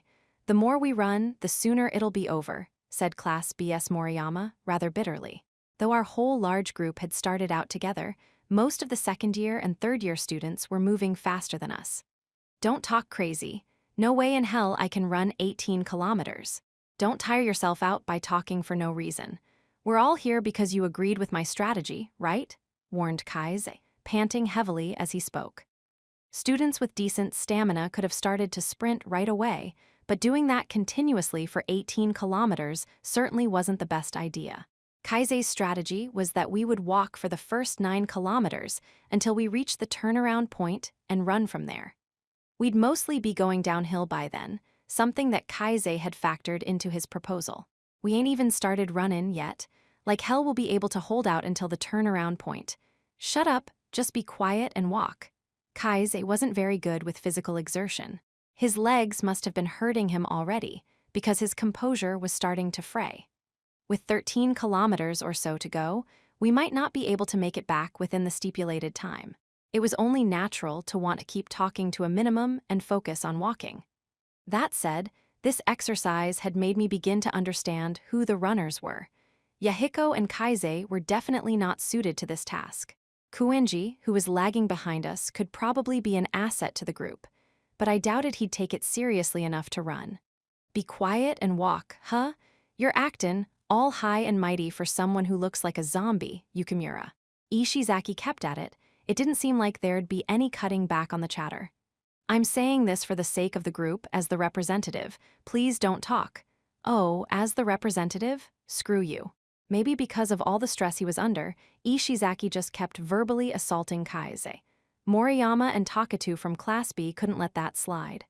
Enough, Ishizaki. Yukimura's right. Sensing someone behind me was getting further away, I turned to find that Kuenji had veered off the byroad and gone into the forest. No one else had noticed. They were solely focused on looking ahead. Ishizaki wasn't our only problem child. I couldn't see Kuenji anymore, and there wasn't any sign that he was coming back. This probably wasn't a minor detour. Well, it is what it is. I considered quietly chasing after Kuenji, but everyone might think I ditched too, so I spoke up. Kuenji went off on some other path back there. I'll go call him back. Huh. What in the hell is that weirdo doing? With no students around who seemed capable of stopping him, Ishizaki's voice seemed to just get louder and louder. Don't let him distract you, Ishizaki. If you don't ignore Kuenji, you'll only be hurting yourself. Kaize's strategy was to treat Kuenji as if he were invisible. A sound strategy, but ignoring him completely was easier said than done. Sorry, Kiyotaka. Can I leave this to you? Asked Kaize apologetically. I could tell Kaize didn't have the energy to go back and look for Kuenji. I told him I'd do it. Hey, this is Kuenji we're talking about. Won't he be kind of a handful? Want me to help? Offered Hashimoto. However, I politely declined his offer. No matter who goes, we might not be able to bring him back. Getting as many people as possible to finish the run would look better to the school. I don't see how I could get lost on this route anyway. You're probably right. Come back the moment you think it's a lost cause, though. I nodded my assent and went in pursuit of Kuenji. I hadn't planned on actively making a move, but I wasn't often in a position to speak privately with Kuenji. If I was going to talk to him, this was probably my only chance. 6.1. The narrow path was just a dirt road. Despite the poor terrain, I picked up my pace. If Kuenji was on foot, I calculated I could catch up to him in a minute or two. However, he must have gone faster because there was no sign of him. What a pain in the neck. Going faster was one thing, but running down a dirt road was troublesome. I increased my pace, looking for any tracks Kuenji might have left behind on foot. After 100 or so meters, I finally spotted him up ahead. As I looked at his back, I remembered a similar situation back on the island when Irie had been there. Kuenji had left us in the dust back then too. "Kuenji," I called, closing the distance between us. "Oh ho, if it isn't Ayanokoji boy. This isn't the correct route, is it? I'm here to keep you from potentially getting expelled via the solidarity rule. Why did you take this detour?" I caught a glimpse of a wild boar. I dare say I was interested, so I gave chase. That certainly wasn't what I'd expected to hear. I refrained from asking what he planned to do if he found it. "Rest easy, I shall return in time. It shouldn't take someone like me even 30 minutes, he added. Looked like I had no choice but to trust him. "Incidentally, do you have any other business with me?" asked Kuenji. He must have sensed something was up because I hadn't walked away. "About the exam, I want you to help the group. I'm getting so tired of hearing people say that to me. I feel like my ears will start to bleed if I have to listen to those words just once more." I didn't doubt Kai's, and the others had been trying to persuade him when I wasn't around. And yet, Kuenji hadn't budged a single inch. "You don't have to get an outstanding score, just do what you're supposed to." "You do not get to decide that, I do. You know that, don't you?" "I will see you later," said Kuenji, motioning that he was about to leave. But I grabbed his arm and stopped him. He tried to take a step forward, leaving me no choice but to hold fast and dig in my heels. I expected him to resist, but for some reason Kuenji went slack. "Heh, I see. So that's how it is then, Ayanokoji boy," said Kuenji, turning toward me. "What do you mean, what's how what is?" "The person who tamed the dragon boy." "Dragon who?" "I'm talking about that mischievous rascal Rywin." "What does Rywin have to do with me?" "You're quite good at playing dumb. You don't let your intentions slip through at all when you feign indifference. I really don't understand how you arrived at this conclusion. Because of your touch on my arm, I can tell by the heat being transmitted through your skin." I'd already figured Kuenji wasn't normal, but apparently he was even more of an eccentric than I was. He got all that from me grabbing his arm. "Sorry, but this is a huge misunderstanding," I said. "Really? Judging by the way Delinquent Kun looks at you and acts around you, and the reactions of all those around you, I would think it's a certifiable fact." Kuenji didn't have a single shred of evidence, but he sounded overwhelmingly confident in his observations. It'd be pointless to attempt any further deception. "Heh, relax. I have no intention of revealing what you're keeping hidden. Even if you do happen to be exceptional in your own way, you're still a small fry to me. One of many. So whether I'm right or wrong, there should be no problem as long as I don't spill the beans." "Correct. Well, I do want to clear up this misunderstanding." "Too bad. That's not going to happen, Ayanokoji boy. Even if you have third parties vouch for you, assuring me that you had nothing to do with any of it, my mind is made up. I'm certain of what I know." "I see. Well, can we get back to the matter at hand? You're talking about me doing my part as a member of the group, yes? Can you?" "I've said this repeatedly. I refuse." He answered clearly and decisively. "I will act in accordance with my own wishes. That is my philosophy. Will I take the exam or won't I? What grade will I achieve? All of those things depend on how I feel in that moment." "I see." I had considered various means of persuasion, but haphazardly trying anything out here would probably backfire. I was going to have to leave things to chance, but there was a strong possibility that doing so would cause the least harm. It was clear as day that Kuenji wanted to avoid being punished with expulsion. I had no choice but to gamble on that. There was nothing I could do for now but watch Kuenji walk away, chasing the wild boar. I don't think there's anyone in the world who can make that guy do anything. It didn't matter if it was Horikita's brother, or Nagumo, or even his own classmates. Such was my honest impression of my classmate, whom I had known for about a year now. 6.2. After leaving Kyoyenji, I returned to the course. Even though I'd been gone for less than 10 minutes, I was probably in last place now. I didn't see any students from the group in front of or behind me, so I decided to rush a bit and catch up. A short while later, I sighted a group of first-year students, Kaise and the other guys. Takatu noticed me first right away, and then everyone else looked over to me.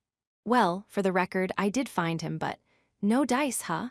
Hashimoto, who predicted that would happen, wore a bitter smile on his face. The other students didn't blame me either and just groused about Kuenji's absence. Somehow or other, we eventually made it to the turnaround point, happily badmouthing Kuenji as we went. Chabashira was waiting for us there, arms crossed. I hadn't seen her in a few days, but it seemed she'd been tapped pretty regularly to help out with various lessons. The second years and third years have turned back. You guys are all that's left, she said. What time is it, sensei? It's almost 11 o'clock now. That meant we still had an hour to go until our lunch break. If this were a flat road, it wouldn't be too hard to make it back in time. However, we had already trudged 9 kilometers up an incredibly steep, winding slope. Our stamina had been depleted considerably. If we didn't run at a solid pace, this exercise was going to take a bite out of our lunch break. I'm going on ahead. I don't want to be late for lunch. Wait, we'll be taking roll call before you head back down. Each person has to state their class and name. A board was brought out, probably for the purposes of recorded students who'd made it to the turnaround point. Once Ishizaki signed, he turned on his heel and ran, leaving the group behind. Looked like it would be every man for himself, group be damned. Albert followed afterward. Let's go, Kiyotaka. You go on ahead. I'd like to wait and make sure Kuenji comes back. That's all well and good, but we only have an hour left. I'm fast enough, don't worry. Short-distance running and long-distance running are 2 different things, you know. Well, I guess I'm not really one to talk, said Kaise, letting out a self-derisive chuckle before running awkwardly. I'm going, said Hashimoto. Yep. Hashimoto, the last member of our group, stretched and then ran off. Chabashira and I were the only 2 people left. It doesn't seem like you have anything you want to discuss with me, she said. I'm just waiting for Kuenji. If we don't get the tail end moving, it'll be trouble. Trouble. It wasn't really a big deal. If you had stamina to spare, like Ishizaki, who was quick to take the lead and clear the race, you'd never notice the students who gave up partway through. This wasn't a timed trial. We just had to clear the course by the set time. Whether we did that in 1 hour or 4 didn't matter. Kaise didn't have much stamina himself, but it was obvious he was pushing himself hard to keep from holding us back. About 20 minutes later, Kuenji finally showed up. This seems to be the turnaround. He'd gotten around a bit, apparently. Traces of leaves and dirt were stuck to his jersey. You're the last one, Kuenji. You have 40 minutes left. That seems to be the case. I wish I'd taken my time a bit more, but my encounter with the wild boar ended a bit sooner than expected. Wild boar? Asked Chabashira. She clearly had questions about that particularly strange and sudden part of what he'd just said, but Kuenji turned around and ran off. Roll call, Kuenji. You'll be disqualified otherwise, said Chabashira. My name is Kuenji Rokusuke. Remember it well, teacher, said Kuenji, without even turning around. His boisterous laughter echoed down the hill. Is that okay, sensei? He didn't state his class. Well, he gave his name. Let's cut him some slack. All right, I'll be heading off myself. I wondered how much time had passed. Coming up on the sign warning us about wild boars again, I saw 2 male students' backs. One of them was Kaise, about what I'd expected. Rather than having exhausted his stamina, though, he seemed to be leaning on another student who was propping him up. It looked like his left leg was hurt. The other student was Hashimoto, who, as I'd anticipated, had stayed back to help pull Kaise along. As I ran over to them, the situation became clear. Did you get a sprain? Aion Okoji? Yeah, looks that way. I'm guessing his ankle was at its limit by the turnaround point, said Hashimoto, explaining on Kaise's behalf. It had to be tough to support another person's weight, but he didn't seem to mind. He walked slowly, close to Kaise, and didn't seem displeased whatsoever. I'm so pathetic. Why can't I even do something like this? Kaise seemed frustrated, but I could still tell he'd changed. The old Kaise had found it hard to comprehend physical sports or anything other than written exams. He thought a student's life and work centered on academics. This Kaise had stretched before resuming the downward trek, and he'd gone last for the same reason I had. I'll help too, I said. Two would be better for this job than one. I went to the other side and supported Kaize. Wait, if you do this, you'll both be late for lunch, said Kaize. If we just abandon you, you'll start running, won't you? You'd hurt your leg even more. That would spell trouble for all of us when the final test comes around. If we can ease your injury just by missing out on one lunch break, that's a small price to pay. Right, Ayano Koji? You're probably right about that. But it was just good timing that the two of us were running near you, I said. Don't feel embarrassed. Hashimoto corrected me. 3 of us, actually. Although, man, that Kuinji dude runs insanely fast, huh? Dude's a monster. I get the feeling he has limitless stamina. There's no doubt he's number 1 in our grade level. I wasn't flattering Kuinji, just being honest. Maybe his horrible personality saved us from being saddled with Kuinji. In Class A, being in a group with him has made it pretty clear that he's an inconvenience for Class C, rather than an asset. It was true that if Kuinji ever utilized his full potential, he'd be a huge threat. I couldn't say he made a good secret weapon if he wouldn't cooperate, though. In the end, it was around 12:40 by the time we got back to camp, carrying the injured Kaize between us. After we arrived, Kaize got medical treatment at the infirmary. Hashimoto and I waited for him in the corridor. About 10 minutes later, Kaize returned. "How is it?" asked Hashimoto. Kaize smiled bitterly. "It's just a light sprain. Thanks to the two of you, it ended up being a minor injury. While he was favoring his left leg a bit, it did seem like he was walking pretty normally. There's not much time until the exam. Don't let it get any worse," said Hashimoto, lightly patting Kaize on the shoulder. "Hey, I know you helped me out, but," said Kaize. Hashimoto immediately understood. "Don't worry about it. We'll keep this between us. That'll be more convenient, right?" He'd gotten what Kaize was trying to say without having to hear it put in words. Kaize patted his chest and let out a sigh of relief. 6.3. Since I missed lunch, I was more excited than usual for dinner. After nabbing my seat, I immediately started eating. "Hey, Kiapon, the seat next to you free?" That was Haruka's voice.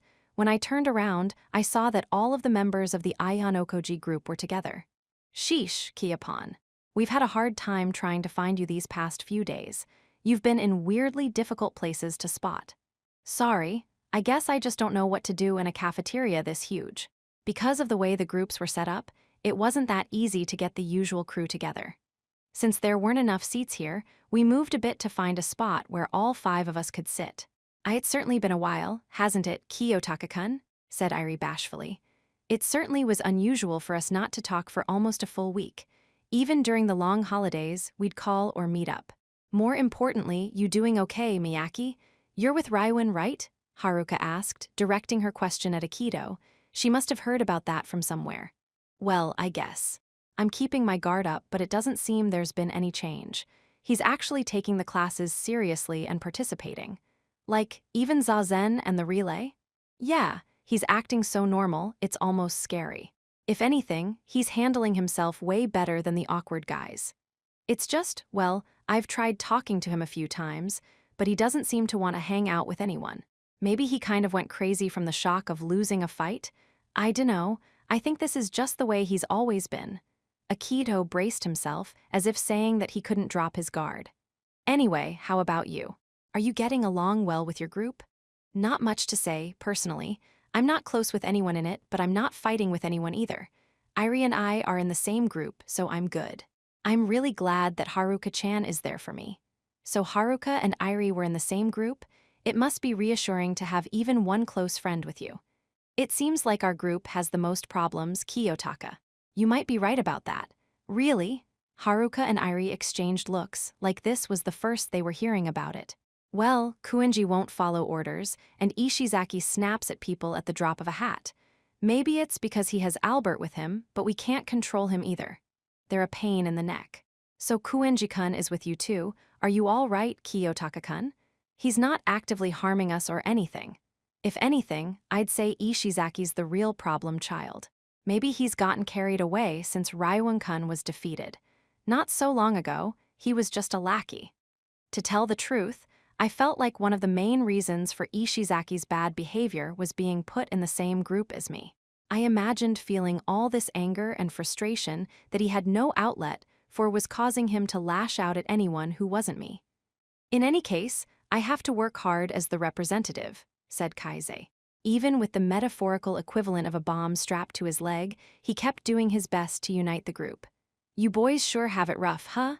Somehow, I feel like we're kind of out of place. Come on, it's all right. I mean, if you girls are doing okay, that puts us at ease. Right? Said Akito. True enough. Even with Kei funneling me information on the girls, there were still plenty of areas I couldn't see. If Haruka and Irie were together and moving along without issue, we boys could focus more on ourselves. 6.4. It was now the 6th day, Tuesday. On that day, I started to hear something a little odd from the guys. They missed the opposite sex. That was the current topic of conversation. I got the feeling that most of them were looking forward to dinner time. While being surrounded by guys made me feel more relaxed, it wasn't exactly as fun. God damn it. I feel like I'm Lawson, my mind being around guys all the time. If I were at an all-guys school, I'd be dead, man. Those were just some of the opinions I heard. Dude, having only guys around stinks. Like, literally. I supposed it was inevitable that they were buying into the cliché that all guys had bad hygiene. The truth, however, was that there weren't many sweaty or smelly people here. They should be thankful this wasn't summertime. And well, personally, I felt more relaxed being around only guys. That fact bore repeating. Ow, my hip! While we were in the middle of dusting, Kaise yelped in pain and crouched down. We had cleaning and breakfast duty to deal with every day, regardless of the lessons that continued at the same time. And we'd reached the point where you could see the weaker students starting to hit their limits. Kaise was complaining about his pain. The area we'd been assigned to clean today was pretty big, forcing everyone in our group, which was already short-staffed to begin with, to work harder than usual. When even one person got injured, you had to make up for it. What do you mean? Your hips hurt? Do your job? Ishizaki grabbed Kaise's arm and forcefully yanked him up. I know, I'll do the work. Let go. Then do it right, spat Ishizaki before heading back. Kaise immediately tried to resume cleaning, but he just wasn't moving well. His sprained leg in particular was clearly stiff. Ugh, he grunted quietly. He seemed to be enduring the pain, but if he pushed himself too hard, it'd affect him tomorrow. Grab a breather, I'll take your spot. There was no helping it. I'd clean Kaise's section for him. Sorry, Kiyotaka. Hey, we help each other out when we're in trouble. Problem solved.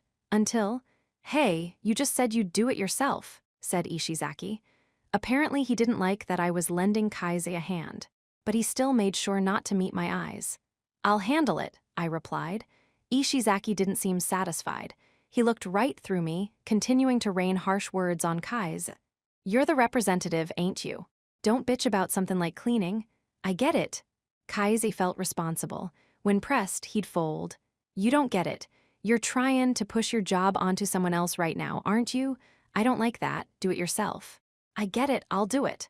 All right then, there you have it. Do not, under any circumstance, give him a hand, Ion Okoji. Ishizaki spoke to me for the first time, then immediately backed away, as if he was making his escape. Even if Kaise injures himself as a result, I asked. If he gets injured, that's that, answered Ishizaki. Apparently, Ishizaki wouldn't permit any attempt to help Kaise, even though he knew it wasn't good for the group. Albert silently approached Ishizaki, looking as though he was trying to tell him something, but Ishizaki didn't seem to be listening. Sorry, Kiyotaka. Guess I have no choice but to hang in there. Kaise probably feared the group's mood would worsen if he didn't keep working. Ishizaki was already riled by Kaise's attitude over the past few days. He probably couldn't stand Kaise, having someone else helping him out. Kaise understood that, which was precisely because he took Ishizaki's warning to heart and decided to do the job himself. Still, if Kaise pushed himself too hard, we might pay for it later. Even if he held out today, there was no telling what tomorrow would bring. The actual exam included multiple physically demanding tests, like zazen and the long-distance relay. He might suffer even more than he did now. I wanted to make Ishizaki understand, but I doubted it'd be simple. Hey, Ishizaki, you're taking this a little too far, said Yahiko, unable to just sit back and watch the situation play out. It's his own fault for not being able to clean properly, said Ishizaki. I know that, but what about him? Go warn him too. Yahiko pointed at Kuinji, who had never once cleaned anything at all. I can't even communicate with that dude in Japanese. I ain't got time to persuade a gorilla, replied Ishizaki. It wasn't as though Ishizaki hadn't warned Kuinji at least once before. He'd confronted him many times, to no avail, and given up. In that sense, you could say that the difference between Kaise and Kuinji was that Ishizaki was able to have an actual conversation with Kaise. If you have a problem, then you try and argue with him. It'll just be a waste of time, though. Fine, if I have to go, I'll go, said Yahiko, grabbing a broom and walking over to Kuinji. It's pointless, you'll see. Ishizaki gave a derisive snort. Yahiko thrust the broom at Kuinji, trying to press him to clean. But after a few minutes, he walked away, totally exhausted. We might be in the same group, but we were all still enemies. Clearly, that hadn't changed. Most of the students probably wanted this group activity to end as soon as possible. But the important thing to remember was that not every group was like ours. Even if it was only on the surface for now, some groups had to have members who were deepening ties with one another, forming real friendships and alliances, as if they were actually classmates. It wasn't just the first years either. The same phenomenon could be observed among the upperclassmen who had managed to stabilize the relationships between their classes. They understood that everyone benefited if they cooperated. Some students could plan ahead, while others were slaves to their darker impulses. Without a drastic gulf in skill to shake things up, it wasn't difficult to imagine the outcome of this battle. Ugh, I don't want to do this. This is just so friggin' dumb. Why do we even gotta play nice? Pretend like we're friends with dudes from the other classes? Right, Albert? Albert didn't agree or disagree, but Ishizaki continued. Seriously, dude. I hate this group so friggin' much, I could die. There's that gorilla Kuinji, and the annoying loudmouth Yukimura who talks a big game even though he can't even run a friggin' marathon. Then there's those Class B dudes who just smile and laugh without a care in the world, and those do-nothing Class A jerks. Idiotic. Whack, Ishizaki kicked the broom. You're free to curse us all you want, but keep cleaning. Shut up. Kuinji ain't doing nothing, so why do I gotta? Then you have no right to say anything to Yukimura, do you? Said Hashimo. But Ishizaki wasn't listening. He abandoned his cleaning duties and left, muttering something about going to the bathroom. Kaise bit his lip, frustrated. Kaise, you need to stop trying to shoulder everything alone. You can't change anything in the 1 or 2 days we have left. If you make an error in judgment now, you might regret it later, I said, giving Kaise some advice, or rather, hoping to confirm that he understood me. I understand, but there's nothing else I can do.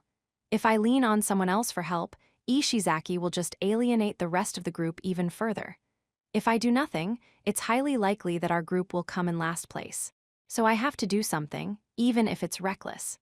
If the 2 options Kaise had just listed were the only options available, then acting recklessly probably would be the better choice. If you had no other paths to take, you just had to forge a new one for yourself. But Kaise didn't seem capable of forging anything right now, let alone a whole new option. We needed someone who was capable of both understanding the group and also taking action for the sake of others. I looked over at Hashimoto, who was quietly continuing to clean. He'd stopped Ishizaki from snapping at Kuinji on the second day, and he'd responded perfectly to the situation during the marathon practice. I had the impression he could to hold the group together firmly, at the right distance. It was unclear how much Sakayanagi and Katsuragi valued him, but I imagined he was a highly capable man, if I evaluated him as a hypothetical enemy anyway. He was harder to read than the aggressive Sakayanagi and the conservative Katsuragi, which made him a tougher opponent. Look, just don't forget that I'm here. If you're in trouble, I'll help. Thank you, Kiyotaka. Just hearing you say that puts me at ease. If those words helped Kaise, I was happy to say them. 6.5. During our next class, it was clear the situation in our group had not improved. Kaise, feeling responsible, couldn't successfully give orders as the representative, and Ishizaki wouldn't even talk to anyone except Albert anymore. Even during mealtime, the only period when it was possible to create some kind of peace and harmony, our group never came together. I decided to forget about them for the time being. There was nothing I could do for this group anyway.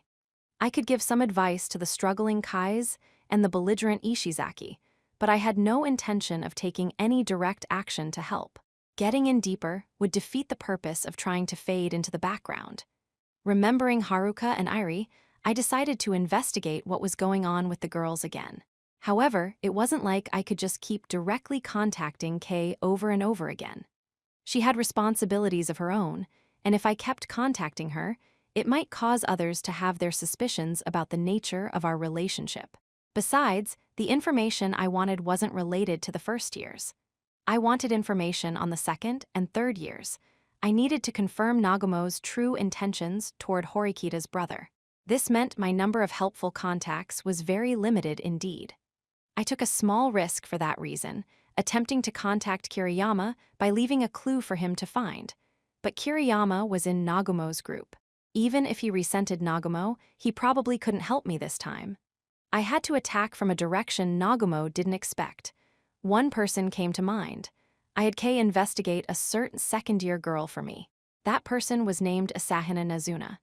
She was in Class A, alongside Nagumo Miyabi, and was personally quite close with him.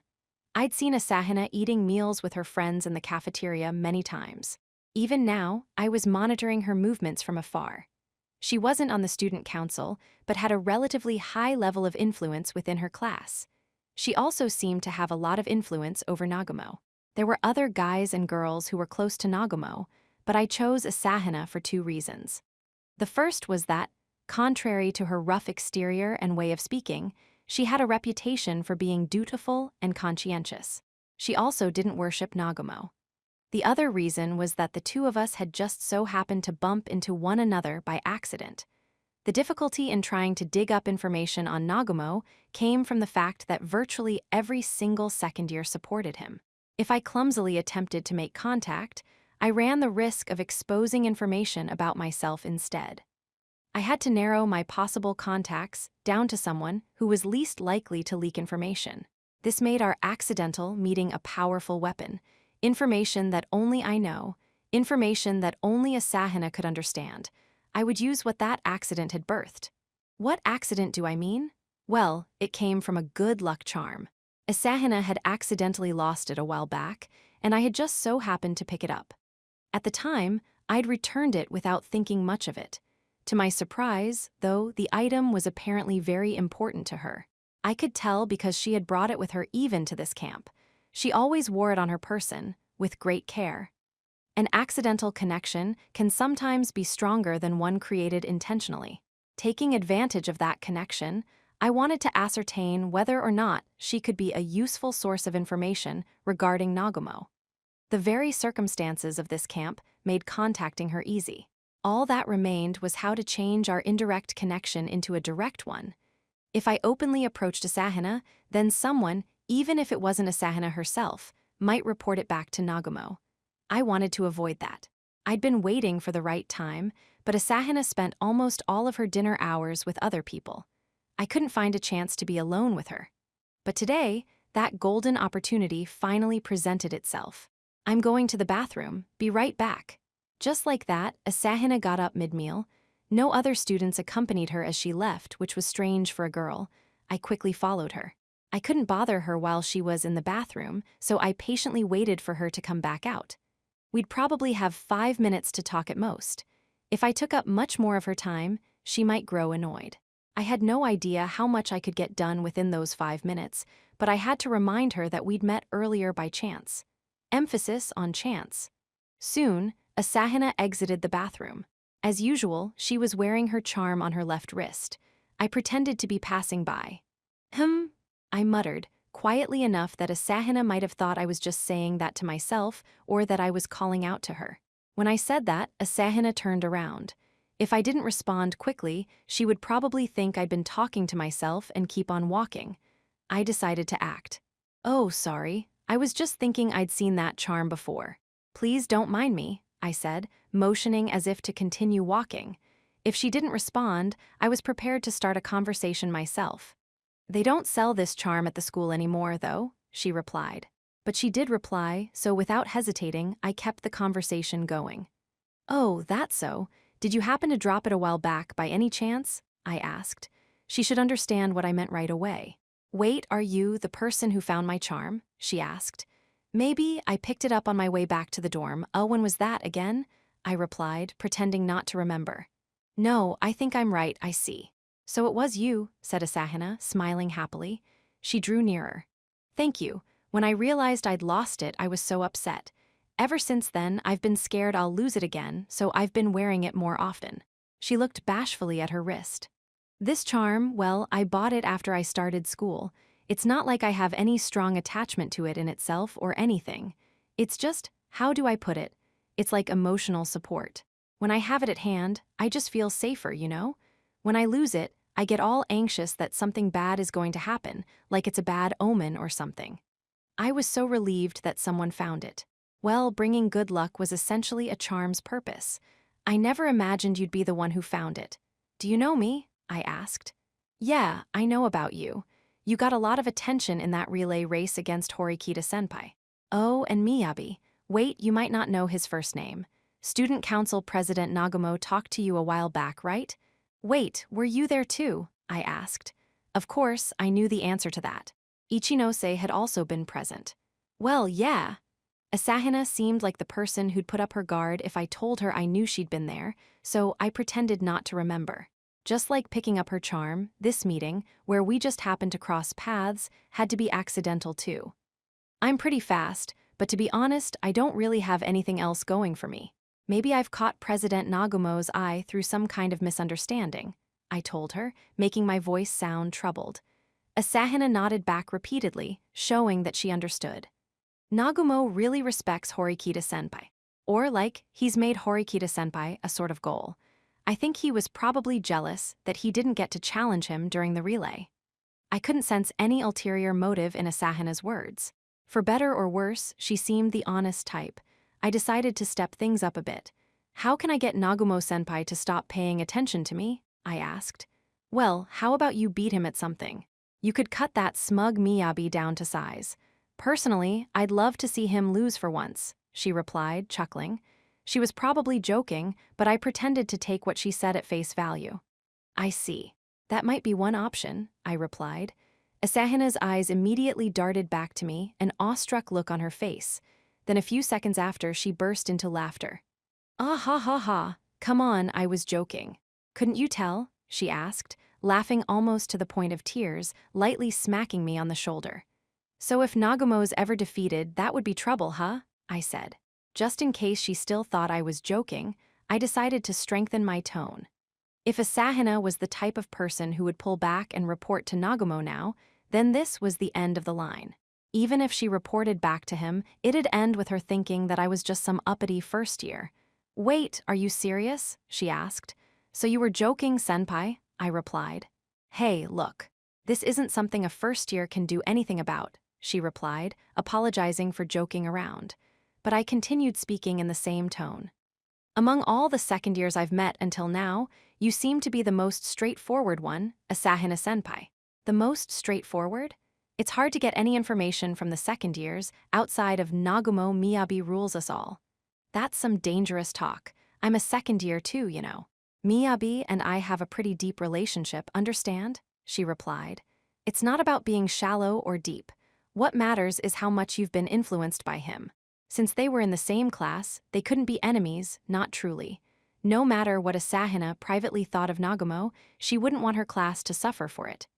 I think those are similar things, though, she said. In that case, think of this as nonsense from a first year. I bowed. Please excuse me. Ah, wait. Somehow I feel like I'm the bad guy here, she replied, releasing a deep sigh. Her smile disappeared. I see you're not joking around. As an apology, please let me repay you for picking up my charm. If there's anything you'd like to know, I'll tell you. Are you sure? It might be seen as rebelling against Nagumo-senpai, you know. To be honest, I don't think anything drastic will happen just because I talk to you, she replied.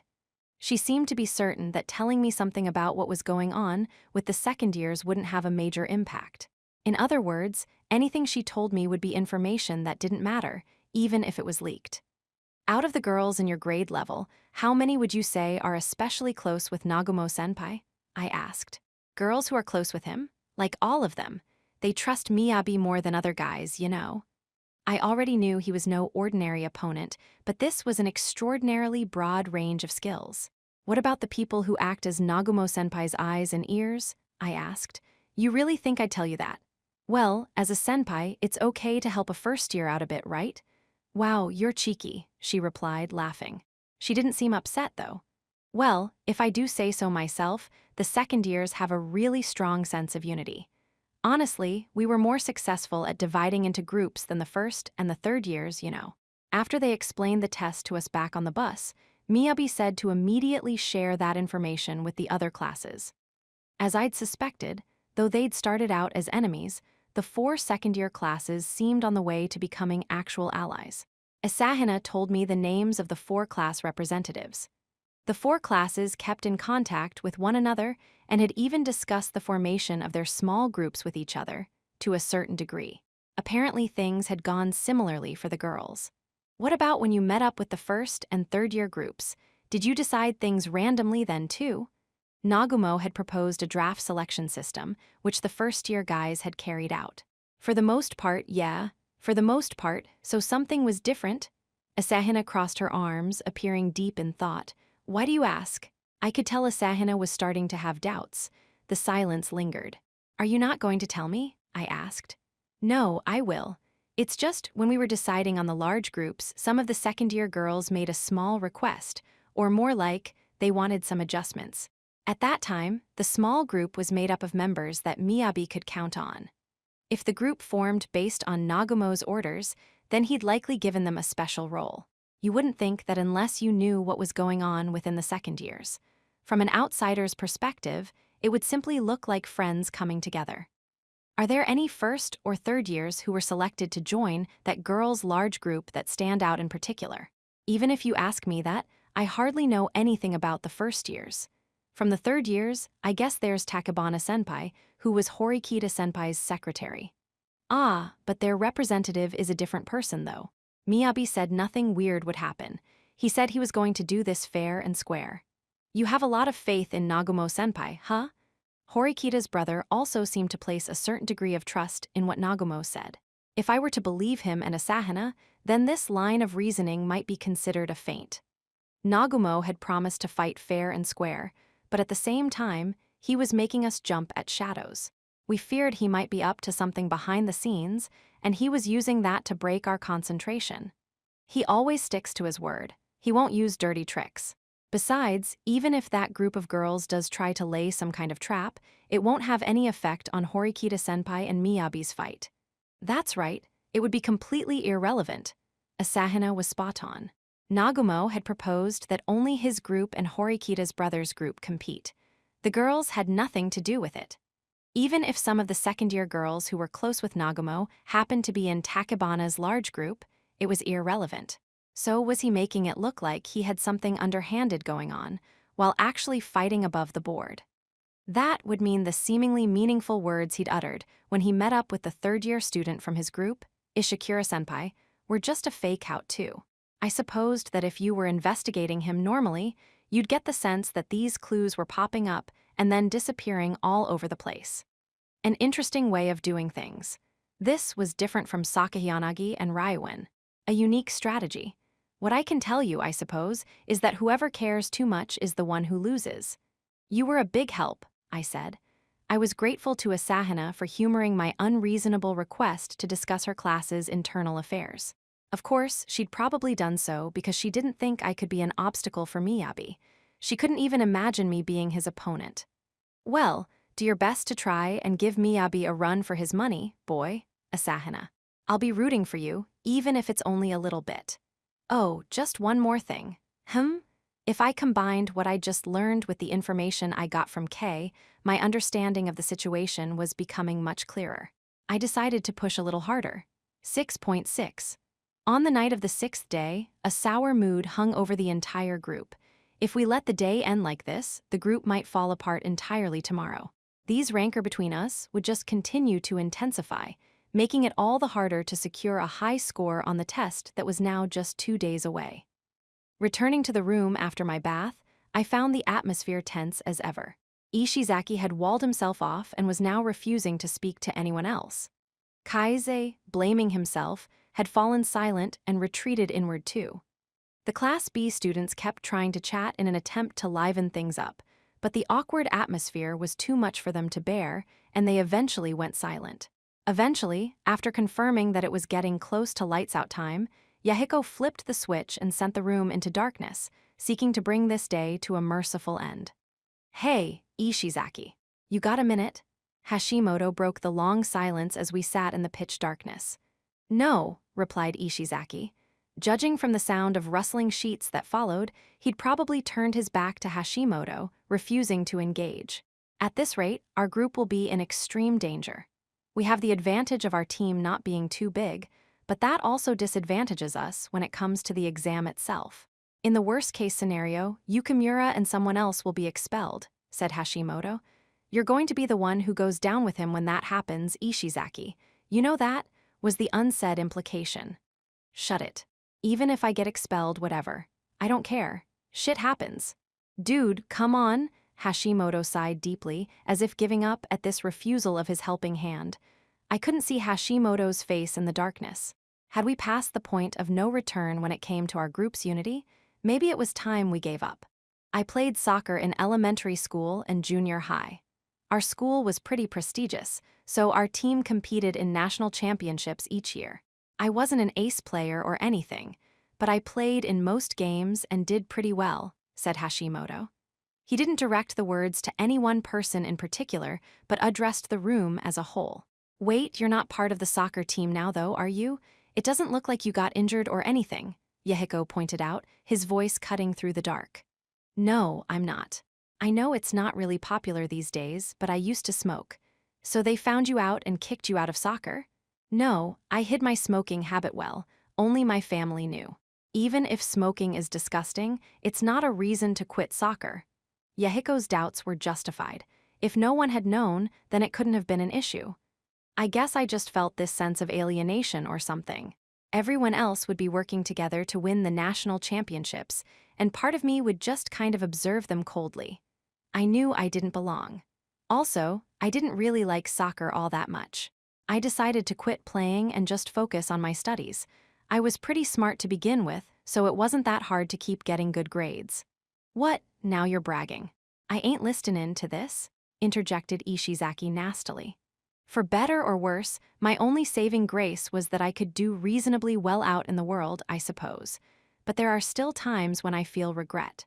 Whenever I see Hirata and Shibata practicing out on the field, I think it could have been me out there, even though I didn't even like it that much. "Strange, huh?" said Hashimoto. He chuckled self-deprecatingly to himself. "What about you? What was your childhood like, Ishizaki?" asked Hashimoto. "Huh, why you askin'?" "No reason. HMPH, well, I ain't got anything to say." Ishizaki refused, to no one's shock.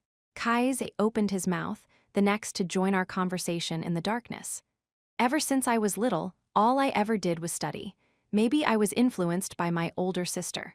She was a lot older than me, and she wanted to be a teacher, which meant I always had to play the role of the student. My sister was pretty ridiculous. She was always giving me these stupidly difficult problems to solve, even when I was in elementary school. "So that's why you're so good at studying, huh?" replied Hashimoto, responding as though he were trying to draw out the conversation. "Yeah, and on top of that, I'm terrible at sports. No matter what I did, I generally came in near last place, just barely squeaking by. I decided to just focus on developing my strengths rather than conquering my weaknesses. I used to think there was no point in training your body if you weren't planning to become a professional athlete. Enrolling in this school made me begin to doubt that for the first time. But I still believed that I could study hard and be considered an appropriate pick for Class A," said Kaise. He stopped speaking for a moment, as if he were remembering that time.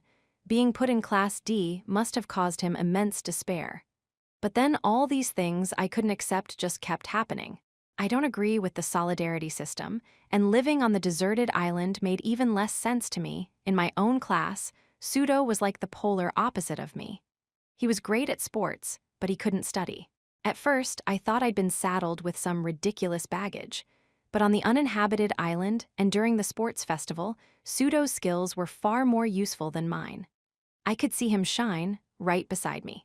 There was a hint of regret in his voice. There's still a part of me that can't accept it, to be honest. But I'm slowly beginning to realize that if all you can do is study, or all you can do is sports, then that's no good. That's the thing about this exam. If you can't do both of those things, then you can't score high. Am I wrong, Ishizaki? Seriously, are you asking me? I feel completely humiliated. Just like back on the uninhabited island and during the sports festival. I'm dragging the group down. I hurt myself, which has meant being a burden on others, and more importantly, I dragged down the group's morale. I have absolutely nothing to show Ishizaki, who, despite his complaints, has been contributing to the group just as much if not more than the average.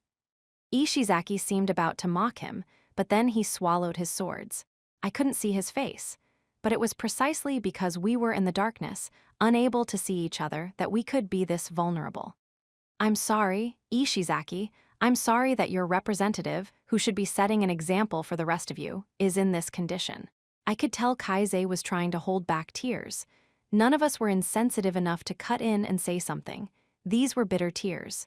Stop screwing around. Why are you apologizing? I mean, I'm the one who blamed you, said Ishizaki. He let loose a chuckle, seemingly aimed at himself, before continuing on.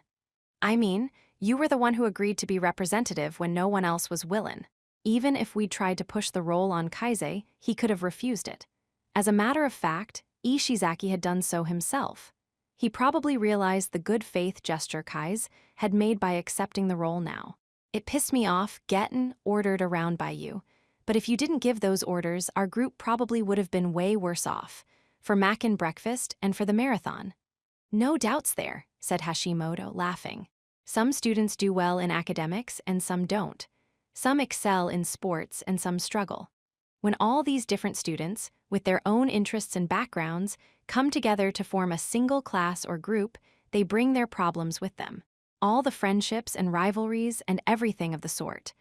Yahiko and the other students started chatting themselves, speaking up little by little. That was the first night we started to feel like a real group. Chapter 7, What is Lost, What Isn't? It was early in the morning on the 7th day. The last full day. The final test would be held the next morning. Although Hashimoto's quick thinking had kept our group from collapsing, the alliances we'd slowly developed as we came together would end with that test. There were probably more than a few people here who felt a hint of reluctance to part ways. At the end of the day, despite their dislike for Kuenji, I thought most of the students in our group were getting along well. Well, Ishizaki probably hated me even more than he did Kuenji, but he was doing his best not to let that show. He probably wanted nothing more than to confront me, but knew exactly what would happen if he tried it. Ishizaki was like Sudo, in that they were both quick to lose their tempers and had a coarse way of speaking. However, Ishizaki was cannier than Sudo. I also got the impression that he respected his opponents and earnestly acknowledged their strengths. That was probably why Ryuin had kept him close. That didn't mean Sudo was inferior to Ishizaki. He was more athletic by far, and at this point in time, probably doing better than Ishizaki academically too. As long as Horikita was helping him, Sudo would probably continue to improve. He and Ishizaki might be similar, but they had different weapons at their disposal. I want to talk about the long-distance relay tomorrow. Please hear me out. Everyone, still in their beds, looked over at Kaise. There's only 10 of us, so each person will be shouldering quite a bit of responsibility. But depending on how things play out, we might be able to turn this to our advantage. What do you mean? Isn't it better to have more people, so each of them has to run a shorter distance? Wouldn't that be easier? It's certainly true that if 15 people had to split the burden equally, each person would have less to do. But the larger the group, the higher the probability that you'll have slow students on your team. I can count the number of people who are good at running long-distance marathons on my fingers. Yeah, you've got a point. In other words, this is our chance to close the gap. But that's assuming our entire group's athletic, right? Ishizaki looked around. I could be classified as athletic, but since we couldn't really count upon Kuenji, that meant the only other runner in the group was Hashimoto. We didn't exactly have a surplus of speedy people. This is going to sound pathetic, but despite saying all that, I probably won't be of any use, said Kaise. He knew his limitations best. Of everyone in the group, Kaise had the worst stamina and speed. But as the representative, he came up with a plan. The long-distance relay is 18 kilometers. The rules state that every person has to run a minimum of 1.2 kilometers. So in a group of 15, everyone would have to run the same distance, 1.2 kilometers each. However, in a group of 10 people, you can make significant changes to how you allocate the distances. We can't just say someone's injured and can't participate, can we? Any absence on that day due to injury or illness will result in a penalty. Not only will that cause more trouble for the remaining people, it also costs us time. That's no good. Plus, the changeover point has to be every 1.2 kilometers. The school was working hard to squash any loopholes. Students would have to do what was required of them. So Kaise and Yahiko, who lacked confidence in their speed, would have to run the minimum distance of 1.2 kilometers. The 3 guys from Class B might be placed at that bare minimum too. Albert was reasonably fast, but the problem was his stamina. Even if everyone else in the group ran the bare minimum distance, the remaining 4 people would each have to run an average of 2.7 kilometers, if not more. But students who were skilled in long-distance marathon running might very well be capable of that, which meant the thoughts crossing my mind were exactly what Kaise was getting at. In that case, I'll run 3 na, I'll do 3.6 kilometers, declared Ishizaki. He was certainly one of the few members in our group who could handle it. Another person raised his hand. In that case, it looks like I gotta do the same thing. I'm not too shabby when it comes to running long distances myself, said Hashimoto. 2 of the most qualified members of the group had earnestly promised to shoulder a significant burden. That meant we'd covered 7.2 kilometers. Thank you. Kaise bowed in gratitude. If this was how things were going, I supposed I needed to cover a certain amount myself. Then, I'll try to do what I can. I don't know how fast I can run it, though, I told Kaise. Is that okay, Kiyotaka? Just don't expect too much from me. However, the crucial part was what came next.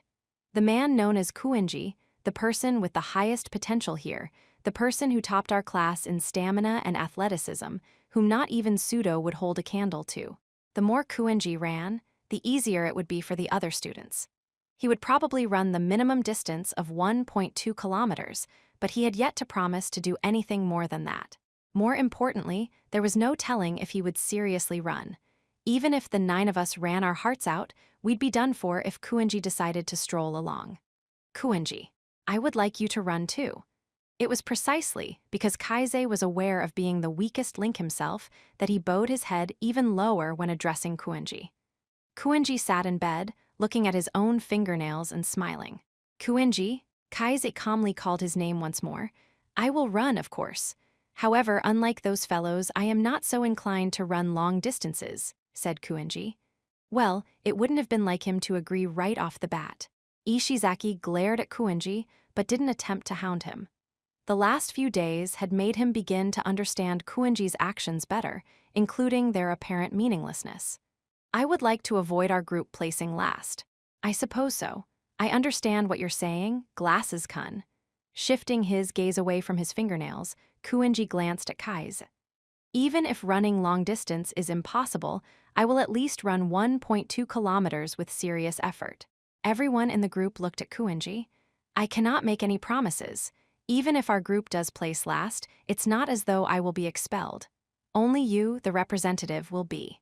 You surely wouldn't do something so inhuman as drag a classmate to ruin with you. Isn't that right? If the representative had been someone like Ishizaki or Yahiko, then perhaps Kuenji would have run. But since it was Kaise, a classmate, he figured he was safe. If we threatened him with expulsion regardless, there was a slight chance we might be able to get him to run here and now, but only at the cost of never having his cooperation ever again. Then tell me, what do we have to do to get you to cooperate? If paying you private points will help, I'll do that, said Kaise. Again, it was precisely because he understood he was the greatest liability in that group that he was willing to pay out of his own pocket. Don't carry that burden alone, Yukimura, Hashimoto said. I don't have much, but I've got points. I'll pay too. Yahiko and the other guys joined in, agreeing to help out. I guess it was like they said, every little bit counts. If the 9 of us pooled our points, we'd end up with a fairly large sum. How would Kuenji react to the unified wishes of the entire group? Unfortunately for you, I'm not exactly struggling as far as private points are concerned. Besides, I could lead a fulfilling life at school even if I didn't have any points, you see. As I'd anticipated, he wasn't even slightly moved by our promise of cash. Asking him to do his best for the group's sake was clearly pointless, too. Everyone in the group, myself included, had racked their brains for the last few days, trying to figure out how to get Kuenji to cooperate. Our seniors had tried too, and every attempt had ended in failure. Are you saying that you won't run for us? Yes, I suppose so, said Kuenji after a moment's thought. It doesn't seem that I will be an asset to you all, he added. Ishizaki, who'd held himself back so far, stood up to go for Kuenji, but Kaise stopped him. However, rest assured about one thing. While I don't intend to do anything more than what is required, I will do the bare minimum. I have my own way of doing things, you see. So that means you'll produce average results. That is correct. Of course, even by doing the bare minimum, I will still most likely produce superior results. I suppose this is good news for you all, isn't it? I had a feeling that everyone present understood what he meant when he said that. We'd started to feel like a team at long last, even if it was just barely so. We'd started thinking about what we could do for each other, as friends. My analysis of the situation told me that the reality, however, was that Kuenji was acting from purely selfish motives. He'd behaved in completely unprecedented ways in every exam we'd had so far, but none of those things he did were enough to get him expelled. Kuenji had figured that there was a 99% chance that Kaise wouldn't drag him down with him, but that still left the possibility, no matter how slim, of it happening. If he did perform poorly, the school would make note of it, and then he'd have no way of escaping the solidarity rule if it was invoked against him. A guy like him wouldn't make that mistake. What do you mean? Excellent results. You can't even do something like Zazen right. Heth, I mastered things like Zazen in my early childhood. It's no problem. What was your childhood like? Someone asked. Kuenji just laughed, ignoring the question. Still, this might be good enough for Kaise. Even though Kuenji had no intention of cooperating with us, he promised to do the bare minimum. That alone was huge. As his classmates, we knew the sheer extent of his potential. There were still several unknowns, like Zazen and the written test, but we could at least place our faith in Kuenji's physical fitness for the marathon. 7.1.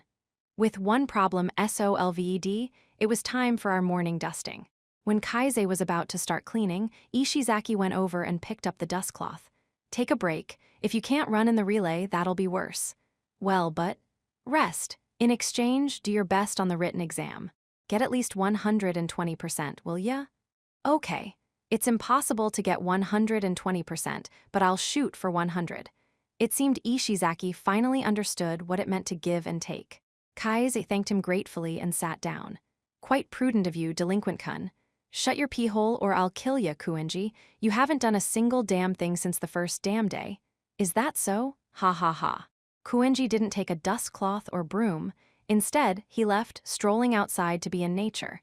Even with the second and third years watching, he acted brash. That dude is a disease.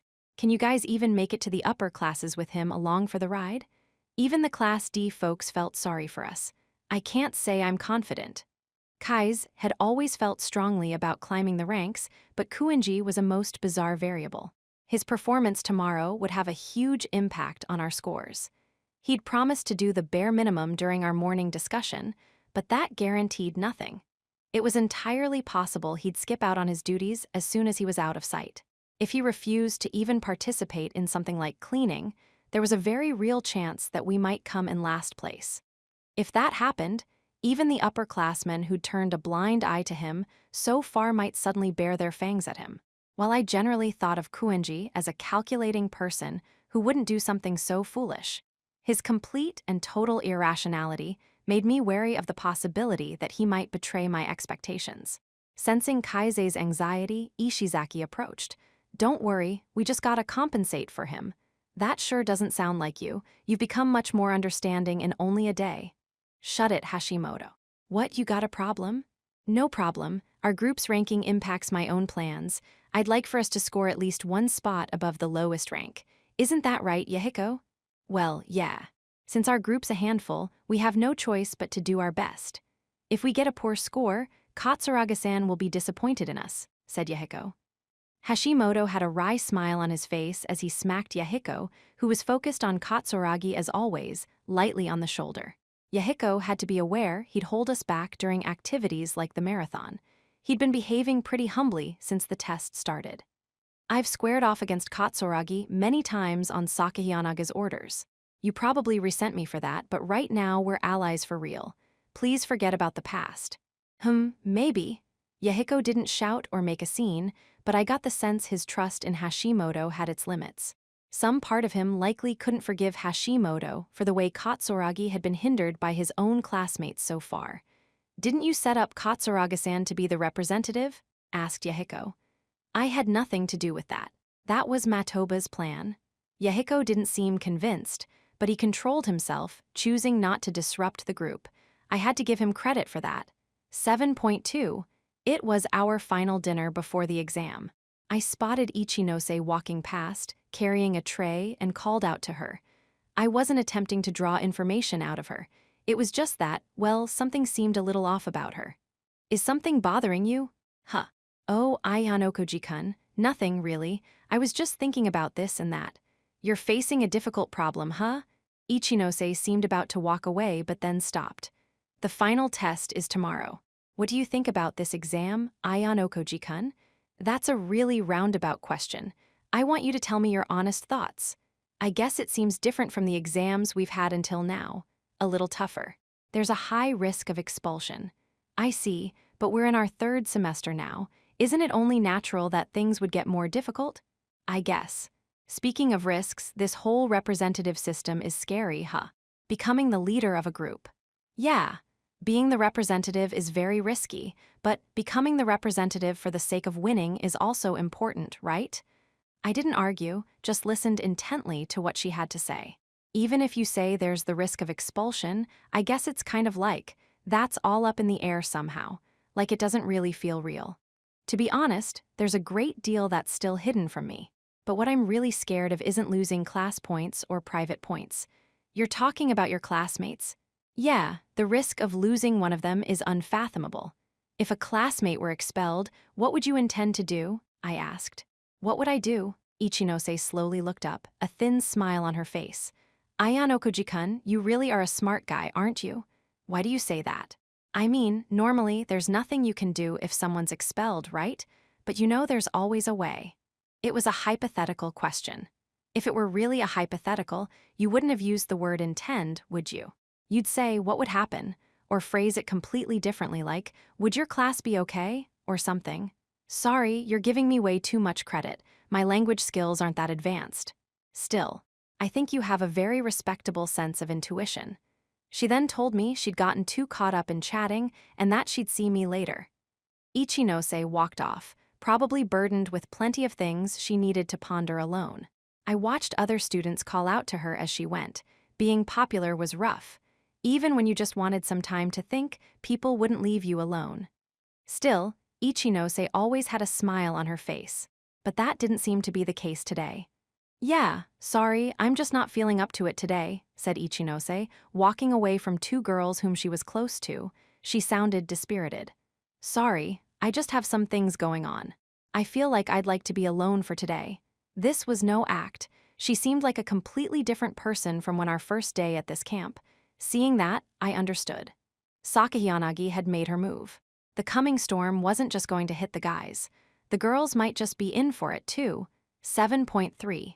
Since it was the final day before the exam, things had changed dramatically. The mood in the cafeteria remained unchanged, but you could clearly tell who was laughing and who was depressed. In short, there was a clear distinction between those whose groups were doing well and those whose groups were not. As I stepped out into the hallway, Kay was there, leaning against the wall near the entrance to the cafeteria. She casually slipped me a piece of paper as I passed by, then immediately entered the cafeteria, probably going to meet up with her friends. As we parted ways, I looked at the slip of paper, then shredded it and divided the pieces up between several trash bins placed all around the building. She'd held on pretty well throughout the week, but it seemed she was finally at her limit. I walked to a corner of the school building, where the person whom Kay had been keeping an eye on for me was trying to grab some alone time.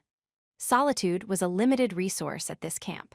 There was the middle of the night, sure, but others would notice if you were gone from your shared room for a long period of time.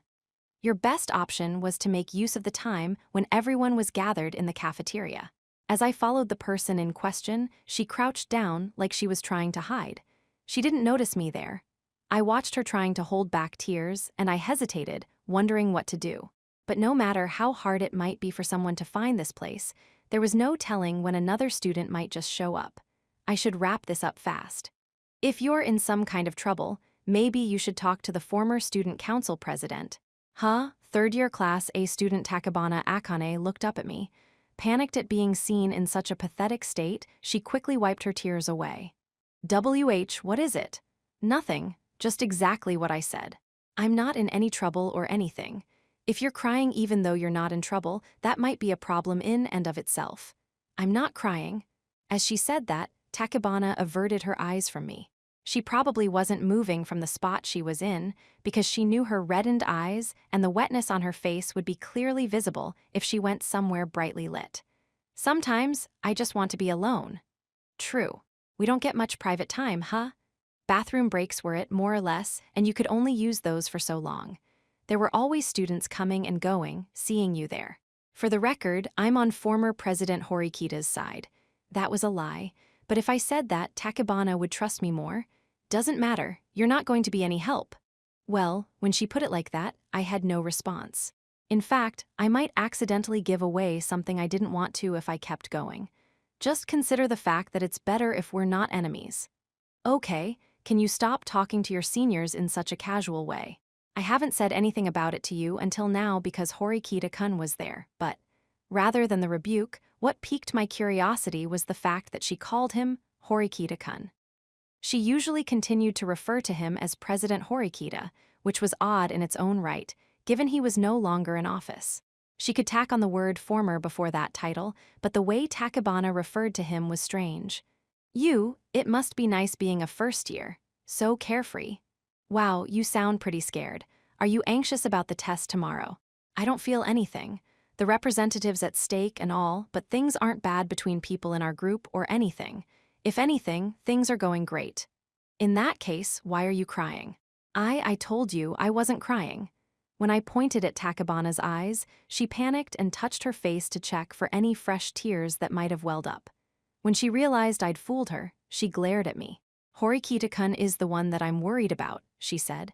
That was a lie and at the same time not, but I wouldn't touch that just yet. Worry, huh? Is there really anything to worry about when it comes to that guy? Horikita-kun? Horikita-kun has been fighting alone for a long time. He's been fighting the second and third years all this time. You can't possibly understand how difficult it is to have to face everyone all by yourself. True. I'd never understand that, even if I tried. I know a little bit about how the second years, particularly Nagumo, are his enemies, I said. But he has enemies among the third years too. Not many people would want to rebel against the former student council president, right? Do you take Horikita-kun for some kind of dictator? Even when he was student council president, he never did just as he pleased, like Nagumo-kun. You can never afford to let your guard down in any test. I had never gotten the opportunity to learn about the third year's internal affairs. I didn't know a single thing about the elder Horikita's background. But if she said they couldn't afford to let their guard down in any exam, that meant, wait, you mean the class conflict among the third years is still ongoing? If Horikita-kun fails, then Class A will definitely fall. Nagumo had said the same thing. He'd mentioned the gap between third-year classes A and B was only 312 points.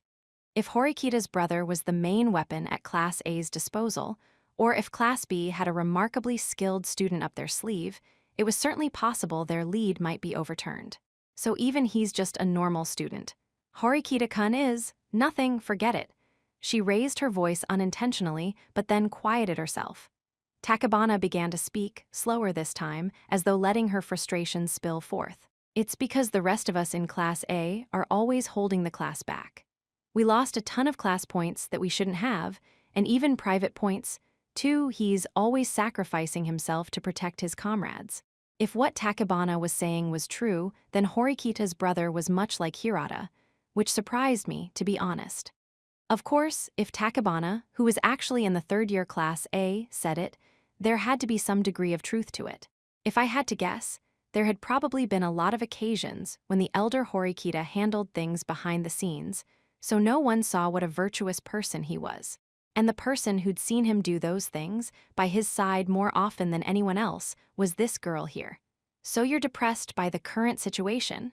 Even I've heard about what's going on with the boys, including the fact that Nagumo-kun challenged Horikita-kun to a contest, and because of that, he can't make a move. We can't help him at all. That depends on how tenacious you are, doesn't it? I know that. Fresh tears may have welled up in her eyes, because Takabana wiped them with her arm once more. Her concern for Horikita's brother may have been one reason for her tears, but I was betting there was more to it. You're in some kind of trouble, aren't you? I'm not really. Not really. You're persistent, aren't you? I'm not in any kind of trouble. If you say so, I must be mistaken. You are. Please don't say anything weird to Horikita-kun. Okay. With that stern warning, Takabana headed back to the cafeteria. She probably didn't want Horikita's brother to learn the truth of whatever was going on with her. But she'd made an error in judgment. This wasn't a problem you could solve by sacrificing yourself. I suppose this means it's checkmate if I don't make a move, huh? Watching Takabana's frail, slender back as she walked off, I was sure of that fact. 7.4.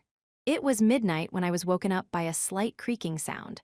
A lone student was moving in the pitch darkness.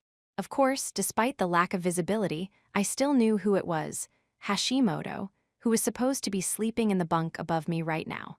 He descended from the top bunk without making a sound and left the room without even bringing a flashlight with him. When he was gone, I slowly sat up. It was most likely a bathroom break, but there were other possibilities too.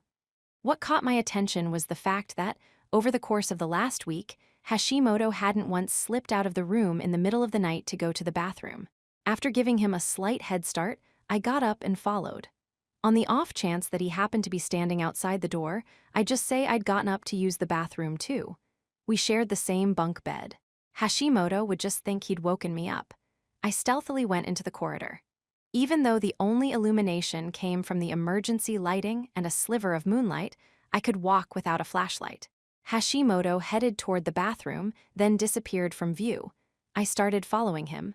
I quickly saw him turn left, even though the bathroom was straight down the hall. So he didn't need the bathroom, apparently. Hashimoto descended to the first floor and went outside, still wearing his indoor slippers. I hid myself, hugging the wall. There were no other students around. Maybe he simply came outside to get some fresh air because he couldn't sleep. Or perhaps he was waiting for someone. I learned the answer to my question right away. Sensing that he was going to turn my way, I moved to a different spot when I saw another shadow, which I assumed was his target. The shadow moved along the same path as Hashimoto and went outside. It was so quiet you couldn't even hear insects, which meant even a whisper sounded clear as a bell. "Hey, Ryuin," Hashimoto said. "The hell do you want with me?" "I just wanted to chat. I mean, you stand out way too much in the cafeteria, dude. The only time I can talk to you is the middle of the night. On the last day?" "Yeah. I called you here because it's the last day. Right now, everyone else is sound asleep." "I see. Guess you got a point." No students would deliberately stay up late into the night when there was an exam the next day. Still, Ryuin and Hashimoto, that was a pairing I wouldn't have expected. Then again, Ryuin had formed a relationship with Class A back during our time on the uninhabited island. I wouldn't be surprised if Hashimoto had played the part of intermediary. Look, I'm not good at talking about stuff in a roundabout way, so I want to hear a straight answer. Did you really quit being the class leader? He. Doesn't seem like you believe it, huh? At the very least, I don't buy that Ishizaki and the others worked you over, replied Hashimoto, zeroing in on the detail that stuck out to him. True, the idea of Ishizaki beating Ryuin was pretty dumb. Ishizaki aside, Albert's trouble. If we really went head-to-head with one another, it'd be brutal. I see. Well, Albert's certainly a threat, I guess. But the Ryuin Kakeru, I know isn't the kind of guy to cower before an opponent. If anything, he's the sort of guy who's always thinking up counterattacks, isn't he? Rather than diminish Hashimoto's suspicions, what Ryuin had said only heightened them. I just got tired of trying to unite people who keep rebelling against me. As long as I continue to bleed you Class A folks dry, I'm in the clear. I ain't got any obligation to those other guys. I see, so that's it. Did I convince you? Not sure, I'm still 50-50. Personally, I think I want you to fight back against the situation you're in, so you can score some more pocket change. Yep, I want the promise of Class A just like you. If you could save up 20 million points, then you could buy the right to move into a class. A student with the means to do that could rest easy, an enviable situation. Making that goal a reality was difficult, but it seemed Hashimoto was one of the students aiming to do just that. If the promise of victory is what you crave, I'm guessing you're prepared to dispose of Sakayanagi? If necessary. Hashimoto continued. Selling out Sakayanagi doesn't come cheap, Raiwan. Right now, she's at the top of our class. I'm on the winning team. Get it? We'll see how much of an opportunist you really are. I'm pretty good at making my way in the world. You should know that I can come out on top pretty well. Anyway, I'm glad I could talk with you directly. Doesn't look like you've lost your fire. Hashimoto yawned, then added one last thing. When you got overtaken by Hirata's class, I wondered what the hell you were even doing. But they might be a tough bunch after all. Huh. If you examine each member with a level head, you can see they're pretty evenly matched. I'd like for them to be crushed as soon as possible. Huh, to think a guy like you would be sizing them up. Any particular guy caught your interest? Kuenji is a threat, at the very least. To be honest, if he started acting to his class's advantage, there's no telling what would happen to Class A. They also have academically gifted students like Hirata and Yukimura, and Sudo, who's easily one of the most athletic students in our grade. I don't know about those other guys, but I can't imagine Sudo will do anything terribly special. Hashimoto chuckled in agreement. Anyway, there's no telling what will happen, but here's something to keep in mind. Even if Hirata's group does manage to make it all the way to Class A, I'm fine as long as there's room for me to slip in there too. I doubt you have that much power. Try not to get burned, said Raiwan mockingly, as if to end the conversation there. It's shitty, but dragging this out is just a hassle. Yeah, I thought they'd wrap up there, so I prepared to move. Hashimoto would probably head back to the room. If I wasn't asleep before he got back, he might suspect something. But I sensed someone else approaching and stopped in my tracks. One of the two people who drew near immediately noticed Raiwan and Hashimoto and called out to them. What's up, first years? Having a secret meeting at a time like this, huh? Huh. Nagumo Miyabi and Horikita Manabu stood before the two conspirators. Raiwan paused for a moment, then immediately seemed to lose interest and made to leave. He walked right toward Nagumo, who didn't budge. Out of the way. Nagumo laughed like he found Raiwan's glare amusing. Meanwhile, Hashimoto, who had come back into the corridor to see what was going on, locked eyes with Nagumo. I've heard you're quite the delinquent. Your name's Raiwan, right? I'm going to have a little chat with Horikita-senpai, but you should come along. Nagumo beckoned Hashimoto, summoning him to join them too. Ain't interested, said Raiwan, shoulder-checking Nagumo as he passed. Wow, you're confident, not scared of me, Raiwan. Doesn't matter if you're student council president or whatever, I'll crush anyone who gets in my way. Heh. Nagumo seemed to have a certain degree of interest in Raiwan, who wasn't bothered a bit. I don't dislike people like you, but you're not really fit to be part of my student council. As Raiwan tried to walk away, Nagumo called out to him once again. Hey, how about you join this wager as a third party? Which group do you think will place higher in today's special exam, mine or Horikita-senpai's? How about 10,000 points ahead? No matter which side you bet on, I'll pay up if you're right on the money. If you're wrong, though, you gotta pay up. That's dumb. Not interested in that kind of money. 10,000 is that kind of money, huh? You're in Class D, meaning you're always short on cash, right? Can't hurt to earn a little more. In that case, make it 1,000,000. I'll play along if you're willing to pay up, said Raiwan, turning around. Ha ha ha, you're a funny guy, Raiwan. Talk about a ballsy joke. You can go now. Apparently, he thought Raiwan's proposal was a joke. If you don't got the guts to pay up that much, don't bother asking me to make a bet. Hey, you, first year, you think Raiwan can pay that much? Nagumo asked Hashimoto. Since Hashimoto was aware of Raiwan's secret arrangement with Class A, he knew Raiwan definitely had enough. But, not sure. We're in different classes, so I can't really say. If we had our phones, we could check. I wouldn't mind playing along then. Too bad. Looked like the wager wasn't going to happen then.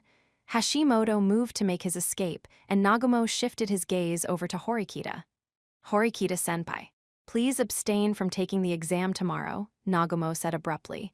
Ryuin continued walking, seemingly uninterested, but Hashimoto stopped in his tracks. Abstain? That's right. That's an even worse joke than Ryuin's. Actually, I'm being quite serious. Nagumo added something else. It's for your own sake, senpai. Please explain it to me in a way I can understand. You have a habit of just saying everything in your head, and it seems like you have yet to address that. Sorry, being able to see too far into the future is a curse.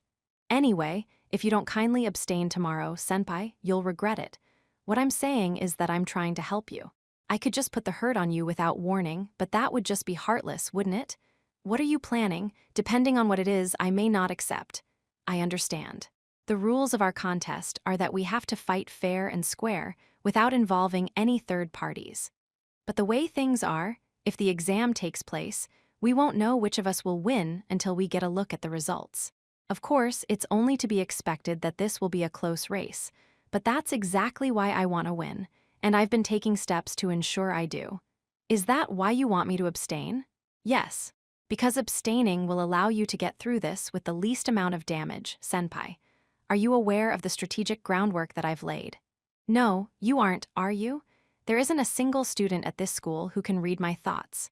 That's what this is. Even your little favorite is the same. Who was that first year again? Nagumo looked intentionally at Hashimoto, but there was no way Hashimoto knew. Ah, that's right. If I recall, he's in the same group as that first year. Ayanokoji Kiyotaka. Nagumo clearly emphasized my name, as though he were trying to make Hashimoto aware of it. What do you think, Hashimoto? About Ayanokoji? What do I? Well, I think he's just a normal student. Hashimoto was visibly shaken after unexpectedly hearing my name come up. I know, right? But Horikita-senpai here seems to value Ayanokoji over all other first years. Maybe because he performed well at the relay during the sports festival? Well, that would make sense. But that doesn't seem to be all there is to it. See, Horikita-senpai prizes Ayanokoji above even Sakayanagi, even Ryuin, even Ichinose. Since you're in the same group as him, I thought you might have noticed something. No, why is that, senpai? Please, I think it's about time you tell me the reason. You're reaching, Nagumo. When have I spoken highly of Ayanokoji? There is nothing to be gained by spreading lies. Stop teasing the first years. Sorry, senpai, I suppose you're right. My bad, Hashimoto, that was a little joke. Is that so? I didn't like where this conversation was headed, but it was time I got out of there. The three of them were blocking the corridor, so I needed to use the stairs on the opposite end of the building. It meant taking a detour, but I decided to go the alternate route. I had to be back by the time Hashimoto returned, or it might end up making him suspect there was something to what Nagumo was saying. A few minutes after I returned, Hashimoto quietly entered the room. I felt his gaze fall upon me from the top bunk, but only for a moment. Afterward, he went asleep. Chapter 8, the second half of the girls' battle, Horikita Suzune. The final test would be the next day. The rest of the student body was busy gobbling down their dinner when I, Horikita Suzune, made contact with a certain someone inside our room. With everyone else in the cafeteria at the time, it was simple for the two of us to make contact. Look, Horikita-san, to be honest with you, I don't think you're seeing the current situation for what it is. Standing before me was Kushida-san, a serious look in her eyes. In the cramped confines of the camp school, with eyes and ears everywhere, I couldn't neglect to keep tabs on her, even though it was her public-facing persona that stood before me now. I'm not seeing the current situation. What do you mean by that? You forced me to be in the same group as you, for the purpose of keeping me under surveillance, or to have me acknowledge you as a comrade. Is that right? She spoke in her normal, friendly tone of voice, clearly operating on the assumption that someone might enter the room at any moment. But there was something more forceful than usual to the way she said it, almost certainly, because she felt secure that I couldn't pull any tricks like recording our conversation with my smartphone in our current situation. Personally, I welcomed her honesty. If she always kept her true nature hidden, we'd never move forward. I won't deny that those objectives are part of it, I said. I made sure to emphasize part quite strongly, but Kushida-san ignored it. You seem to be acting on your personal feelings. I wonder how that will work as a strategy. It's certainly true that you and I don't get along, Horikita-san. But if you were thinking about the group's scores, no. If you were thinking about your class, shouldn't you keep your personal feelings out of it? Said Kushida-san, crossing her arms with a sigh, as if thrusting her honest opinion at me. You've made me, and me alone, your priority. Winning and losing are just secondary concerns. Am I wrong? I can't deny that either. So you admit it. Frankly, there was no way I could deny it. Ever since the paper shuffle, I'd considered Kushida-san my primary concern. I even invited her out for tea during winter vacation. I was doing things I'd never done before. It doesn't matter what you do, she said. Enough already. I want you to understand that. Unfortunately, I'm afraid I can't let this go. So long as my problems with Kushida-san went unresolved, I couldn't move forward. Look, it's not my place to say this, but have you forgotten about how you dragged me out in front of the student council president and made me swear I wouldn't do anything? Putting aside my own feelings, which I will not get over, I promised I wouldn't do anything to sabotage you, Horikita-san. I thought you'd at least trust me that much. Or did you think I'd break my promise right away? I couldn't answer her question with words. Kushida-san probably understood my feelings. What she said was half correct. Even though I expected she'd keep her promise, however reluctantly, I also thought she might be working behind the scenes to get me expelled. Those two instincts clashed within me. If I truly trusted Kushida-san, I wouldn't feel the need to stick by her all hours of the day. Moreover, while my brother isn't the sort who would say anything to anyone else, once he graduated, the oath she swore would be meaningless. If I were to take action, it would have to be soon. Time was of the essence. I want you to trust me, I told her, deciding to get straight to the point. Wow, you're blunt. Despite apparently taking what I said at face value, Kushida-san wore a thin smile on her face. But it wasn't a smile of agreement. I couldn't let myself be mistaken on that count. No matter what, I will not say anything to anyone about your past. What do I have to do to make you believe me? Unfortunately, there's no way you can convince me, replied Kushida-san flatly. I gain nothing by telling people. You're certainly right about that. If I did find out you told someone, I'd show no mercy. I might even destroy the entire class, just like I did back in junior high. As someone who's aiming for Class A, you obviously wouldn't put yourself in jeopardy. At least, that's what you'd assume, said Kushida-san. She seemed to understand. So what was the problem? But if you ask me, our current environment's a little cramped. Cramped? For example, would you obey a stranger who puts a knife to the back of your neck and says he'll hurt you if you don't cooperate? There's a difference between a situation where you can't be hurt even if someone tried to, and a situation where someone could hurt you if they wanted to. You understand, don't you? Kushida-san didn't trust anyone. She didn't make her decisions based on whether they advantaged or disadvantaged her. She simply couldn't stand anyone else holding power over her. That's why she wanted to eliminate me. The problem was I couldn't let go of the knife, even if I wanted to. Aren't you just strangling yourself with your own two hands then? I said. As a matter of fact, the number of people who know about you are slowly but surely increasing. That's right. I will admit that the situation has gotten more dire. You're clever. You're above average in both academics and athletics, and you have the best communication skills in our grade level, no, depending on how you look at it, you might even be able to say you're the best in the school. Even talking to you now, I'm impressed by your quick thinking. You could be an incredible asset to our class if you simply cooperated with us. You'd be even more beloved by your peers, too. Do you honestly not get that your know-it-all tone irritates me more than anything else? You're talking this way because you know my true personality. I can't stand that. If you didn't know anything about me, you wouldn't be saying these things. She would never accept anyone knowing about her past. Her resolve was clear. You're smarter than me. Wouldn't you do just fine even at another school? Besides, you came here so you could be at the same school as your older brother. Right, Horikita-san, but your brother will be graduating soon, so you won't need to force yourself to stay.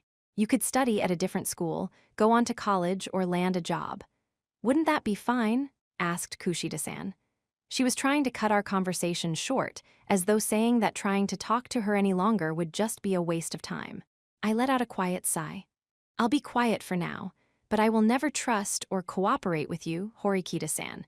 Until either you or I are gone from this school, we'll never be okay. No matter how many times we have this conversation, you do well to remember that. I understand. I'll leave things for today. Not just today, this is the last time. Kushida-san walked out of the room, leaving me with those parting words. I really am powerless, aren't I? I had very few comrades I could trust. Ayano Koji-kun seemed like the one I could most often rely on, but he and I had grown more distant of late, probably because I forced him to talk about the student council in front of Kushida-san. But I couldn't back down. I had to keep her close to protect myself. Even if it cost me his cooperation, I would choose Kushida-san. No, I must choose her. Chapter 9, Blind Spot. It was the final day of camp, the day when our groups would be ranked according to the special exam. During this last week, the 26 or so small groups had passed time in their own unique ways. Some groups had gotten to know one another better and worked well together.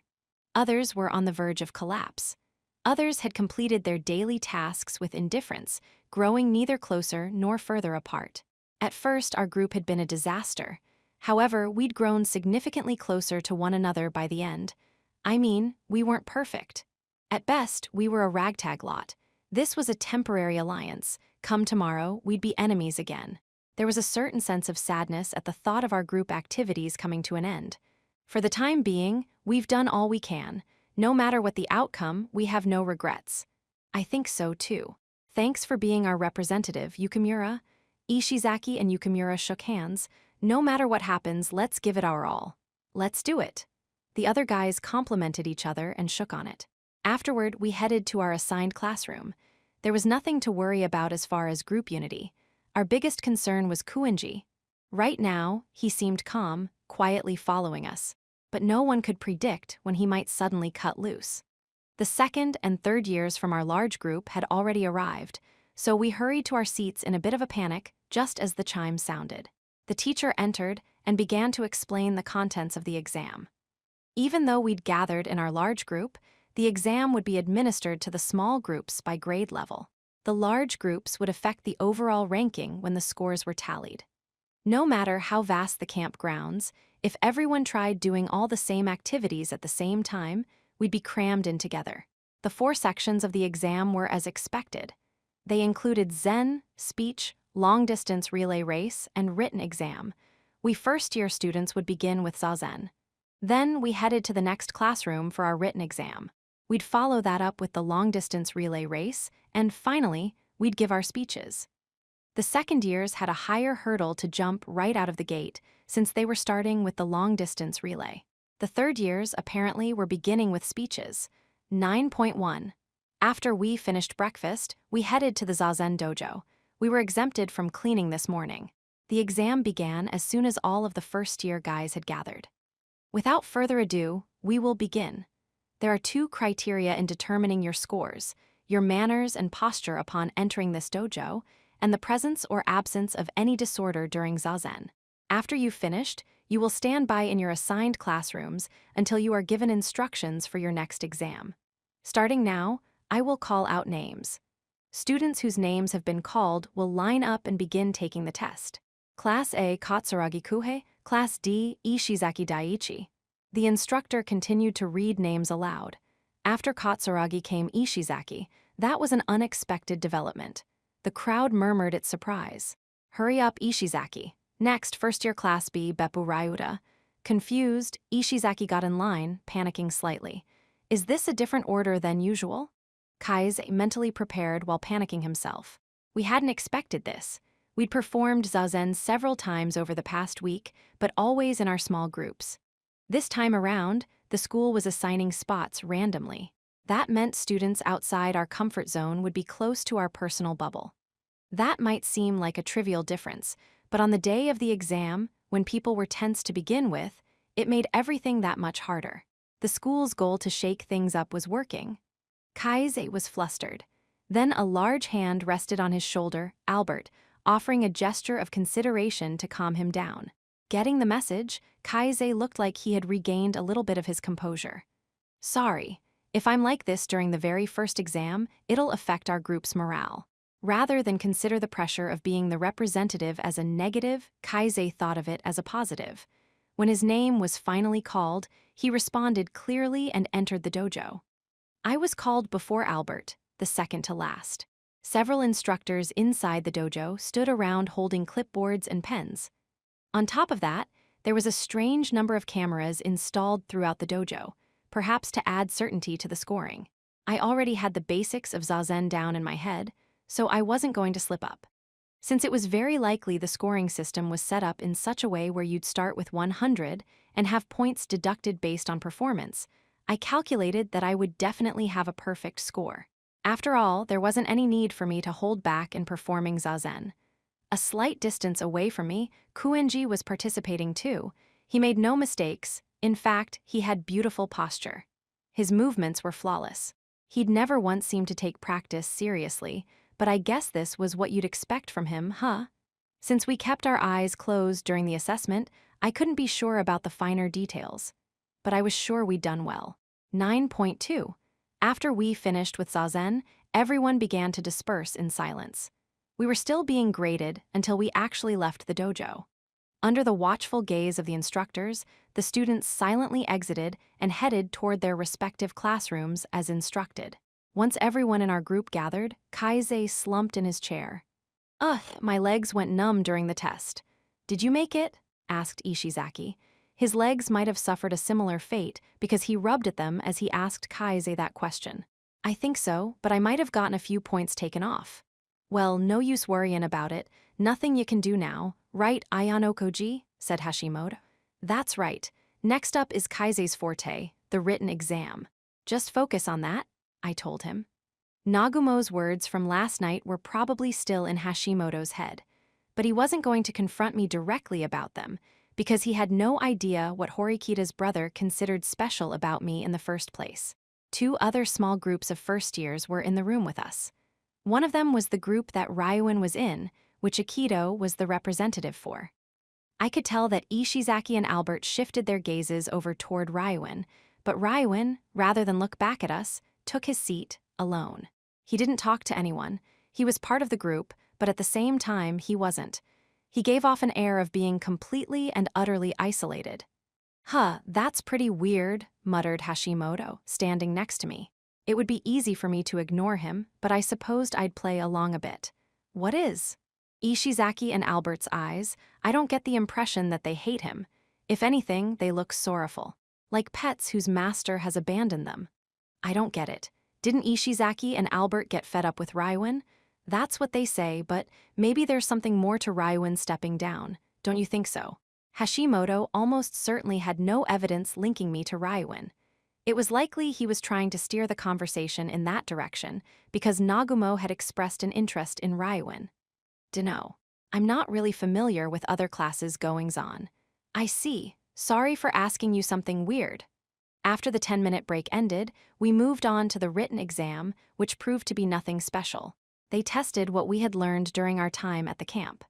If you had a good grasp of the main topics we'd covered, you could almost certainly get a perfect score. If you were a student who struggled, you would get somewhere between 50 and 70 points. What should I do? While everyone else around me put their heads down and worked away, I tried to figure out how many points I should allow myself to lose. They probably weren't going to make individual scores public, but I didn't want to let the school see me get successive perfect scores. There were a lot of students who had been trying to feel me out as of late. Honestly, I would much rather hold back and not score too high. I decided I would miss just one question that people would consider difficult. That would give me a solid 95 or so. After I finished penning down all my answers, I was tempted to look out the window. I didn't want the teachers to think I was cheating, though, so I shut my eyes and waited for the end. After the test, the groups assembled and assessed our scores. It wasn't like calculating our scores ourselves was going to change the results, and yet, I couldn't really help but wonder whether I got that one question right or wrong. I guessed forcing yourself to think differently was effective, to a certain degree. Everyone in our group was here except for Kuenji, who'd left the classroom as soon as the test was over. Ishizaki, as expected, hadn't understood most of the questions. My insurance was going to come in handy. Still, the written exam had been easy overall, meaning every group probably scored high. Based on what I'd seen in the dojo, the written exam and zazen test might not have resulted in a significant point gap between groups. Everyone seemed to have performed zazen with a certain degree of precision. Both tests were about demonstrating what you'd learned, so if you could pull that off, there likely wouldn't be a huge variation in scores. Of all the sections of the exam, it was the long-distance relay race that was likely to have the biggest impact. If final scores were awarded based on where you placed in the relay, you might assume that the group who got first place would have earned a perfect score. But that was probably too simple, huh? I had a feeling they'd be taking our times into consideration too. In fact, you might even score well if you came in 6th place but made good time in the race. When we left the classroom, I saw a number of vans parked outside. It seemed they'd be taking us to the spot where the batons would be handed out. When we got into the van, we received additional instructions from the teachers. Every individual student must run a minimum distance of 1.2 kilometers. Baton passes are only allowed every 1.2 kilometers. If a student is unable to finish the race due to an accident, or if they fail to meet the minimum requirements, they will be disqualified. After the teachers explained those 3 points, they dropped off Kaize, our first runner, and the van drove on. We decided our running order by the students who weren't confident in their speed. Kaize was first. Next were Sumida, Takatu, and Moriyama from Class B. Yahiko was 5th. We placed them like that because there were relative dips and rises in the terrain during the early stages of the race. Also, it put as little pressure as possible on them to worry about being overtaken by other runners. Those 5 would run the minimum distance each. Thus, we'd knock out a total of 6 kilometers. Next up would be Hashimoto. He'd run at full speed for 3.6 kilometers, including the turnaround point. Then Albert would take the baton and run for 1.2 kilometers before passing it to Ishizaki, who'd run 3.6 kilometers. I would have been fine with placing after Albert, but Kaize believed the transition would be smoother if classmates were placed together. Kuenji would only be running 1.2 kilometers. I was going to run 2.4 and pass the baton to him for the last leg. That was the conclusion that Kaize had reached in the end. Kuenji was put last to give him a little more motivation to finish. He'd get the credit for crossing the finish line and relieve some of our anxieties about him not passing on the baton. The downside was that if anyone cut corners, we wouldn't know who was running late. After Ishizaki got out of the van, there were 3 of us left: the instructor who was driving, Kuenji, and me. They could have dropped us off first, since they were going around the turning point anyway, but I suppose they intended to drop us off in the order we were running. All that remained for me to do was wait at my spot 3.6 kilometers away from the finish line. The van started moving back in the direction we came from. Ayano Koji boy, allow me to ask you something plainly. Should we take first place in this race, what do you think will happen? Overall, I mean. There's no way that I'd know the answer to that, even if you ask. Besides, our overall results are determined by the average score of the large group. So it depends on how well the upperclassmen perform, right? No matter how hard we try, it'd be difficult to reach first place if they drop the ball. So you won't even lie to reassure me that there's a possibility of getting first place, he asked. You're not the kind of guy who'd be cheered up if I said something like that, are you? I have to wonder. How about you allow me to relieve you of 1.2 kilometers?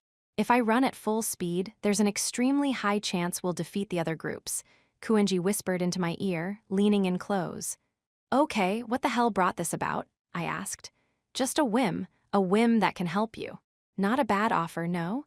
You mean to tell me that you'll take responsibility for running 2.4 kilometers and for making us place well?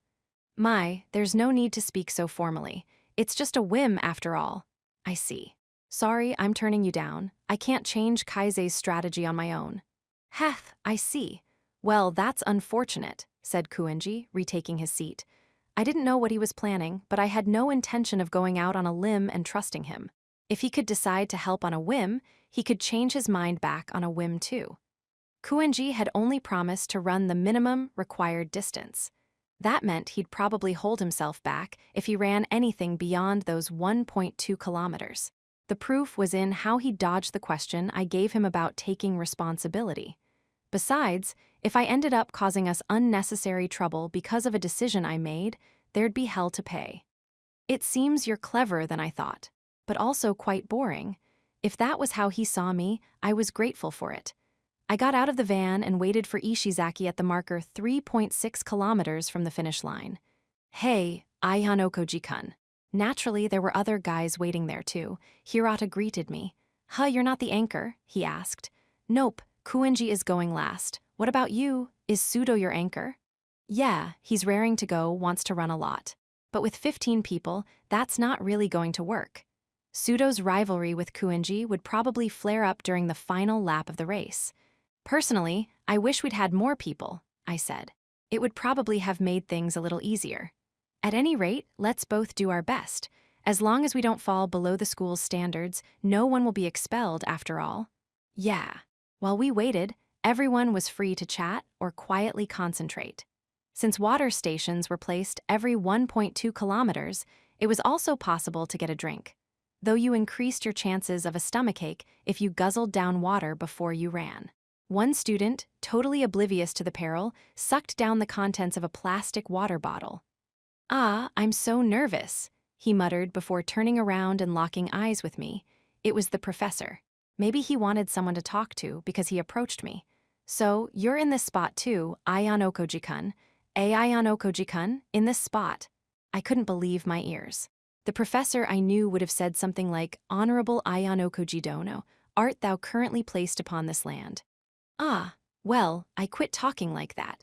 I was doing it to play a character, but after getting that warning during Zazen, I thought I'd knock it off. I see. I couldn't hide my shock at hearing the professor speak so normally.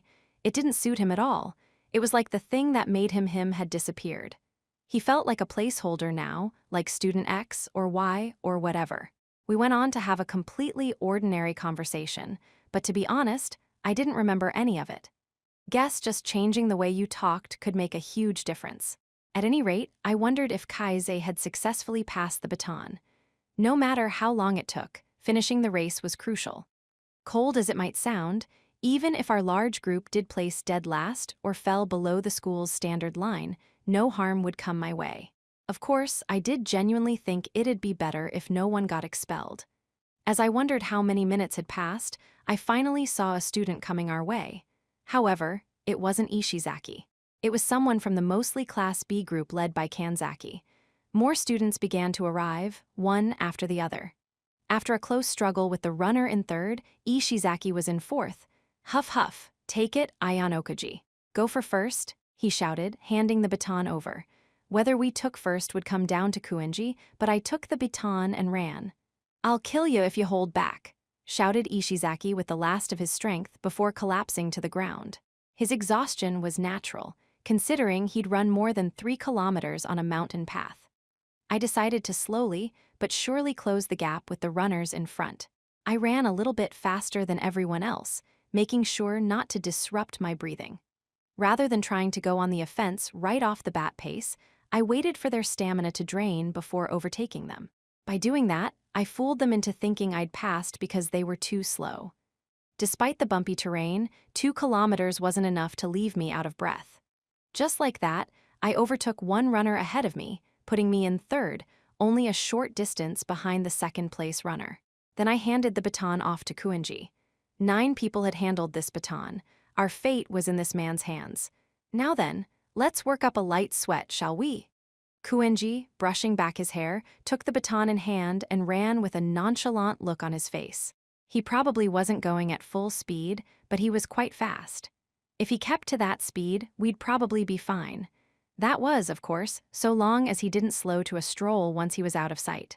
In the end, despite all the anxiety he'd caused us, Kuenji wound up finishing in second place. I didn't know if he couldn't overtake the runner in first or if he simply didn't want to. Probably the latter. The speeches we'd have to give after this intense race were going to be hell for the first years. We'd have to speak at length in raised voices after completely exhausting ourselves. However, nothing particularly noteworthy occurred. While I had some doubts about Kuenji's somewhat, let's say, dramatic performance during his speech, everyone seemed to have completed the assignment without any real difficulty. 9.3. And so, the longest day of the special exam was over. The majority of our group, no, of the entire student body, was totally exhausted. I had no doubt that our group would score much higher than we'd initially expected. If this came down to what the average scores were, then our group had a good chance to finish strong. The rest came down to how well Nagumo's group and the third years scored, but I was certain we wouldn't score below the threshold set by the school. As on the first day, all the male students assembled inside the gymnasium, shortly joined by the female students. They were probably going to announce the results for both the guys and girls. It was already 5 o'clock in the evening, safe to assume it would be late by the time we made it back to school. You've all done excellent work at this camp school these past 8 days. Though the exact nature of the contents differ, of course, this special exam is held every few years. Overall, you performed better than the students from the previous exam. I suppose that's down to your good teamwork, announced an elderly man I'd never seen before. He smiled the whole time he spoke. I was guessing he was the person in charge of the camp. I will announce the results, but first, I must say that the boys couldn't have had a better finish. They all successfully met the school's standards, and thus there will be 0 boys expelled. The moment he announced that, I heard the relieved murmurs of several boys. "Hugh, no one's getting expelled," said Kai's, putting his hand to his chest with a sigh of relief. Ishizaki lightly smacked him on the back. "Never once thought we'd get expelled from the start. We were aimin' for first after all." Yeah. No matter our personal feelings, avoiding expulsion was significant. However, the way the elderly man phrased that announcement was slightly concerning. If no one from the entire student body was getting expelled, he'd have no reason to specify boys the way he'd just done, which meant, now then, I will announce the overall winner among the boys' large groups, but I will only be reading the name of the third-year student acting as representative. Points for the students placed in that group, which includes first through third-year students, will be given at a later date. With that, the elderly man slowly read the names aloud. Third-year Class C, Ninomiya Kuranasu-kun's group took first place. When that announcement was made, some third-year students immediately began to cheer. For a moment, I didn't know whose group that was, but then realized it was the large group that Horikita's brother was in. It would seem he'd won his battle against Nagumo. "Well done, Horikita, just what I'd expect of you." Fujimaki praised Horikita's brother, ignoring the rest of the announcements. The groups that came in second place and below were announced, but from the senior students' point of view, this was nothing more than a bonus. "Hey, Yukimura, we got second, we did it." "Yeah, I'm glad, I'm really, really glad." They didn't announce the actual difference in our scores, but Nagumo's group had come in second place, so I was guessing the margin had been narrow. Everyone seemed to think Nagumo would quiet down a little now that he'd placed second, but honestly, I wasn't sure whose strategy would carry the day in the end. Why was that? Well, I didn't have anything particular at stake here, but Nagumo was smiling beside me, showing no sign of being upset at all. That wasn't the look of a man who'd lost after dramatically and defiantly throwing down the gauntlet. I supposed I expected as much. Expected, in other words, that he was concocting something incredibly evil behind the scenes. "You've earned first place. Congratulations are in order, Horikita-senpai." "Just as I'd expect from you," said Nagumo, speaking loudly. Horikita didn't offer any kind of response. He simply stayed silent for the rest of the announcements. Maybe he was also beginning to feel something was off about this. "You lost, Nagumo," said the third-year student Fujimaki, clearly oblivious to what was going on. He probably felt he'd just served a cocky junior student a piece of humble pie. "It sure seems that way. But they've only just started announcing the results, haven't they?" replied Nagumo. "Enough already, it's over." "Sure, for the boys." "For the boys? Well, yeah, but the girls have nothing to do with this." "That was the agreement, wasn't it, Nagumo?" "Yes, they have nothing to do with the fight between Horikita-senpai and I, that's right, at all." Fujimaki's face turned stern upon hearing Nagumo's enigmatic choice of words. Ishikura, a third-year student from Class B, stood beside Nagumo and listened to the conversation, quietly observing what was happening. "Next, I would like to announce the results for the girls' groups. First place goes to third-year Class C Ice Natsu-san's group." This time, some of the girls let out cheers of joy. The large group that the third-year student named Ice was in charge of contained a small group composed mostly of first-year Class C students, including Horikita and Kushida. They might have earned quite a few points, but the joy was short-lived. Something dire came close on its heels. Well, this is truly regrettable, but unfortunately, there is one small group among the girls that failed to secure the necessary score. Everyone's faces froze upon hearing that. Even the students who'd been cheering went silent. Everyone had tried their absolute best not to fall below the borderline. However, life can be cruel. Someone was definitely going to be expelled. Now the only question that remained was, would be a first year getting expelled? Or perhaps an upperclassman? Horikita's brother looked over at Nagumo as though he had just noticed something. Like he was trying to discern the meaning behind the cocksure smile that Nagumo had worn on his face this entire time. However, it was already too late. I will first announce the group that came in last place. That would be the group represented by third-year class B student Akari Momoko-san. Just like with the boys, it wasn't immediately clear to me who was included in that group. But the anguished cries from some of the girls began to make things clear. The large group that had come in last place had been decided. Now it was just a matter of which of the small groups within it had fallen below the acceptable threshold. In a worst-case scenario, students from all 3 grade levels might be expelled at the same time. As for the group that fell below the threshold, the gymnasium grew even quieter than during Zazen. Everyone's eyes were focused on the old man's mouth, desperate to know the results. It is also, the gymnasium was divided into 2 camps, those who continued smiling and those who were getting nervous. The group Akari Momoko-san represents, that is all. The moment the old man declared the results, Nagumo started laughing happily, as if he had been holding it in until now. The passage of time, which had slowed to a trickle, started to flow normally once more. However, many of the students didn't seem to understand what was happening. Why was Nagumo laughing? Because some student he didn't even know was going to be ordered to leave the school. One student from third-year class B was going to be expelled, but he was laughing because that wasn't all there was to this. "What did you do, Nagumo?" shouted Fujimaki, who now understood what was going on. He closed in on Nagumo. Horikita's brother didn't approach Nagumo, but he wore a grim look. "Come now, senpai, we're still in the middle of the results. Please calm down. This has nothing to do with you anyway, Fujimaki-senpai. Does it? The only thing that's happening is that a Class B student will be expelled. If anything, this means you'll pull even further ahead of your rivals, right?" Nagumo snickered. Please, some quiet if you would. Now, it is truly unfortunate, but this means Akari-san will have to take responsibility for the group, and thus, she will be expelled. Akari-san may also decide to invoke the solidarity rule and name someone else within her group. Akari-san, please consult with me later. Next, I will announce which of the girls' groups has taken second place. Despite saying that it was unfortunate, he continued speaking, solemnly. But Horikita's brother no longer cared about getting first place himself. He'd fallen for the trap set for him, just like Nagumo had intended. It was precisely because Horikita Manabu was an upstanding, honorable individual that he'd got beaten by Nagumo Miyabi, who'd struck from where you'd least expect it. "Aion Okoji, why is Fujimaki-senpai so angry?" Just like Nagumo-senpai said, the representative is a student from Class B. Isn't this a boon for Class A? Kai's whispered into my ear.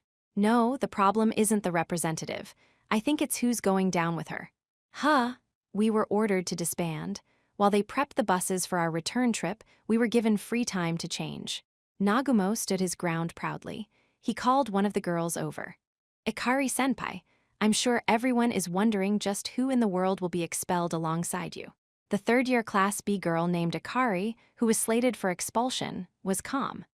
If anything, it was the other girls in her small group, which was mostly composed of students from Class B and Class D, who looked worried. I knew what was going to happen. I was certain of it, thanks to the information I'd gotten from Asahina and Kei. And among the people in that group, there was one single participant from a class, Takebana Akane. I looked over at Horikita's brother and slowly spoke to him inside my mind. "Look, I get it. To ensure that you all graduated from Class A, and also to counter Nagumo, you instructed every Class A student, both guys and girls, not to take on the role of representative. Didn't you? Because as long as you produced solid scores, none of you would get expelled. However, you knew that wasn't an airtight defense. That was why you accepted Nagumo's challenge, making sure to set the conditions that the fight be above the board in an attempt to defend against his malice. You also avoided making any imprudent contact with the girls, hoping to lower the risk of Nagumo exploiting that opening and targeting them. You exhausted every measure available to you and still kept things civil, I'll grant you that. But even so, Nagumo's malice knows no bounds. I don't need to say much more about that, though. This special exam was a trap that Nagumo had set without even the school realizing it. The people who had gotten caught in his trap understood the situation they were in now. Their faces had gone so pale that it looked like they might collapse any moment. Well, isn't that obvious? It's the student who made sure our group knew no peace. Takebana Akane-san from Class A spat Akari angrily, speaking loud enough for everyone to hear. Nagumo, you promised Horikita that you wouldn't involve any third parties in this, didn't you? Shouted Fujimaki. He rounded on Nagumo, getting in his face, like he was about to start throwing punches. Please wait. This has nothing to do with me. That's a bald-faced lie? Fujimaki was furious, and it was obvious why. No one here was fooled. Nagumo had known what was going on. Well, I'll go notify the school who I'll be dragging down with me, announced Akari indifferently, heading off toward the instructor. Her classmate Ishikura went with her, nestling close. No one could do anything to stop what was happening. Even Hashimoto recognized that. Takebana-senpai dragged down Akari-senpai's group, he said. As a result, their group's score fell below the average, so she's being taken down as well via the solidary rule. That's all there is to it, isn't it? Unlike Fujimaki, Horikita's brother called over to Takebana, who stood still, before he approached Nagumo. Some of the third-year students walked away, the looks on their faces indicating that they couldn't even bring themselves to say anything in the current situation. Horikita-kun, I'm sorry. Takebana, why didn't you consult with me sooner? Surely you should have noticed something was amiss. That's because I knew that you would take the burden upon yourself, Horikita-kun, said Takebana, apologizing in tears. She likely hadn't noticed at first. How she'd been caught in a trap from the moment the groups were decided. But as time passed, she must have sensed something was wrong, sensed that the group she had been placed in was created for the sole purpose of taking down Takebana Akane. And still, she'd faced the exam, working as hard as she could in hopes of a miracle. But as you might expect, reality was cruel. Still, Takebana should have been prepared to accept this. Even if she was expelled, it would only cost Class A 100 class points. Ah, such beautiful friendship. Or perhaps I should call it love. Anyway, congratulations to you, Horikita-senpai. Once again, please allow me to pay you my compliments. I've lost.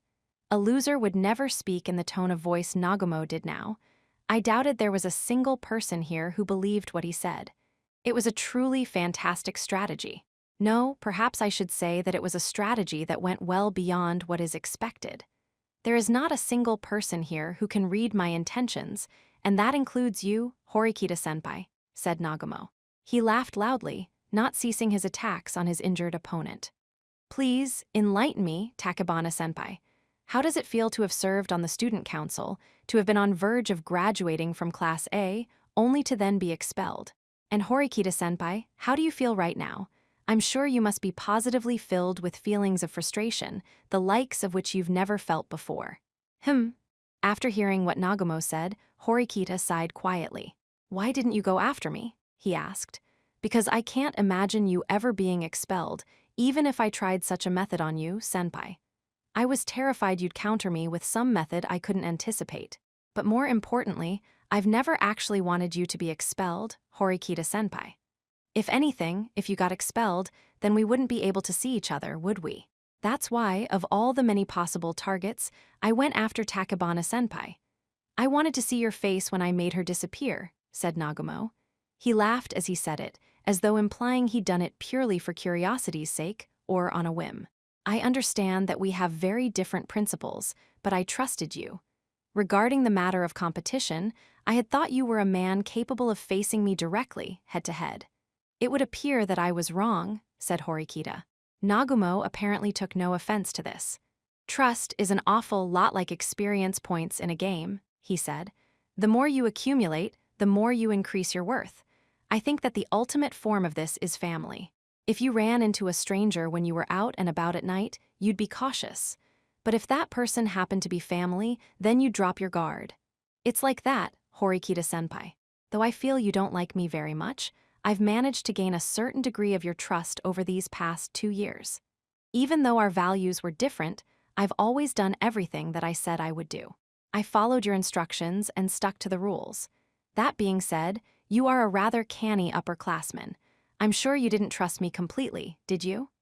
It was safe to assume that Nagumo knew the orders that Horikita's brother had issued his class to protect them and collect information. However, even if you had your suspicions about me, it wasn't as though you could betray me first, senpai, added Nagumo.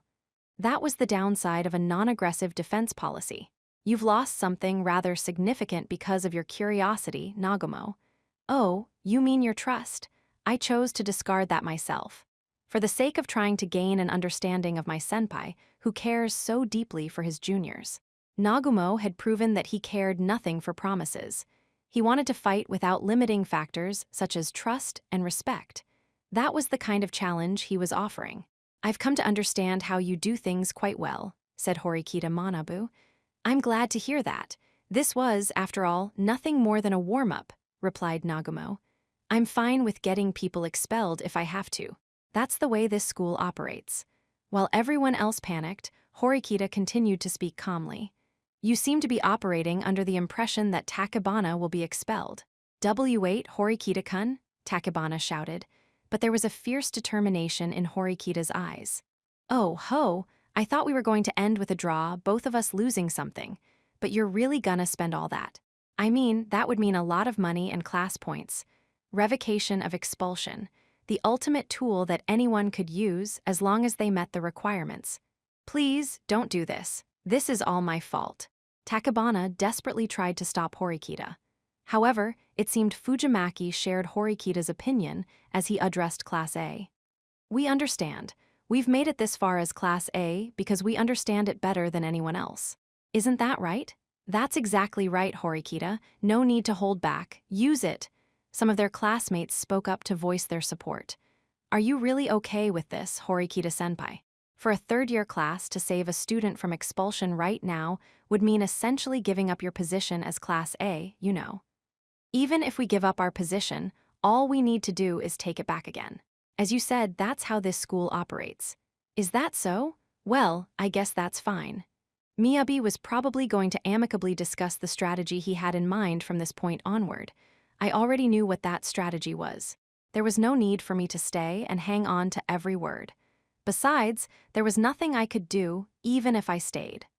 Horikita Suzune had anxiously watched the entire situation unfold, from beginning to end. She was looking so intently at her older brother that she didn't even notice me as I walked away, which was fine by me. I left the gymnasium. When I did, I saw Kay standing near the entrance, looking like she was waiting for me. As I stepped out into the corridor, she followed a little way behind me. Everything happened the way you said it would, Kiyotaka. You seriously knew what was going to happen. You knew Takebana-senpai would be targeted. I would have thought anyone other than Horikita-senpai would have been fair game for Nagumo to target. It was the rules of the special exam, I said. As soon as I heard the student council was involved in its planning, I thought this might happen. It's certainly true that anyone could have been targeted. However, Nagumo went through the trouble of setting up a trap this complex. If he wanted to stick the knife in as deep as possible, his targets were limited. The only female student that Horikita had a deep connection with was Takebana. That was the conclusion I'd drawn after piecing together information from Kei, Ichinos, and Asahina. Also, there was a clear sense of collusion going on between Nagumo and Ishikura. It was clear those two were connected.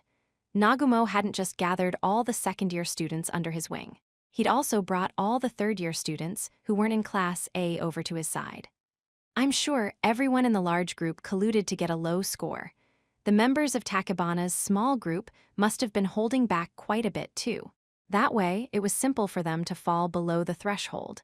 But Kei didn't seem quite convinced. But why did he use Class B? It would have been fine if he put a Class D student in charge as representative. I mean, since he used Class B, that means Horikita-senpai is still in Class A, right? If Nagumo wanted to knock him down to Class B, shouldn't he have gone with a Class D student? Kei had a good eye. She was certainly right about that. If that was Nagumo's goal, it would have been an excellent strategy for him to make a Class D student the representative, thereby lessening the gap between Class A and Class B that way. Or so you'd assume, normally. It's precisely because it was Class B that this was possible. If Tachibana acquitted her tasks during this special exam without issue, it wouldn't be easy to get her expelled via the solidarity rule. Unless the three classes all came together, the strategy wouldn't be viable. Let's consider third-year Class D. They are the least likely to make it to Class A before graduation, given their current situation. If a student from Class D was the representative, they might decide to name a student from B or C to take down with them in order to move their class up, even if it's just by one level. But it would be pointless to drag down a student from a lower class at this juncture. On the other hand, if you looked at it from the perspective of Class D or Class C students who weren't the representative, they'd probably be happy to help bring down students from Class A and Class B. That was why Akari's group had banded together to thoroughly demonize Tachibana, making her out to be the bad guy. If anything, they probably blatantly and maliciously harassed her. Tachibana probably hadn't been able to sleep at night. And as a result, they didn't get good grades in the end. Even if their average grade was mediocre, if it appeared Tachibana had held the group back for the entire week, that would be enough to paint her as a target. If someone filed a complaint, there would have been a discussion. But if the entire small group conspired to claim that Tachibana had been an obstacle for them in places, and in ways that weren't publicly visible, the school would have to recognize that. Of course, it would set a bad precedent, but there would probably be some amendments made to the rules for the next special exam in a few years. And so Nagumo's elaborate strategy had come together, and he'd successfully laid the way for Tachibana to be expelled. But wait, how could he even pull off a strategy like this? If I were a student in Class B, I sure as hell wouldn't be okay with getting expelled for the sake of my class. What's the payoff? I'm not sure what kind of payoff there was, but Akari won't be expelled. But she was the representative, wasn't she? They probably predicted Horikita's brother would use that lifeline option. By paying 20 million points and 300 class points, he can revoke a student's expulsion. Because Horikita used that option, Nagumo was okay with Class B using it too. Well, now I can't tell what he gained from all this. If anything, isn't it a loss? Spending those class points will sting, but if Class A had to use the same lifeline, the gap between the classes won't widen at all. As far as private points go, this won't hurt them at all. So third-year Class B is that rich? No, the ironclad condition of Nagumo's strategy was that he would pay all the private points himself. If he didn't, there's no way they'd cooperate. Most likely, Nagumo had contacted Ishikura on the bus and paid him the 20 million points in advance. The proof of that could be seen in Akari's and Ishikura's calm behavior. The second-year class is a monolith. If he collected money from the entirety of the second years, he wouldn't even need 15,000 per person. Saving one student from expulsion could be bought on the cheap. What a seriously insane way of fighting. That is definitely not normal. That's how Nagumo Miyabi does things. That's all there is to it. He didn't come up with a strategy after seeing what the exam was like. He came up with a strategy and then created the exam. Class A, led by Horikita's brother, would get stuck with paying 20 million private points in total as a single class. Quite a bit of damage. They might have to face one or two more special exams before they graduated, and they just lost a staggering amount of money. If Horikita's brother were expelled in the next exam, he wouldn't have enough money to save himself. That lifeline would be dead in the water. I think it's time we head our separate ways. Wait, one more thing. Kei was persistent. I can't think of any way to counter the way Nagumo-senpai thinks. The method he used to set Tachibana-senpai up for expulsion, it's like the perfect trap or something. Is that why you didn't make a move, Kiyotaka? It's quite a formidable strategy. Nagumo had a checkmate set up by the time his enemy got in the game. This was a good precedent to set. Private points could be powerful. Say, what if I wind up in the same situation that Tachibana-senpai was in? In a situation where you can't even use a lifeline. I mean, there'd be nothing you could do at a time like that, right? Asked Kei in a soft voice. You don't even need me to answer, do you? I won't let you get expelled. No matter what methods I have to use. In the end, Horikita Manabu chose to part with Class A's class and private points, thus saving Takebana Akane. As I'd predicted, Ishikura from Class B did the same to save Akari. An extremely unusual happenstance, two classes utilizing the lifeline option at the same time. From this point on, students across all grade levels at the advanced nurturing high school were going to be expelled, one after another.